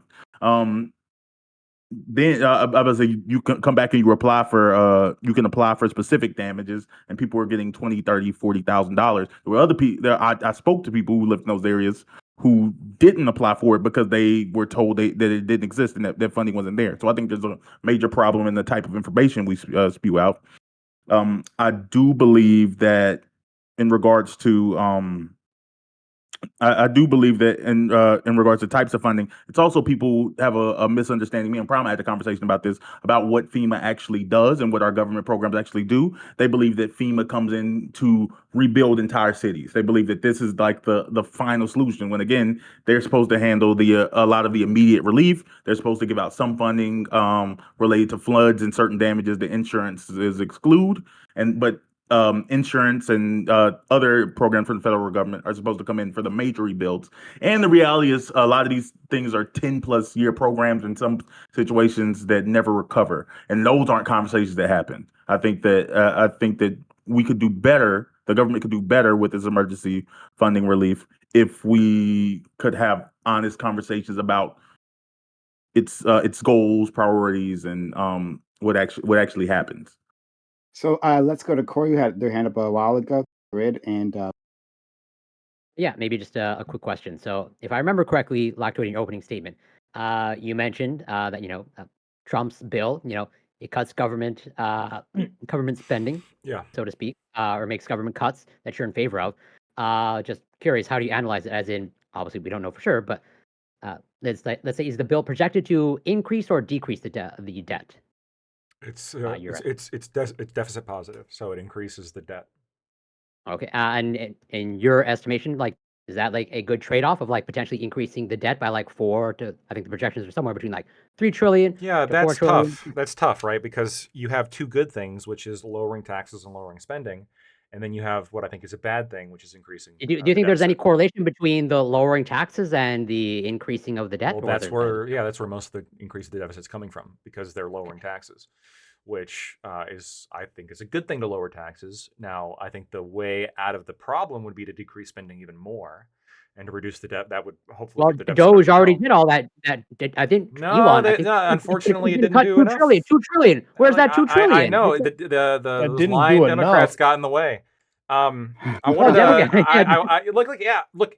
If you're gonna try to say, well, Lactoid shouldn't have President Trump cut even more, I'd be like, yeah, yes, okay, that's your By argument. a lot. But like we He have what we just not have, did the tax and cuts. unfortunately, it was like a political. No, tax cuts are No, good. and I just want Unfortunately, to it see, was a like, political. do You're you asking me think where this overall do I feel like a positive, is negative? this And trade-off worth it to you? I think probably. I think it's a good direction when you're starting to see overall spending go down. That should be But kind of it's not going emphasized. down. No, We're but it still deficit is. spending. We're deficit spending to, That- but that- the only that- thing instead of paying for debt, we're paying for tax cuts. No, But but we're spending is Apology down. tour is coming soon. Spending is no, down. Spending we're is down. spending on the tax cuts. Look, We're, hold on. like those tax cuts, Okay, like we're do you know what I going mean? into Do you know deficit what, to pay okay, for them. I understand. Do you know what I mean by spending? Yes, I understand what you mean. I'm disagreeing. I'm saying that's the wrong definition of Okay, spending. no, outlaws. You're saying Outlays. we're not covering we're not funding government programs, but I'm saying the government program that we're funding is tax cuts. Yeah, tax cuts is simply an absence of an inlay, not an outlay. No, it's not an absence because we're having to borrow money to do it. We're spending. No, We're to pay for the okay. tax cuts. If you cut spending, if you lower your total outlays, you can reduce your inlays by more, right? And then yeah, you're going to have a deficit. But that doesn't mean that you didn't reduce spending. This bill does reduce government spending. Like that is a benefit of it, and it reduces government spending by a pretty decent chunk. If I spent Reduces government $1,000 revenue by a pretty decent chunk too. I'm sorry, because I know I'm cutting yes, you off. I'm which being really is rude right now. good, which is good. But if I was spending $1,000 on rent, and you say that like, oh, okay, give me $500, and I'll reduce your spending on rent to $500. I'm still spending $1,000 towards rent. I'm just giving it to you now.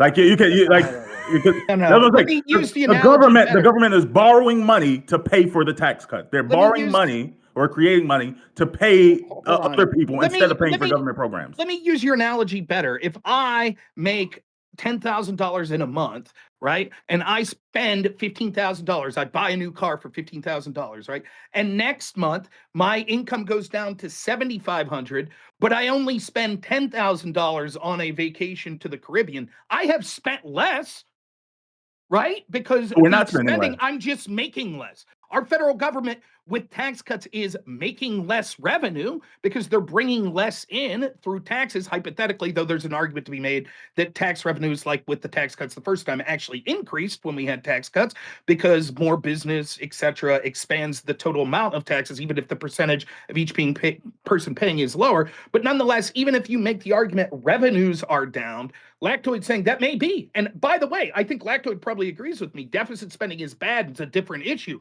But spending itself, no conversation about the revenue at all. Just spending is down. That's what he's talking about. And I'd further say this is just a 1 month issue. In a vacuum, that's why Corey, it's a bill. Corey, just please give me this real quick. Okay. I will say that I think, I could be wrong about this and I'm open to hearing, but wasn't June the first time that we've had a budget surplus? Meaning that actually we brought in more than we spent by about $27 billion or something like that. So I'm not saying that trend will continue. I wish it would. I anticipate that it won't.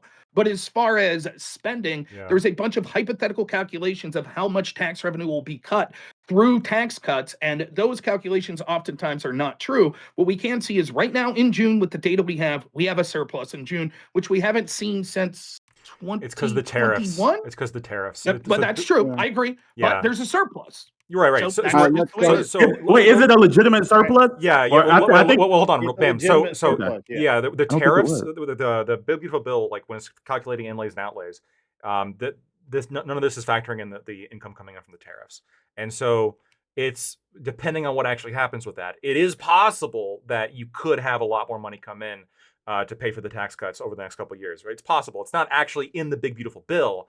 It's possible that separately there could be some additional inlays.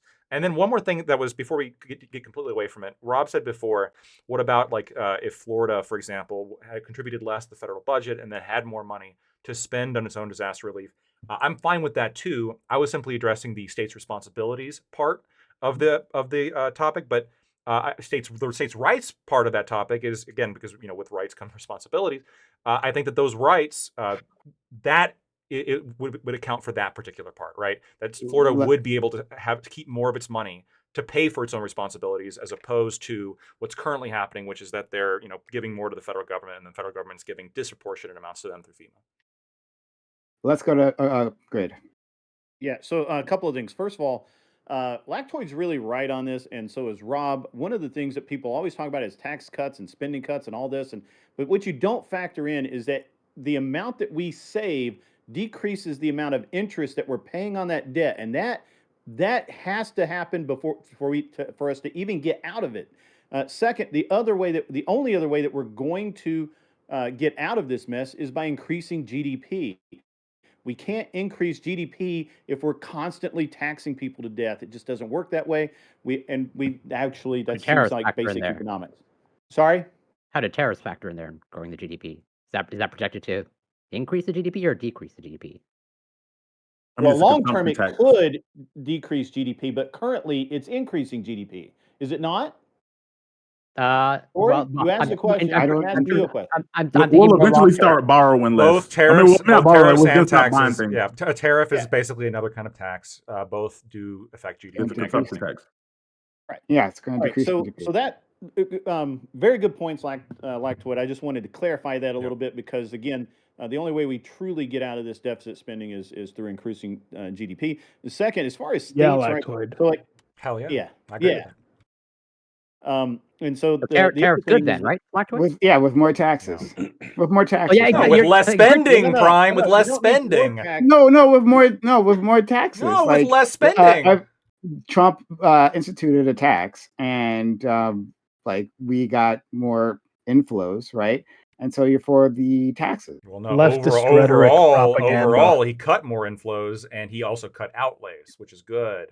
Sorry, The but outlays are the big thing. sorry, you're And confusing me with big end, pay down inflows debt. and outlays because I'm getting like inflows. That you mean the taxes and outlays? Just use taxes or whatever the fuck, right? So Like I'm both sorry. taxes and tariffs are money coming into the government, and spending and outlay is when they have to buy shit, right? So if you reduce Yeah. spending and you reduce taxes, I think Except that's that generally a good thing. we are increasing our spending in the military, right? More military contracts are being created, and DHS Well, the going up terrorism. pretty There's nice. terrorism, so we have to Hold on, hold spend. on. and we're It depends on where we're spending the money. Because if you're spending money internally, that provides jobs, which also increases the amount government of taxes provides that you jobs. collect, even though you've actually not raised the taxes. See, this is a problem. You guys are really Government this is jobs? not a bilateral thing. There's Government economics are jobs. complex.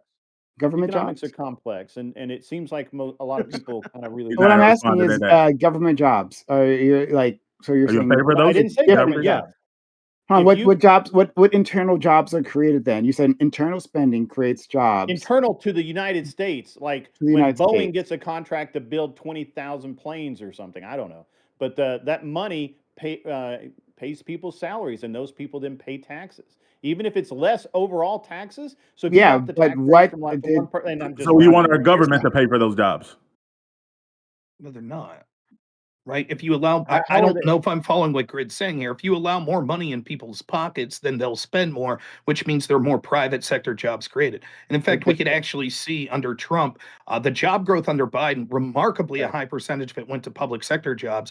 Now, public sector jobs are decreasing significantly under Trump, but we're still having impressive job growth in the private sector. And the private sector jobs are always going to be better because they are more akin to market forces, where public sector jobs are always going to be less efficient to providing services to the American people. We basically have a bloated government that operates as an employment system that's just an interesting welfare system that sends a bunch of money to government employees that are basically doing dick all.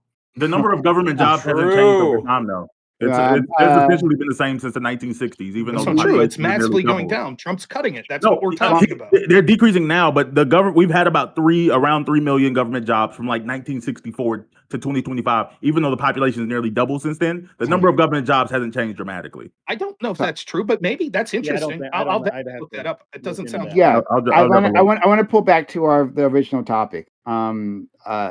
Before we get out there. Yeah. So one of the things Trump, and I was just responding to Blackwood on that, but my actual point was that like Tennessee, we operate at a budget surplus, meaning that our state puts money in the bank every year, even after we pay the federal government all of their evil sin wages. We get, our state actually has about I don't know, some surplus, and it changes from year to year. And because of that, when the storms hit on the Tennessee side, you can see that our surplus was able to help our side out. And on the North Carolina side, there's still people living in tents over there, relying on federal aid.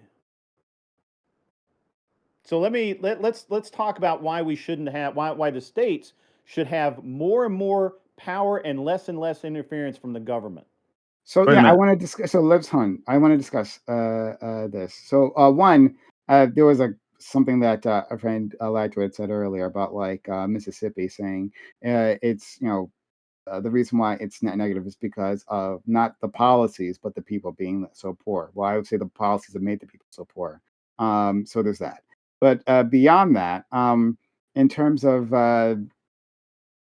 like why we wouldn't want states to be on their own is because different states are in different situations in terms of their budgetary readiness, right? Even though Mississippi is a fair of a state due to Republican rule, I wouldn't want to abandon my Republican friends. I wouldn't abandon the people there.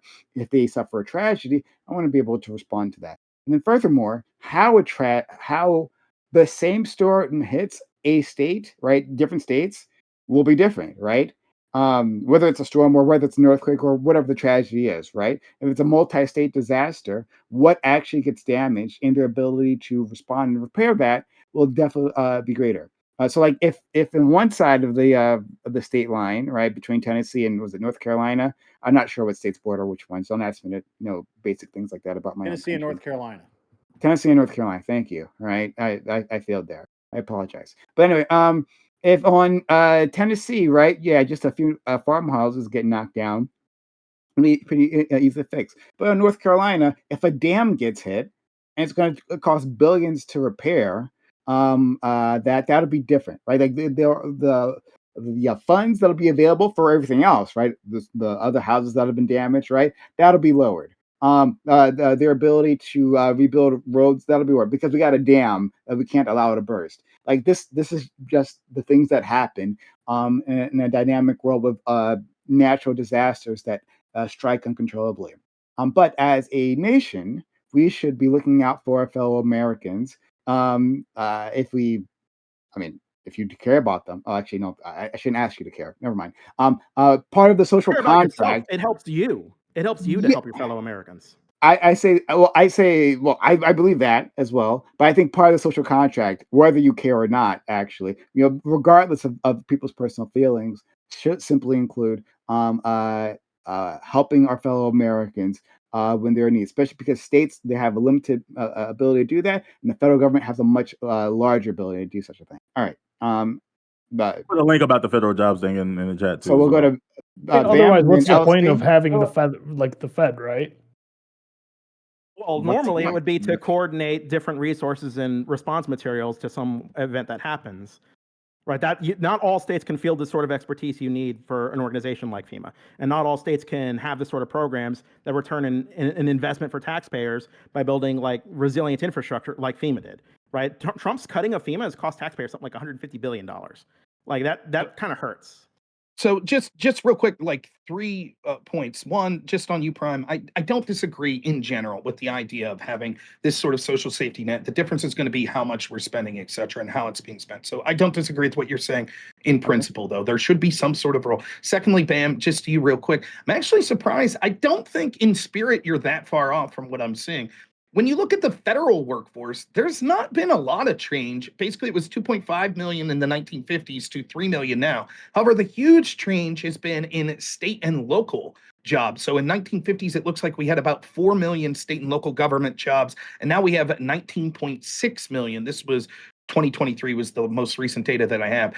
However, as a percentage of the workforce, yeah, it's been, when you look at the percentage of the workforce, about 10% in 1950s to about 13.6% now when it comes to the public workforce. I still think most of those jobs are bloated, and they were probably bloated in the 1950s as well. But I'm actually shocked, and I think in spirit you were correct that was not as big of an increase as I perceived. Obviously, that's a cursory look, so I'll have to look more into the data, but well done on your part. I think that you're more correct than not on that. Lastly, I just had a question to sort of the lefties on the panel that has this belief that we should put more into the federal government to have this big pull to help these things. Do you blame Democrats then in Democrat-controlled states like New York that want SALT reductions? Isn't that them saying that they want to pay less into the federal pool to places like FEMA? Is that not monstrous?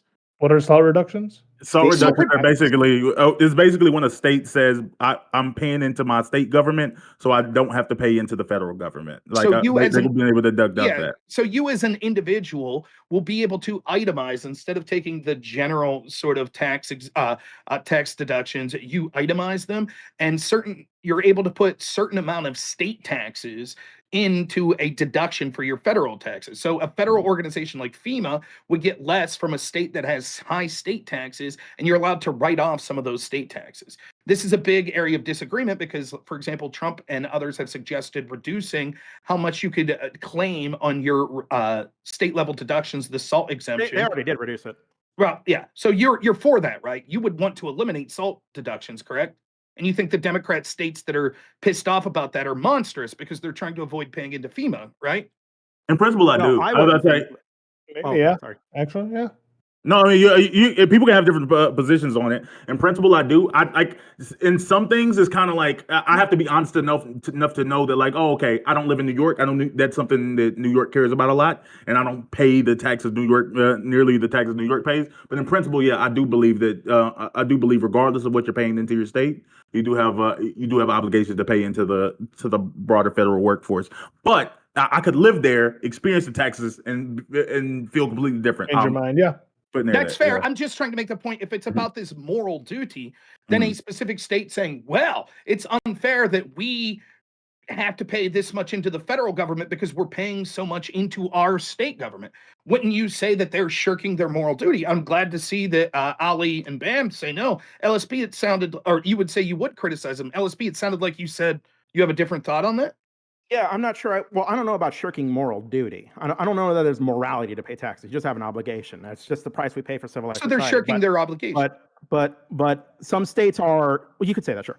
But some states are like producer states. They're donor states, and some states are like recipient states. And the states where most of the economic production actually happens tend to be states where it's actually more expensive to live there. And there's a variety of reasons that you can blame the state policies for that. I don't mind that. Democratic policies tend to cost more, but they also tend to produce better results in many of the issues I care about, like homelessness, for example, or food aid, or disaster assistance. Right? We could take the example of California versus West Virginia. I posted about it in the chat the other day. They don't all make the same money. They don't all pay the same money. And what you end up with a situation which you exist is what you end up with when you get rid of the SALT deduction is some people in some states are paying income taxes that subsidize other people in states that pay no income taxes. Well, that may be true, but that's sort of different than what we were talking about previously. It seemed what we were talking about previously is an obligation for all of us to pay into this pool of money that becomes this federal Yeah, if you want to social say safety net. obligation, I already told you. If you want to say obligation, I'm fine saying Okay, you so can say then they're you shirking would their admit, obligation. so then even despite the fact that you think that state may be doing better with their own state population when it comes to their social welfare programs, they are shirking their obligation to the federal level. And those are Democrats. With a SALT deduction, yeah, I just find it to be a neutral good thing because you want people to occupy these states, Well, it's not occupy these good. It's jobs. And shirking an obligation. Like they're paying less than their fair share when it comes to sort they of pay more than their fair share. okay, These well states then pay by more the same taxes. cool, then by the same rationale, then billionaires pay more than their fair share, correct? No, I wouldn't argue that. Why? I don't They're think paying the vast majority of they're taxes. paying the vast majority of income taxes, the vast majority of sales taxes, the vast majority of property taxes, the vast majority of other taxes. Those are being paid for by everyday people, especially the vast They majority pay a of higher Social Security percentage. What's it taxes. They still matter? pay a higher They pay a higher I don't know. percentage. They're paying a Pretty higher sure I pay percentage more on on one that. kind of tax. No, in income total, tax. in terms of total Of the tax burden, total it's tax. higher. Oh, I don't know if that's true. I That was is about to say, 100% true. Wait a minute. If you take away all sales tax, you think that you think that would have a more significant hit than the number of billionaires that pay in the income tax? If you look specifically at sales taxes, I mean, in terms of overall percentage, maybe. But when we look That's at what total, that's what you were saying. no, we're saying when total tax burden, the total percentage of somebody's like money that they come in, whether paid through income taxes or sales taxes or anything else, right? Like we weren't talking about burden. We have a progressive tax system in America. The richest people pay more, right? Yeah, but I don't think that's what LSTP was saying. I think he was just talking about total tax revenue. No, not burden. The point that Rob was making was that why do you think that these higher income earning people should be able to take SALT reductions when you don't believe and then the response was, well, they make more money, they should be able to take some of those offsets. But billionaires. Again, I can say in principle, I do think so. Because I believe that if someone has to pay higher taxes to live in New York City or to live in California or to live in one of these higher producing states, I believe that this is something. I mean, I guess if you want to say like market forces would figure it out, I do believe that that's not the thing that's keeping people from living in certain places. Yes, we've seen this more recent flow of people to Texas, but I think that's like a new phenomenon. I don't know if this is going to be the long-term thing. I think that California, New York City, like I said, Chicago, it's been the I think these past, cities are still 10 growing. years, 15 years. So I don't think it's a flash in the pan. I mean, if we look at the most populated, wait, I don't know how that's relevant to the argument. I'm saying that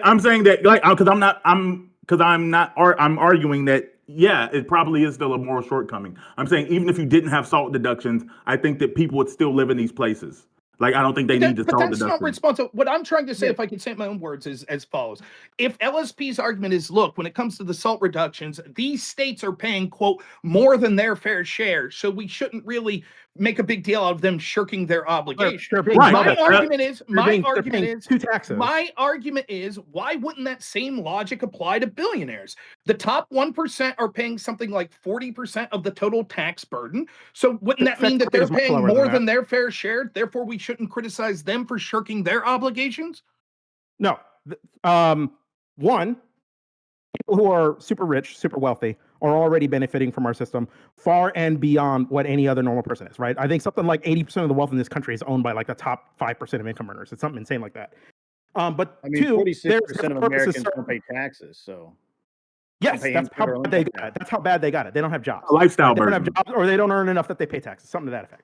And then to point number two, the taxes serve different purposes. So a SALT cap, right, is designed to help alleviate Americans who are kind of double taxed. And we're not talking about wealthy Americans who can easily just pay this extra in taxes. It actually kind of hurts.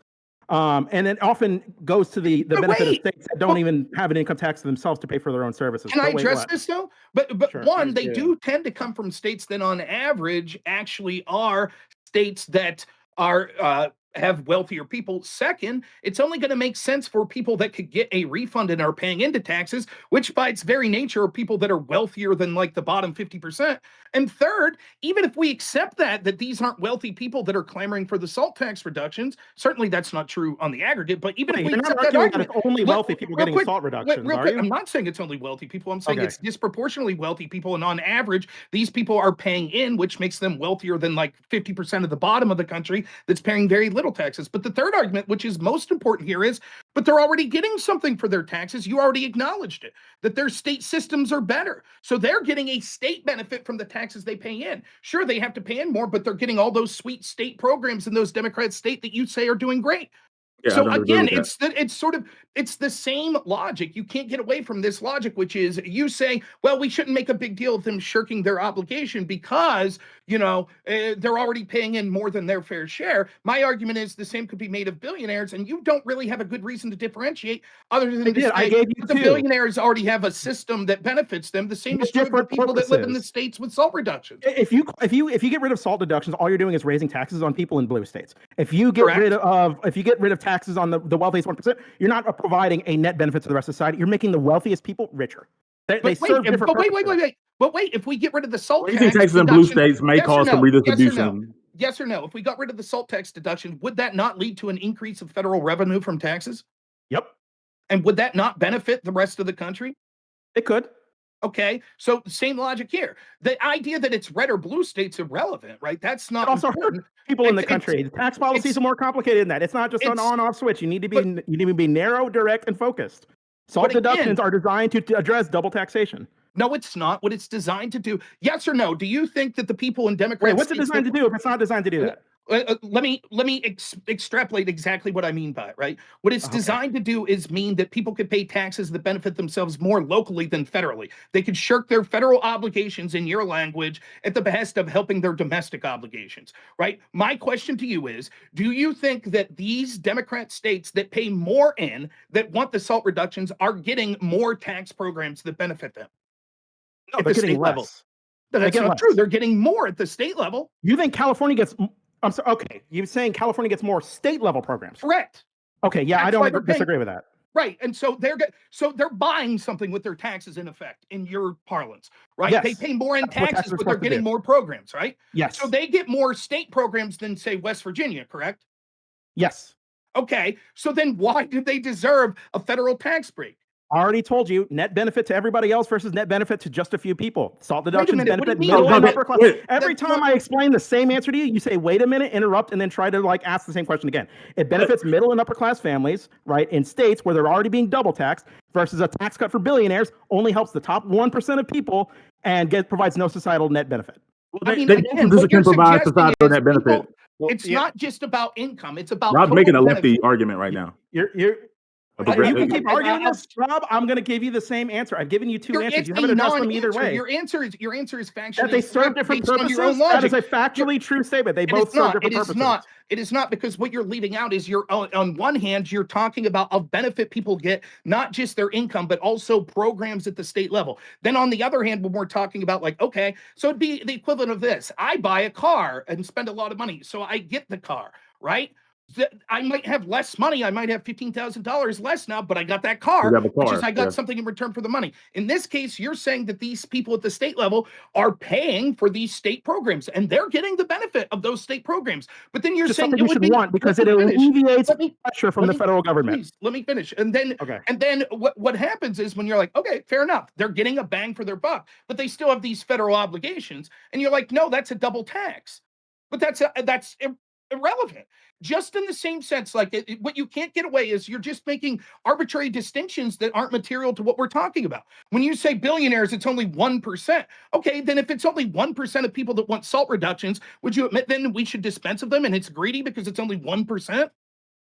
You wanted billionaires. My interest in this was from what Grid was arguing in the beginning, which is supporting state rights, right? States have rights. States have rights to support their own programs, fund their own programs, all that jazz. And I'm immensely supportive of states' rights. I don't mind people paying taxes to the federal government. I don't mind California doing that. I don't mind California having their own program to stop the federal government from having to subsidize California every time they have some sort of a disaster. There's a lot of successful benefits you get from SALT deductions in these specific states that you don't get when you give tax cuts to billionaires. You were the one who brought out the tax cuts for the wealthiest 1%, and I'm telling you they're not the same for that reason. Well, I mean, let's no be two hon- things let's are be- ever exactly the same. What I'm saying is if the logic is these people already pay their fair share, billionaires pay more of a fair share than the majority of people that are asking for SALT reductions, but you don't give them the same logic. And it seems like the distinction you have tax is cut for they already billionaires have doesn't have lot a and net it's only benefit to 1%. society. Hold on. No, hold it's on. because Be- tax cuts before for you throw this benefit. billionaire term around, I think that's very interesting because I'm in the top 1% income bracket, and I'm not a billionaire. Yeah, Daddy because Warbucks flex hold on, that hold on. Right. one No, percent. all that He hold on, just all that means suplexed all you that right means now is that we without don't Grid have one racks. we don't have to go far into that. All that means we don't have a properly like disambiguated tax system where people who make like over 250,000 800,000. something no not 800,000 it's way lower than that. Yeah, it's like 396. I think It's 400,000.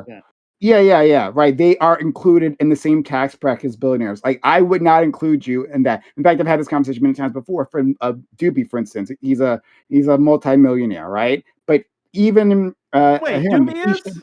yeah, Doobie's a multimillionaire. Bitch. Yeah. But anyway, he should not be included in the same tax bracket as Jeff Bezos, right? We should have many different tax brackets for people in the upper income spectrum, and that's a problem, right? Like our friend Grid, should not be taxed the same way as Jeff Bezos. Clearly not. That's unfair. But I've been trying to think about this question, Rob, and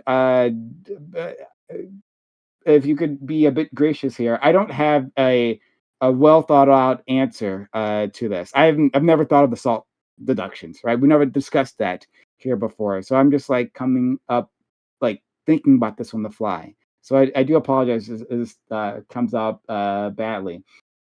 A dollar in a state coffer is not the same as a dollar in the federal coffer, right? Like these things do these budgets do different things. The federal budget is good for, well, can be good. Depends on what we actually spend it on. It depends on what the Congress actually decides to spend it on. Obviously, these are all quite dependent, right? But the federal budget has the capability, due to its scale and its ability to, operate across the nation, where a state budget can operate only within that state, can be far more useful for a national type of response, right? Like it can do things on a national scale, that $1 that can't be done on a state scale. But at the same time, especially when we're talking about these states, it does not necessarily have to be a blue state, right? But a state that has a lot of economic activity, that is a donor state. Not all donor states are blue states, but are donor states. Within that state budget, it could be used to use programs that benefit that state and increase their GDP, right? Like either like fix the roads or create new infrastructure in terms of the internet that increase the ability of that economy to be more efficient and output more, right? But these are two different things, right? That a national response, for instance, national defense, is a different thing than increasing the infrastructure within this particular locality. They aren't the same thing. So even if I give one, if a dollar ends up in one place or another, they don't end up the same. There's a balance between how much do we want to go from one place to another, what we should ask from individuals. I don't know what that balance is. It might make sense depending on what is being asked of the citizens of a locality to pay less in federal because their state is taking care of some issues for them, right? But states can't do everything.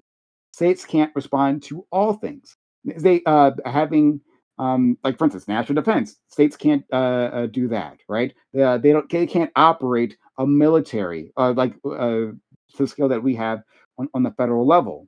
So we still need to pay into that. So like finding that exact balance, I think is something to debate on, but I don't know if it's like necessarily shirking obligations. It's just deciding which where that money is more effectively placed. Can I add to that real Okay. quick? Was that Just real I'm quick, sorry, just go a ahead. sentence. Yeah, just one thing to add to your analysis, Prime. The collective of the United States all contribute to global warming, and it's one of these things that makes hurricanes, flood, and all that monumentally worse. So even though it's localized to one area, we're all contributing to the environment that makes it worse. Okay, if I could respond to yeah. this, Okay. if I could respond, you're basically making the argument for me, right? Which is that the federal taxes are doing something different than the state taxes are doing by and large. And so if an individual state decides they want to have an 80% sales tax, hypothetically, or a 60% income tax, why should that shirk their responsibilities of what they deserve to pay in federally if it's true that the federal taxes are going for something completely different? As a state, they have the right to decide as a state how to tax their own people through state legislation. No problem. We all agree with that. But if we say there are certain obligations that each individual that's a citizen of this country must make when it comes to paying federal taxes, and we set that by some sort of percentage, we have a progressive tax bracket, how much you make, etc., then why should it be the case that certain people, because they're paying more into the state and getting more benefits out of these state programs, then be allowed to pay less into this national pool? And the only difference I'm getting from LSP here is, well, because tax breaks for billionaires and saying that they shouldn't be with their obligation, it doesn't benefit anyone. Of course, there's all sorts of reasons we could say the tax cuts for the wealthiest Americans would benefit people. It also ignores the fact that the sort of tax cuts we're talking about tended to put more money in everyone's pocket, even working class people. And so that's certainly true as well. But I did a little research here real quick. Would it surprise you to know when it comes to salt reductions, what percentage of people in the low income bracket do you think claim salt reductions, LSP? Oh, it's probably not a lot because they're low income. Less than 1%. Would it surprise you to know? Would it surprise you to know when it comes what percentage do homeless people pay? Let me finish. So the people that are claiming salt reductions, people that make over $250,000 a year, they claim between 70 and 90% of the salt reductions. So in effect, this is a tax cut for the very wealthy. That's what the salt reductions. And the only reason you hesitate to put a moral claim or a criticize their obligations is because you know it's in blue states. And it doesn't fit into your bullshit dichotomy that you outlined in your opening statement that the Democrats, the left-leaning people, they're very much concerned and they want to help people. It's those evil, dastardly right-wingers and Republicans that refuse to do it. And yet, tooth and nail, we see Democrat states saying, we don't want to pay into FEMA. Our rich people don't want to be double taxed. 90% of salt reductions are for the very wealthy. Yeah, so the reason I don't like putting a morality play on something like tax policy, I'm not even sure I like the word obligation, but I'll use that word since that's the word you want to use, right? Is that word earlier too? Yes, well, I used it because it was the replacement word Rob used, right? What other word would you use? I got derailed by something. Hang on. The reason I want to say it's a moral obligation is because it's a matter of policy, right? If you could conceivably fund the United States and give everybody everything they need and everything's perfect and you do it with zero taxes, fuck yeah, let's do that. And if you have a need for something else in the state and you got to raise taxes for everybody to like 50%, then fucking do that. But the state's got obligations it's got to meet to us, the American people, to we, the American people. And as Prime was pointing out earlier, the distribution of resources between states and the federal government are holistically different. The skill deficit between what state governments themselves can do versus the federal government when it comes to disaster relief is something, again, that the federal government excels at. I haven't heard a response once to this about how it's saving anybody money, but there was the $150 billion BRIC program cut. That's just going to cost us more money, right? If this was really about saving money, I'm not convinced. You know, and the SALT expansions, the getting rid of the SALT deduction, I'm not sure actually contributes to us saving anything when you're cutting everything else here that's going to lead to more. Like, I think if you looked at how much income was coming in from the SALT deductions or how much income was lost from the SALT deductions, is there any way it equals 150 billion?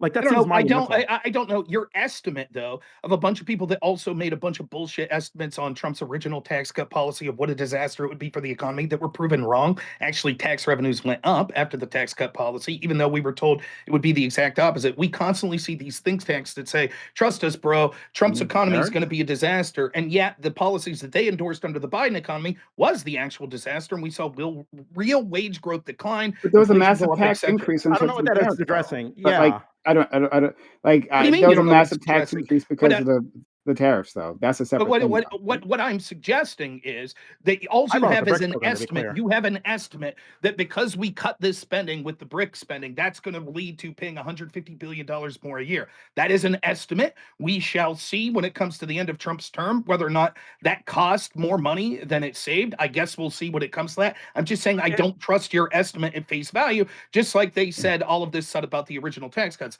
That's fine. You don't have to trust the estimate. It's not coming from me. I fully acknowledge you're probably hearing that from some think tank or some group. Sure. Okay. But the point I'm trying to make is when we talk about the fundamental, there are things that the federal government does. And so we're obligated to pay into the federal government because there are certain obligations as people we should all come together, such as disaster relief. And the federal government does that better than state governments, etc., which is why we need to put this money into an organization like FEMA.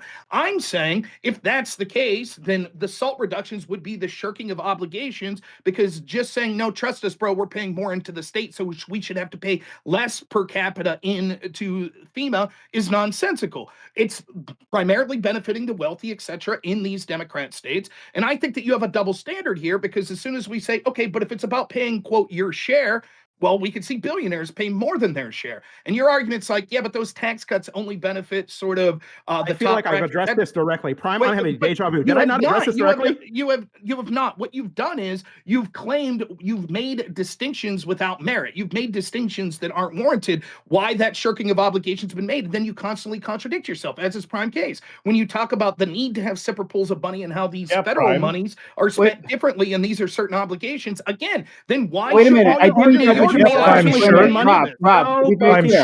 I didn't contradict anything. I never said whether the SALT taxes are a good thing or a bad thing. I guys said like no, I'm saying LSP by citing your claim is contradicting his claim, because what it shows is like it's two separate pools of money.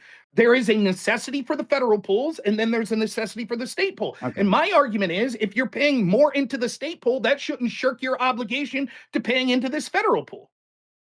Yeah, I feel like we're just rehashing this because I moved on to the BRICS program and how cutting that cost $150 billion. And now we're saying I didn't respond to something I already responded to. So I can respond to this for like the fourth or fifth time. That's a non-sequitur. And I'll just say that once again, these are two different things with two different obligations that benefit two different entities. That's why I have different standards here. You might not like those standards, but that's an explanation. You don't have to be satisfied with that explanation, but this is the fifth time I've given it, and I really need you to follow along with this. Okay, we do have to move on. We do have to move on. We have a little time left. I'll say it real quick. That explanation that's not, you might as well have said hashtag it's different. When Democrats do it, it's different. That's all you're saying. Your policy was we should spend money better. Let's move on. Okay, thanks. Sure. Okay, let's because I feel like other people might have other things left. Bam might be talking to a lady. I'm not sure. I want to hear, because I feel like you had something to say. If you're talking to a lady right now, don't let me get in the way of getting your dick wet. Better, Prime. He was in chatting with Lady Mode. He was kicked back with the headphones looking all cool and shit. Were you on FaceTime? I mean, if he's working on getting laid, then I don't want to interrupt. No, you're fine. You're fine. I got a game like that. But no, what I was trying to throw into the mix is like what Rob. It's kind of weird seeing it like. I guess we never got to get to the fight that Rob wanted to have because I'm pretty sure Rob was making a not a facetious argument. I'm pretty sure Rob, like I said, that what Rob was making was the common Democrat point. Like what you pay into your state. Well, like that's a benefit. That's a benefit you receive the benefits for it. It is true that just because you do these things doesn't remove your federal obligation, your federal tax obligation. Like if these taxes alone is enough to move people to different states, then it's probably a good thing. We probably need to resettle people around different portions of the country based on like benefits versus tax burden versus a bunch of other factors like going in. Like I said, I don't think that salt deductions are going to be enough to like not have New York City be one of the most productive capitalistic cities in the United States of America. That's true, but you could say We'll the see if same thing Zoran about gets tax elected. cuts to the wealthy, right? If we give It'll be even if we better. pass the tax I cuts to the agree. BBB, right? There's still the 1% still going to pay the vast majority of taxes. The Sure. tax revenue will probably go up. But the one, right? I don't think the 1% are complaining about property taxes. I don't like the reason we have a progressive tax system in the first place is simply because it's not just about what percentage are you paying. It's about what lifestyle impact this has on you. Someone making $15,000 a year, if they pay $5,000 in taxes, I know this would be crazy. I mean, obviously, $15,000, they're like not paying anything in taxes. But if they were paying like a blanket $5,000 in taxes, that's going to have a massive impact on lifestyle. Versus if someone's making $500,000 a year, even paying $50,000 in taxes isn't going to have the same impact on basic lifestyle. Because after a certain amount, we all understand that there's only the way human beings consume is going to change only so much within a certain range. But again, I think that is a separate question, right? To the idea of how much it affects your lifestyle. I think that like people like me and Lactoid and probably Grid are going to say that it shouldn't be the role of the federal government to punish people based on how productive they are and say you don't deserve X amount of lifestyle because you've been so productive. The point I'm trying to make is that's in direct response to you saying, well, the salt tax reduction won't eliminate the productivity of the states that have the salt tax reductions. That may be true, but by the same token, right? If it's true, and this is what you can't get around. Like you're like, yeah, but they'll still live lavish lifestyles with the the tax reduction under Trump. But again, the salt reduction is very similar. It's primarily affecting people that make over $250,000 a year. So it's not like it's almost like what we're led to believe is well, when Democrats do, in effect, which is the same type of policy, which is look, we want to shirk the federal tax burden from our citizens of our states. Those policies are primarily for what we would consider the rich, people making over $250,000 a year. So again, I don't understand. It's like on one hand, when we look at Trump's tax cuts, we have to ignore that it benefits damn near everyone that pays taxes, including people in my income bracket, and just assume it's just for the billionaires and there's no benefit. But when it comes to the salt reductions, which in effect are the exact same type of tax breaks, it's just to people that live in these Democrat states, all of a sudden it's like, well, that's not the same. It's not, they're sort of benefit. And I don't understand the moral difference when it comes to our obligations to the federal government. Yeah, I'm not disagreeing with you on that. Like I said, I do think it is. I do think it is a place. Now, if I had to give the best faith argument of it, they're arguing that we're taking care of, or like the states going ahead and taking care of some of these things, so the federal government doesn't have to spend money there. Like if we provide our own socialized health care, we don't like the government. That's one less percentages that the government has to pay towards people's socialized health care. So just give us that money to do it on a more local level. I think that's the best faith argument of it. But again, I don't think I think I'm But fine even with the if that double was, if you taxation. use that argument, the only issue is one. Okay. So let me ignore the rest of this. I'll just comment on that. Even if you use that argument, still, states can only handle so much, right? Some states might be in a position to have like socialized healthcare, and others aren't, right? Because maybe their populations are too small for that, or whatever. Or some states may be in position to um like increase their their energy infrastructure, and others aren't. And so, while yes, New York might be in a position to do these things, maybe Oregon, or not even Oregon, like Wyoming, Montana can't, because their population is simply too small. Their tax base or state tax base is just far too small to do that. That's why we wouldn't leave these things alone to the states, leave them to languish, because some states will prosper and others won't. And are you guys okay? If I can prime, Well, like I'll just say this real quick they on that. just say It's you did not that like just 10%. it's not just attacking LSP, which I think that's how this came out, like sort of the obligation type argument, and conservatives are bad and Democrats are good. It's directly attacking that. But when I read your topic here, right, it says under Trump, there's been a massive underappreciated downsize of federal government. Functions are being moved to the states. This is a very interesting. As soon as I read that, I was like, salt tax is what I thought of, because what this argument does, the salt tax is actually, if we were talking about this sitting around the bar, me, Grit, and Lactoid would be like, fuck yeah, give them a salt reduction. Actually, we think less taxes are good. People do deserve a tax break. And the Democrats would be the people like, no, tax cuts are bad. So this flips it on its head, because this is just, in effect, Democrat states arguing for tax cuts. We should pay less money to the federal To be clear, taxes. hold on, That's hold on. what's happening. So I don't, I don't know if people on the left here, right, these individuals have to take a position on this. Now, two people did take a position on it, right, on like on whether salt taxes are good or not. But like, I don't support the Democratic Party. I'm on the left, right, but the Democratic Party does not represent my interests, right. I'm too far left for the Democratic Party. I'm outside of their mainstream, right, and what Just they say you're a provide. dirty commie. So, I'm not a dirty commie, but I'm a socialist, right? And anyway, they don't represent me, right? So when you're talking about these state and local taxes, right, and them benefiting the rich, that sounds about right, because Democrats do that all the fucking time. That's not incongruous, right?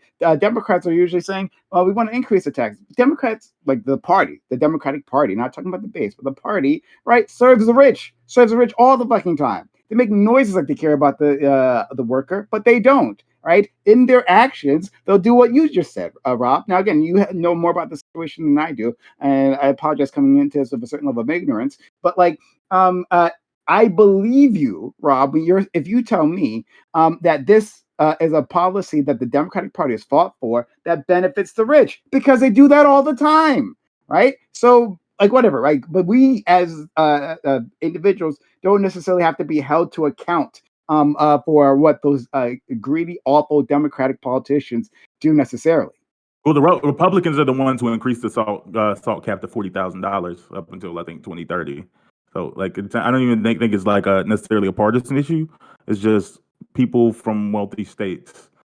It's primarily want higher. benefits Democrat. The salt deductions primarily benefit Democrat states. Oh, that's because Certainly there Democrat states are people wealthier. But the Republicans in those states want them too. But it's not just, but think of how it would work. It would also be states with a higher tax burden, which are going to tend to be Democrat states as well, right? If you live in a state with a very low tax burden, then the salt reduction wouldn't help you as much, because you're paying less in state taxes, which means you have less to deduct. So it is people that tend to be wealthier and people that tend to live in states with a higher state tax burden, which are going to be primarily Democrats. I won't disagree that it's primarily Democrat states, but I'm just saying that like the New York, I think the New York senator or whatever, like from the Republican, he was the one. He was like, it was that was his deal breaker on the big beautiful bill. We talked about the salt tax, unfortunately, for a long time. It's good every now and then. Just have a good salt tax convo. No, sorry, I have a question that's not salt tax related. If I I wanted to that ask all right with that you? and stuff, but okay, sure. Okay, I'm sorry. Okay. Oh, it was for the righties on this panel. I just wanted to get their insights onto Trump's cutting of cancer research and PEPFAR, stuff like that. Okay, how much did he cut? $36 trillion in debt. How much did he cut? Let me go look. Like, give me some. And a lot of this research went specifically to like universities such as like Harvard Medical. Am I correct? I just want to make sure I get the details there. Yeah. Okay. So it says it cut research grants by 15%. Okay. So do we have more than $1 billion? More than $1 billion. Okay. And that research primarily is through sort of medical universities. Yeah, most cancer. I don't know where it. Most medical research is going to be through our university system. I do know where we put it at. Yeah, I think that we should stop funding. Oh, I'm sorry. It's $6 billion $6 billion. 6 billion. Okay. I think that we should stop funding radical institutions that are training their students to hate my way of life. And if this research is so important, then they could dip into their endowments and solve cancer. Wait a minute. No, we're not So funding we don't them. We're fund cancer paying because people on colleges have bad opinions? Okay, so let's say that we took that money and instead two sent it all unrelated to things. let me finish. Let's say we took that money and instead we sent it all to Liberty University and we sent it all to Hillsdale, two Republican universities. Would you be okay with that? And then we said, "Oh, you want to cut that?" And Depends on furthermore, what they're let's take doing. Are they researching cancer? Yeah, Yeah, it I'm about might to say be. if they had the infrastructure and they were doing the research, that would be fine. But like Here's we placed this like it's not like oh we're paying I them. care to do it. more about saving people from cancer. Okay, But well, these universities certainly have the money within their endowments to save people from cancer. Why won't they? And it's the same argument we hear when it comes to HIV. Like we're told over and over. I can't remember the absurd low estimates, but Wait, like for I need 100, to let me amend finish real something. quick. For Well, I 150 just want to million add a dollars. note. Endowments. I don't think endowments you can spend willy nilly. I do not believe it works like that. Of like the There's university can certainly do whatever they you're want. right that it's not as easy as just pulling the money in out and spending it, but there's certainly process that A you little could bit use not to exactly transfer. honest to say that they have endowments. They could just cure cancer with that. That's I Well, think no, that's they could crazy. certainly use the money they have there and prioritize it differently to spend it on cancer research that they're doing at these universities. The same's true when we hear all these estimates. Did you know that like 40 million people are going to die because we stopped sort of sending money to these African countries for AIDS and it was only $200 million?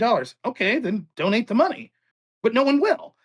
Because two things is true at the same time. One, people are not everyone's generous with other people's money, not their own money. And secondly, the numbers are bullshit. The vast majority of that money was not going to African countries to solve AIDS. It is hyperinflated how many people will die of AIDS. And it's the same true when it comes to all of these other spendings. What we're constantly I think told it's the through infrastructure organizations like USAID and all these other organizations that we as conservatives have to fund through our tax dollars institutions that fundamentally hate us and put out a bunch of bullshit with the majority of their money and spending that is antithetical to our way of life. And when we say, okay, we want to stop funding that, then you all say, oh, you don't care about cancer? You don't care about AIDS? no, Oh, go fuck yourself. Fund it Yeah, but yourselves if you want. do you think cancer research is antithetical to your way of life? No, I think that the institution, let's say that the best cancer researcher in the country was a KKK member, right? And he's constantly out there and the money's fungible. So because you're sending him all this money, he's able to We have work all with these Nazis to big send rockets to anti-black, space, by the way. whatever your point means. He's able to go out there because money's fungible, and now he doesn't have to spend his own money on cancer research. He could hold all these Klan rallies. You would say, cool, keep sending him the money, right? No, not for Klan rallies, but again, like no, cancer research is specific. Like I'm not even gonna bite that bullet though. Like if he writes a grant and a grant is approved and it's actually like for cancer research, like I don't really like if you're using. No, he's using it for Klan rally funds. I'm saying that like I think no, but he's not. But but you can't accept this part of his hypothetical. Yeah, Now he's sure. I'm not accepting that part as fungible. hypothetical. I'm saying that there's a fundamental misunderstanding of how cancer research works in the United States. The United States has made we're not giving universities money as this as to like propagandize children. The United States doesn't have any the United States doesn't have anywhere else to fund cancer research. We've placed this burden, this responsibility in the hands of our universities. It's they're providing a service. Because there's no one else to do it. I have no interest in giving obscenely wealthy universities made up of the top 1% of our we're not country giving them that go something. there.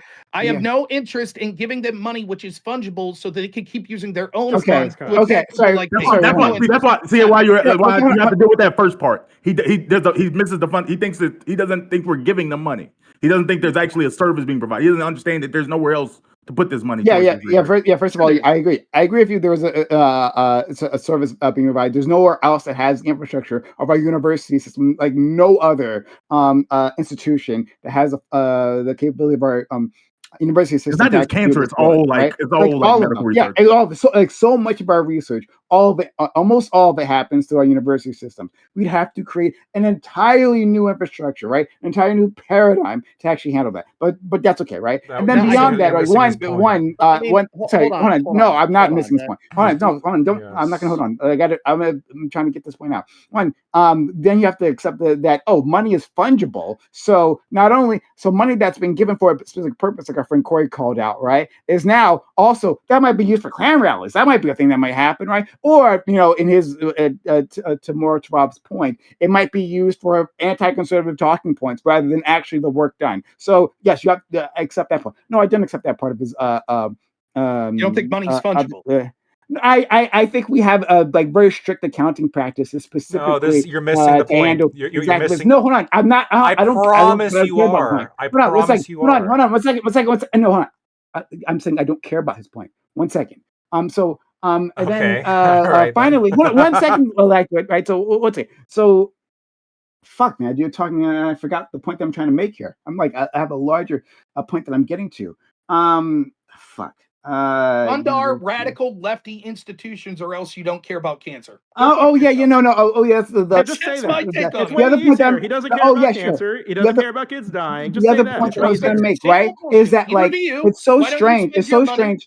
It's so strange. This formulation that these elite universities are like simply outputting all or like outputting all these individuals who are adverse to Rob Noor and the conservative way of life, right? When our upper class, our politicians, all of them, right, including those Republicans, right, Republicans who like to rail against those elite universities like Ted Cruz, right, all of them went to those elite universities. All of them sometimes have multiple degrees at those elite universities. They come from this system, but it implies that they're brainwashing them, their leftism, and all. And the only thing that comes out is radicalism. And I put some words into your mouth. Then like college kids are probably just more I was liberal getting than hyperbolic there. So But if like, I I could was real asked a quick question. Could I respond. answer? Let me real quick. No, I'm not Yeah, saying go every ahead, single go ahead, person. go The ahead. universities are obviously radical left. That's indisputable. And the other thing with fungibility, I guess I'll just put it to you this way. I'll tell you a little story. I had this friend one time that had a kid that I used to drink with a lot. And when he had this kid, we stopped drinking. So he asked me one day, he calls me, he says, "Hey, can I borrow $150 to get diapers?" I said, "Sure." He says, "Can you come pick me up?" I said, "Okay." I There's go going to pick be a him up. We're one-to-one heading. analogy for sure with government grants. 100%. Right. I'll finish my point. We go to pick up. I go to pick up this person. I'm about to take him. He says, "Can you swing off to the bar?" He buys $150 worth of weed. And I'm like, "What are you doing?" And he says, "Oh, don't worry. Those wasn't your dollars. Those were my dollars. Now let's go buy the diapers." And I said, "Yes, but if I didn't give you the 150 for diapers, you would have had to spend your 150 on diapers, and then therefore you couldn't have afforded weed." That's fungibility. My guy, Sure. they aren't Universities. no. They aren't subject to university accounting practices for government money, right? They aren't I don't think handing you're them a bag understanding of me. cash. They aren't handing them a bag of cash to do whatever they want with, right? You specifically said in the hypothetical that you presented, right, is that hey, top cancer research, you provide them a grant, and then that grant money ends up going to the KK. That's not Because he not doesn't. what I No. said. Because no. I remember. No, I specifically remember said the because he doesn't opposite. have to use his own money. Because he doesn't have to use Correct. his own money for that, and Yes. that means fungible. That's ridiculous. He's doing a work, a job, right? A job, which is cancer research. That's where that money is going to. What he does through on his own makes no difference, right? There have been plenty of racists who have made big research discoveries, and I wouldn't take that money Amazing back smoke salmon. because that might have also gone right to do racial animus, like that fucking guy who was one of the ones who map the human genome, right? Like one of those guys who did that. It's a huge racist, like huge fucking racist. Whatever, right? Doesn't matter that because some public money went to his hands, that he now his own money is freed They up to do something destroyed him, by the nefarious. way. I don't care. But the point What would that that you're matter? missing, y'all are treating medical research like it's a volunteer work, or like these universities are asking the government to give them money. Please help us with and it's really the opposite way around. The United States government is begging these universities to invest in the research. They're providing a service. It's an actual job that there doesn't exist any alternative to do. Prime So Minister Iko Rich arguments the first had that he a Prime had a Minister message. arguments the first that he fundamentally misunderstands fungibility. Then he says fungibility doesn't matter. That's the discrepancy. You're making two arguments. You're misunderstanding fungibility and saying, "Oh no, there's a direct accounting of all the money." Right? Like in my example, there was a direct accounting that those specific dollars went to diapers. It's just that money was freed up elsewise. Then you say, "Oh, okay, but I don't care about the fungibility of it." I disagree. I hope you all get your dream. I hope that we No, do you start spending all of this do you money. believe those I schools start could living. pay for their own research? Yes. Again, and so that's the dumb part. Let's stop there. Let's only talk about that. Why would they pay for their own research when the government is begging? Again, they're not doing this for fun. They're not doing it because they want to. It's not a passion. No, the government pays them to care about Okay, so cancer. just to be clear, all of these people don't give a shit about cancer. No, it's a service. It's a job. No, they're not doing it for funsies. Okay, well then I would right. say We that should there's just cut something funding for morally wrong cancer with them. research because students have bad opinions. No, we should cut funding for cancer research because people like you know that the vast majority of this money is being spent on waste and fraud, and it's actually going to you should benefit cut funding democratic for cancer causes. research because people like me know the money's going. No, to That's what it's go. getting incredulous about it. No money for Incredulous cancer about it. research. I People don't- like me know better. I don't give a shit. Just go with our personal stuff later. Let's not move away from what I'm saying. I'm not Again, moving away. I'm saying you're not. I'm saying that the argument stuff. I don't care about the petty stuff. I'm saying that like when all of you in here who disagree just believe that like these universities are just asking for government handouts to fund this research, and it's not actually a necessary part of our government. That's I don't understand why that's what I'm telling you is I don't believe you that it's exactly as you say, that the university is like, we don't even want to fund cancer. We don't want to. We want to go play racquetball and shit. Oh, but the government It's not charity. It's a service. It's a job. Would you listen to me? So you're making it seem as if they're like, we don't want to do this shit, and the government's coming and going. No, it's not what he's saying. It's not what he's saying. No one's saying that. No one said that at all. No one's saying that. Exactly. Two super chats. I was literally Two super listening. chats. I haven't said a word in like 45 Two super chats. minutes. I'm gonna No get them one was out. saying that. Okay. Two super chats. The concept of from Alexander win $20. The concept of insurance is simple. Everyone pays in so that you can take. Sorry, my God, my fucking YouTube is freaking out on me. The concept of insurance is simple. Everyone pays in so that when you take unexpected harm that can't be covered by yourself, someone has the money to come in and make it right. If you want every state out for themselves, then okay. And then $2 from Ico Rich. Says, name the most successful right-wing cancer centers. I guess cancer research center is what he means.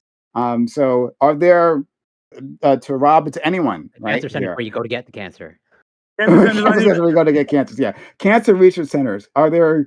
Are they left wing or right wing? Like it's weird to like frame them, but like because they're connected to universities that happen to have political deal with politics. But these cancer research are their own entities. That's what I'm saying. But that's their frame, home. But that's their framing. Yeah. We can use their framing, right? So Rob, are there? And I'm not asking you this like not facetiously, right?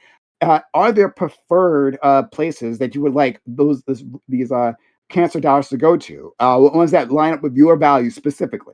That has Sure, ones that wouldn't be in Ivy League universities that are racist in their admissions practices against Asian Americans, white Americans, and who do not turn out so much curriculum They're the and best at professors. So where would you? Okay, so yeah, But they're the best at solving you're saying where you want.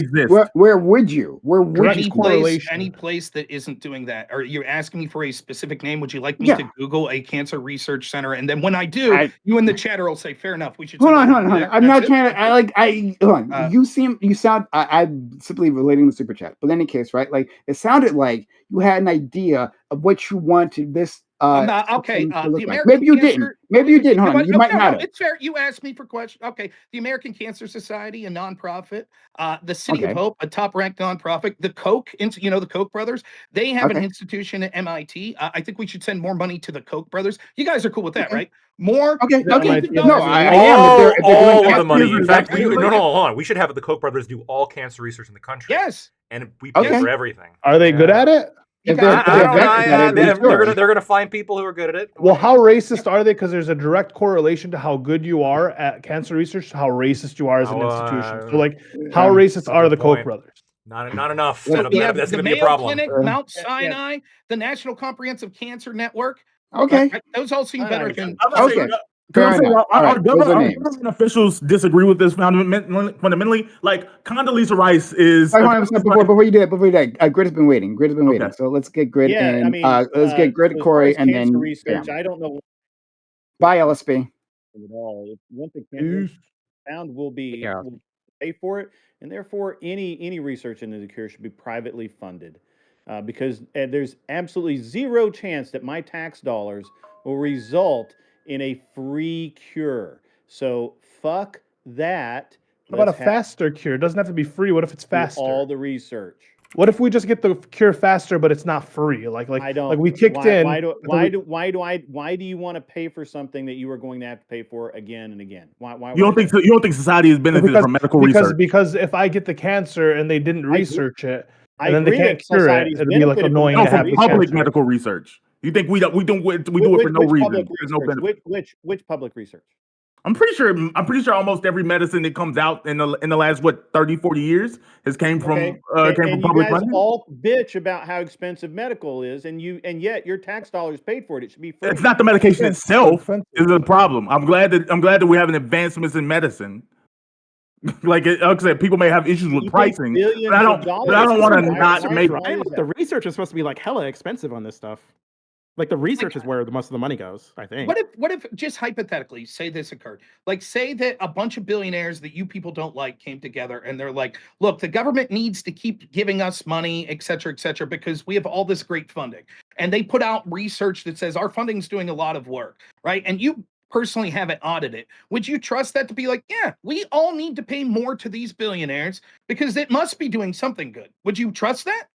I mean, if Why they not? were dropping medicine cancer? year after year, if they were dropping improvements in the field, What if I somebody think it's been invented shown that something cancer like, research I don't has know, improved results. insulin? Okay, maybe it'll be improving under them. If So somebody what? invented something? if it does, like then it does. insulin? But that doesn't exist right now. Again, all we have is our university Let's- system, and that's why I was saying not before. true. Condoleezza Rice is the most Republican person you can find, and even she came out and she said that I'm sorry that like you have issues with these universities, but we don't have another infrastructure. The United States has made a That's choice not true. to place our That's medical not research true. I named solely like in the. five. All, named like I five. You promise can't you. name but like there's I promise you. probably more I promise you. Every one of those organizations you just named are tied to universities. No, I bet they They may did. not be named, All right, but all right. where they do their Can I go- research is going to be can I tied to go- universities. Some of the I'm going to Yeah. springboard off of BAM, okay? Because I remember, if I recall correctly, the first one that you mentioned is the American Cancer Society. Do you think the American Cancer Society has labs and they do direct research, or what do you think happens at the American Cancer Society? What do you For think the is Mayo more Clinic, likely? or, you know. You think that they just take money and then they funnel it to universities and other organizations that carry out That's cancer exactly research, what they do, or yeah. do you think the American Cancer Society, they have a team of scientists and they're in the lab doing cancer research? What do you think is the more likely scenario there?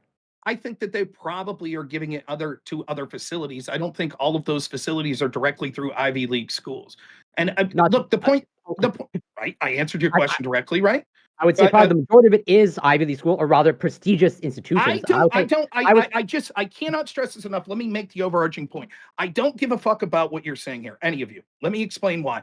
I'm tired of being told that we have to continue to fund shit that we know the majority of it's going to fraud, waste, and to things that are vehemently against what I want with our tax dollars to be spent. Because otherwise, cancer, fuck you people. You should have done what you should have been doing was making sure that these universities weren't so disgusting for years and years. But you didn't give a shit because it benefited your political side, and so you're okay with it. Now go fuck yourselves.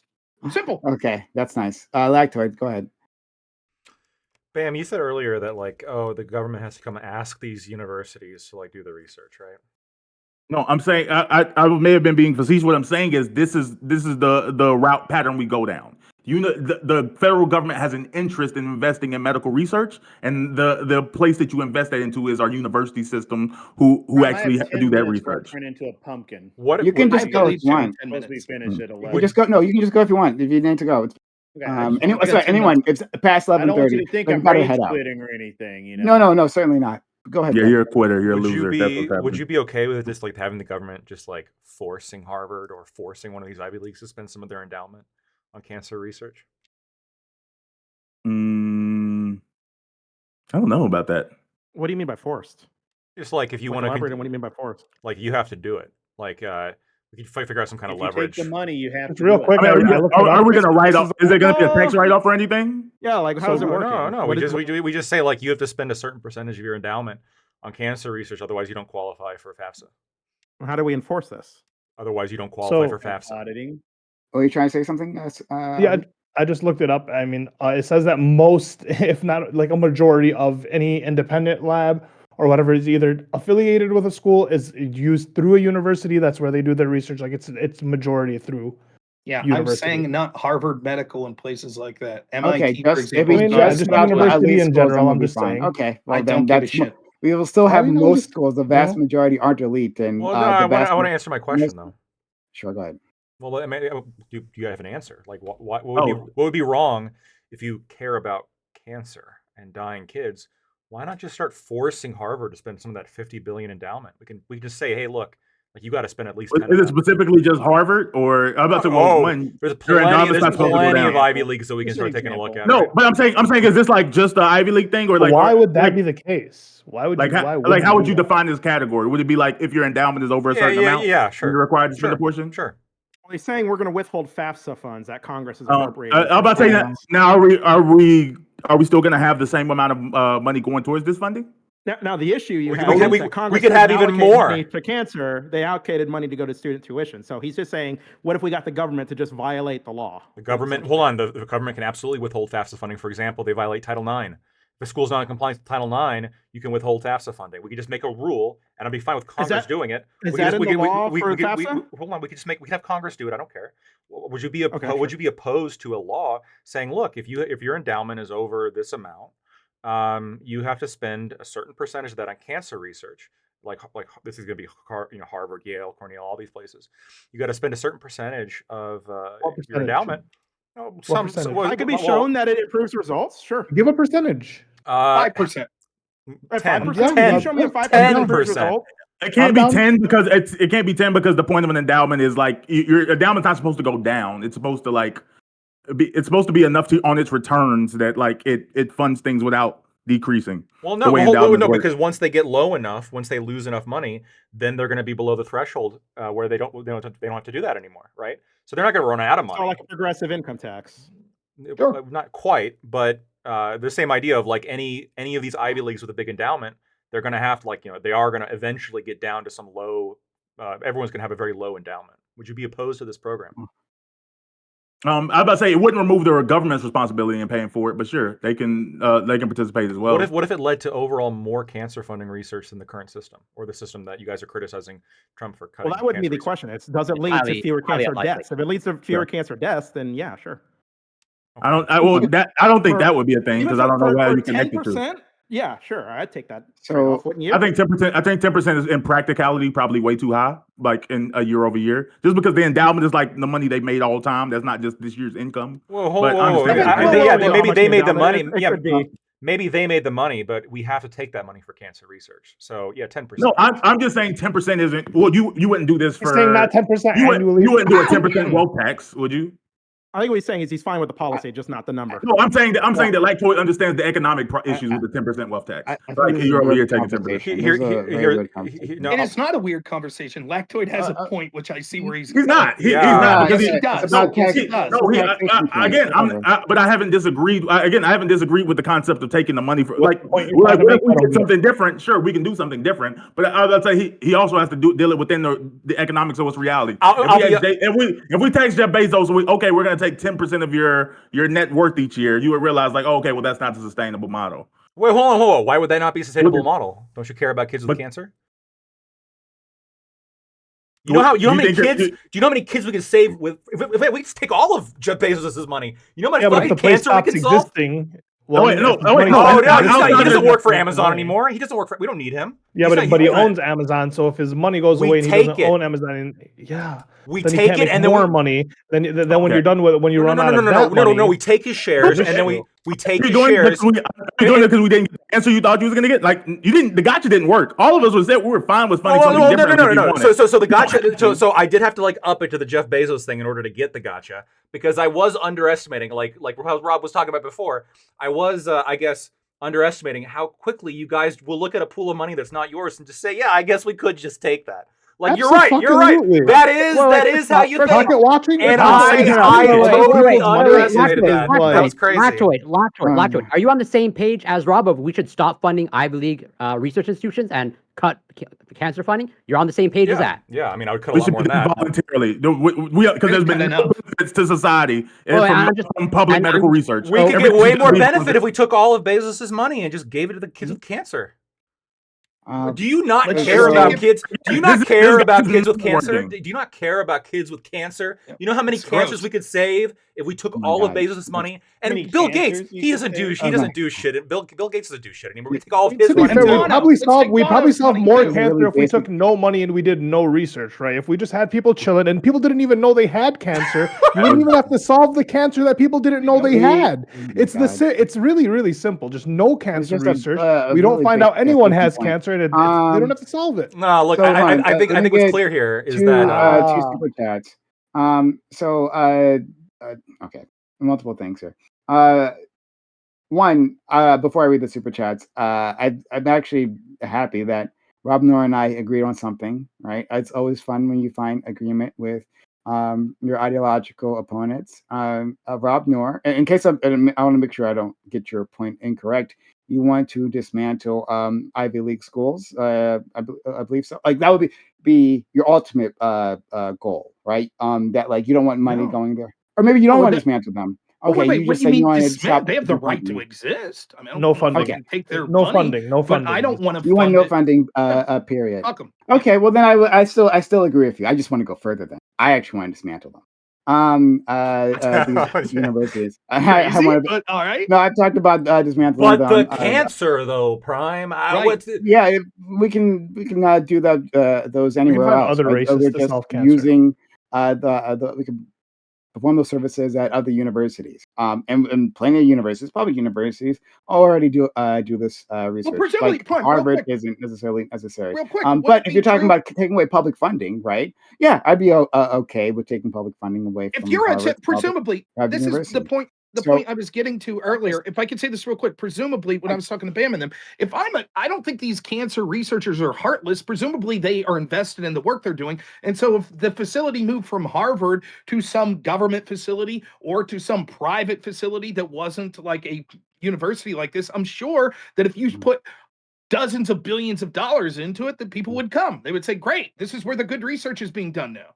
I Yeah, if don't you need create to that fund infrastructure, you universities could. that hate me to do that. Super chat. Did you know that Ivy League schools typically match any grant they get with their own money? Then use that to pull in more funds for the research. Alexander went for $10. That Apparently wouldn't surprise me, but I didn't know that. But I mean, that didn't wouldn't know. surprise me. I'm But yeah, dubious that they're we losing could money on take this. more, Prime. We can always take more. but I mean, look, it's just a basic taxation point that you're making, right? That's why it was boring to me. No. But Yeah, this you're is right. You're the- right. It's a basic taxation point, but like what I don't like, and this is what happened earlier, is there's like it's not just a taxation point because there's like a hidden moral loading in the point.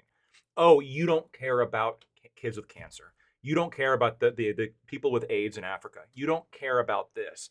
Every single time that Trump or really anybody on the right proposes like, well, maybe like it's not the role of government to be funding XYZ, the response is always, well, you just want those people to die. You're just okay with them dying. You just don't care. Like we're having the FEMA conversation. How many more, this is going to lead to a whole bunch more deaths in Kerr County. Like this is going to be death.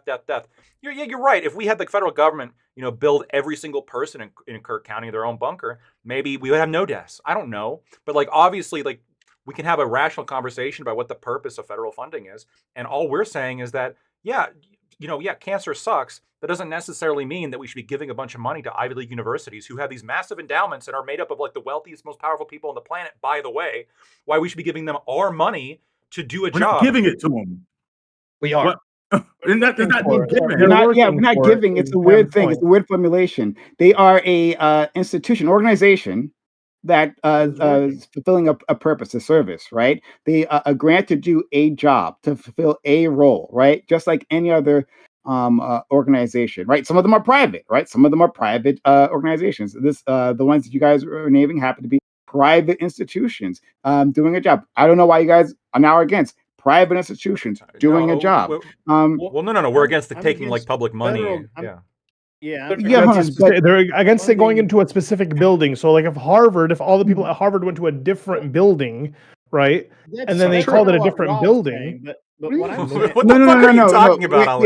Yeah, they're having different Well, points. look, Hold on. if the Harvard You're Cancer against- Center, if we stopped funding the Harvard Cancer Center, but Or all the the people went MAGA and they went Cancer somewhere Center. else, and we funded The that. MAGA Cancer Center would be fine. specifically if it was Rob the MAGA Hunt. Cancer Center, exactly. Rob, I don't want to put words in your mouth, but like you were talking about how you didn't want the funding, right? The public funding when you were talking about to go to these particular institutions. leftist And instead they liars. should go to other institutions. But it's correct? not as facetious as, oh, it's because the building it's in, and we could take the entire personnel I and didn't- I- entire yeah, I didn't make ideology that. and slip them. That's what Ollie was saying, and Oh, I slip know, I them was into a saying, different it's building. like, That's gotta make it a bullshit. little That's Okay, not great, what fun. my great. argument is. So, but like, It's a little fun. so yeah, you're making a different argument, Lactoid, right? You don't want public funding to go. Period. Rob Noor, you made an allowance for public funding to do this work, but not to these institutions because they are hostile to your way of life, right? I think that there is a hypothetical case to be made that there could be a public benefit that with our tax dollars to funding certain types of medical research. However, the status quo is untenable and it needs to be audited severely more and be far more transparent than it currently is. And so I would eliminate all of I like that funding right transparency. now until those. Do you guys remember the benchmarks are Elizabeth Holmes thing? Do you guys remember that? Yeah. I spoke you about The it one, the many kidnapped times. child. That's why. That No, right that was there. that's why. Theranos. What happened? Oh no, that one. Sorry, the Theranos. I thought Yeah, it was a Theranos. different Yeah, one. that's Sorry. right. Yeah. Theranos. What That's argument are you Theranos, making there, what? Grid? You I get don't into the remember weeds of the that? Elizabeth. Theranos is was mostly there anything public real funding. about that? How Or much sorry, federal private money did she funding. get? Didn't she? She got mostly private money, but she got federal money as well. I don't know how Yeah, much, but she got, but actually, a lot of her donors were including like politicians as well, but also like actual billionaires. Like, yes, she got. Yeah, she got both federal and the private money. vast But majority of it was private though. I don't Yes. care. I don't. Did you know if that any someone committed federal money fraud once? goes to it, There you go. and it's a scam. That's No, bad. hold on. But yeah, some Okay, hold on, wait. but some Again, Uh, this is I- like the I- argument I- that I wanna something ask- is flawed. A Grid- system Grid- exists and it can be exploited. Bam, please, can I just ask? Yeah. Do you Yeah. think SpaceX should get any contracts from the government? Do I think that SpaceX should get any contracts from the government? If they're audited, I would assume that that's okay. But Theranos was never really audited until it was, and then that lady went to jail. Right? Is that right? So then all that had to be done is audited, and then you might have right. Then we could, as long as we audit every single one of them. How then did it's no how did we problem. catch them, Prime? I mean, What? that's a kind of What's a it? No, Something that something's happening. But like we should. No, I agree. Hold on. I agree. We should always audit anyone that gets public money, right? We got to make sure the public right. Yeah, money is being exactly. used. It needs to be So accountable. then that's not an argument against using public money for to fund research, right? It's just be more careful and audit, right? Then I agree with you. And be careful who we give it to. I agree with you. 100%. Then there's then And I actually we on the don't Based same know on page. what? anything. I mean, I know some people that work at I heard they SpaceX, voted for but I Democrat. don't know enough about how much money they get or whatever to comment intelligently on SpaceX. Yeah, but I mean they get a fuck ton of money. Hold on, I would their say entire Elon business Musk is the model is based largest on public. government But they also contract put receiver, rockets in the individual. sky. So Their that, I yeah, mean, their so- entire their entire business, almost everything is public money, right? Like beyond their But they have actually successfully put rockets in space, right? yeah, okay, yeah, sure. You can Wait, say we have right, medications right, and right. Medical pharmaceuticals. research So- that produce medicines. Like medical research does not produce medications. yeah, That's yeah, successfully. most of our medicines come from the university system. Where do you think these But they GLP-1 didn't agonists are use coming any of from? those medicines, Bam, so they don't exist. Yeah, GLP-1s, those Empics, right? Like they came from Where are they coming from? That all the all of obesity them. people know where- Every medicine, almost every Wasn't medicine you wasn't use the GLP-1 has come from that. it was for like a it had Diabetes. another purpose originally. What was it? It was diabetes, I Diabetes. think. diabetes, Yeah, type 2 diabetes. That's right. Yeah. Wasn't it privately developed? No. No. No. At least, There's in terms there's of- I almost believe that was No, University of Penn. No, in sorry. terms of its foundation of like, I don't want to get into the weeds of biochemistry of what a GLP-1 agonist is, okay? But how do we find out what a GLP-1 agonist is? That starts at research institutions, fundamental research of how do you actually develop a target? What do you actually want to develop as a pharmaceutical? That all starts at the university level. That is foundational research. You don't know what to develop until you actually define the problem. That starts at the university. The issue here is like I think that if you ask Lactoid that question, my guess is Lactoid's like, yeah, fuck it, stop funding SpaceX. Is that what you say, Lactoid? Yeah, I think so. I'm Yeah, kind I of think, in that boat, too. and I want to point out that other people on this panel, because I think very much because of the political affiliations of Elon Musk, you guys really don't like the idea of the government funding SpaceX. And no, I think SpaceX is a good company. I think SpaceX is yeah, I mean, SpaceX is a Because we don't do tough- NASA anymore. It's a tough conversation because you can argue that SpaceX, as an organization in of itself, is not politically like aligned, even though the owner might be like in his private time, as opposed to Harvard, where the actual institution is like heavily politically aligned, right? And the That has actual nothing to do with their cancer and research the center. well, right, but if you're Those are funding, non-biased. but if you're funding a center, if you're funding like an actual organization to do a job, if you're giving a job to somebody to do, like you are giving them something, right? You're giving them a means of financial resources that they're gonna that that institution is then gonna use to hire people, to expand its power, to expand its influence, made up of people who, in the case of Harvard or Yale or these other kind of Ivy Leagues, are like openly racist against like Asians and whites, are very much No, incredibly cancer research money isn't going and towards admissions. As long as we're fungible. solving No, cancer, who cares if they're racist? well, then that's a position, but I think that, and I think I do I'm gonna fucking be honest with I know, you, fair man. enough. Look, Smoked salmon in I do cancer go centers? Let's do it. I do go further than Rob, I think, in the sense that like I want to cut probably most, if not all, this funding to probably a much greater degree. But I do really empathize with the opinion that, well, like even if we're not going to cut all this, I think it's particularly egregious when we're giving a bunch of this money to organizations that that are antagonistic towards me, that are antagonistic towards my beliefs, that are antagonistic towards my existence in some regards. And like for U.S. aid, for example, I mean that was the example that kept coming up. I mean, here's another example of like, this is in many ways a front organization for the CIA to get involved in foreign countries and to do like external meddling. But of course, when there's any kind of criticism of that, oh, let's cut it. What does the machine do, right? The machine responds by saying, you don't care about the kids, right? This is the bludgeon that they'll hit you in the head with whenever you have a criticism of like, spending, or a criticism of like the organization generally, right? This is an organization that does a lot of bad shit. Maybe if we do want to help kids, it at least shouldn't be going here. Perhaps we can put it somewhere else, to some other organization that isn't a front for the CIA. And if I can sorry, piggyback off, you can respond to the super chat, but you can also respond to that and add whatever you want. Alexander Wynn, another $10. Thank you so much. He says, all seriousness, do you actually give a shit about people with cancer?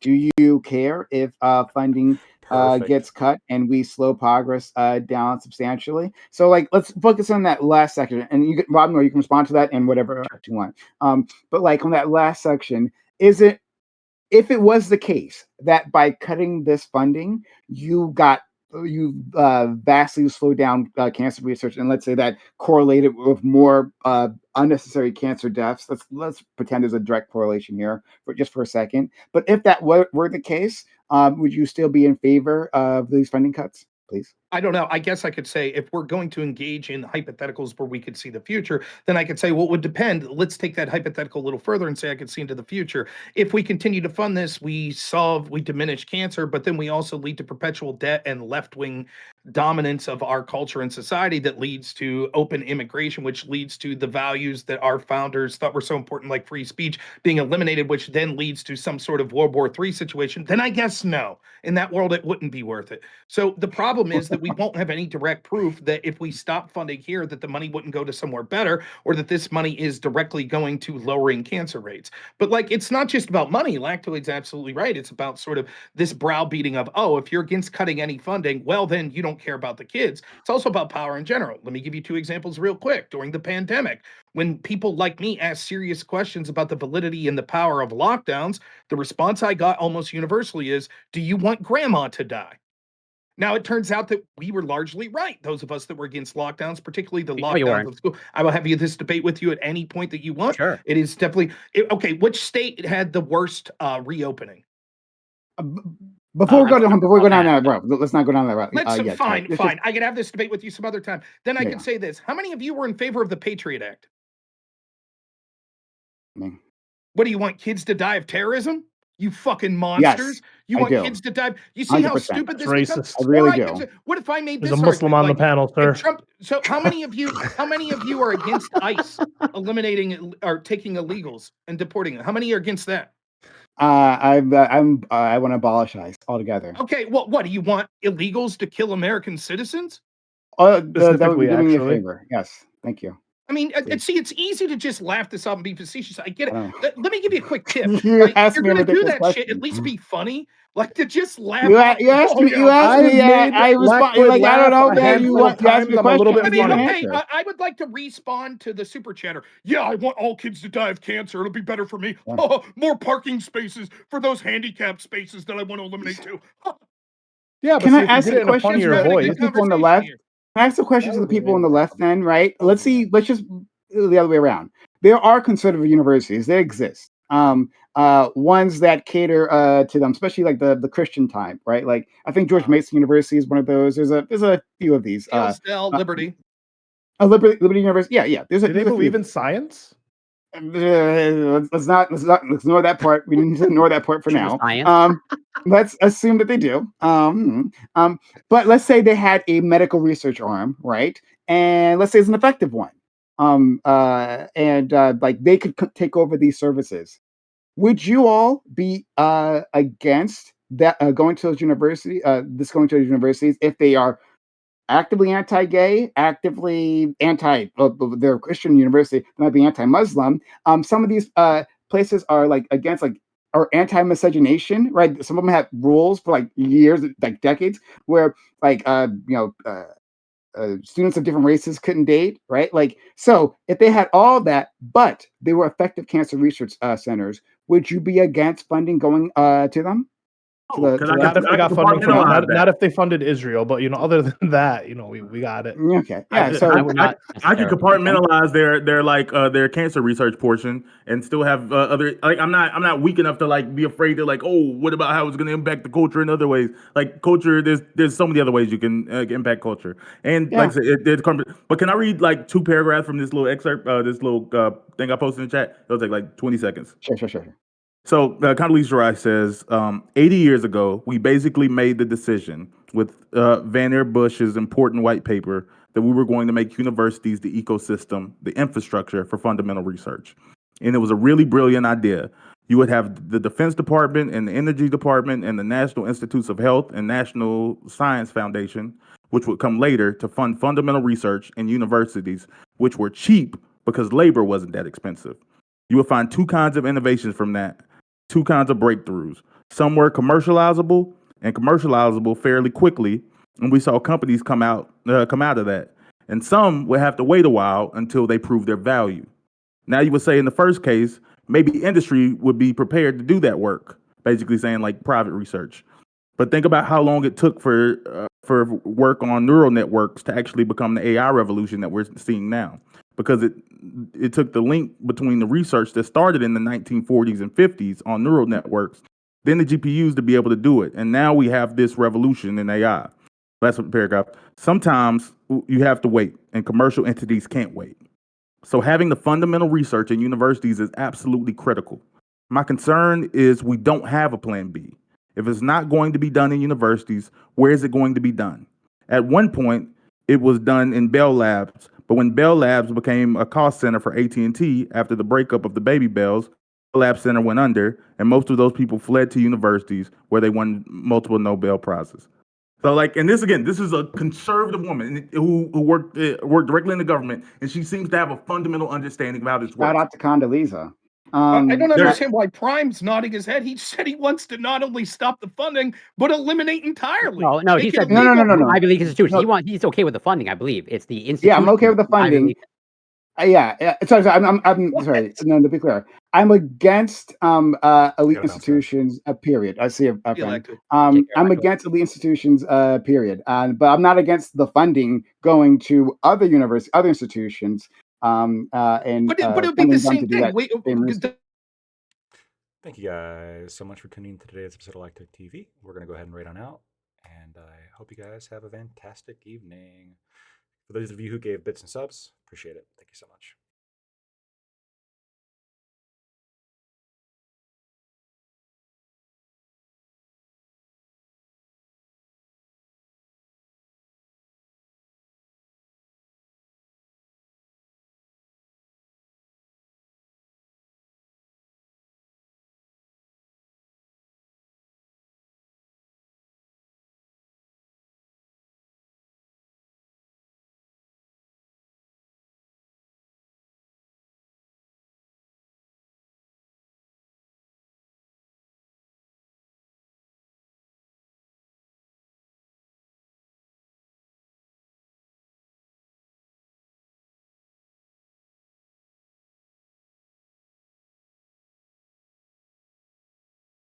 with the private institutions.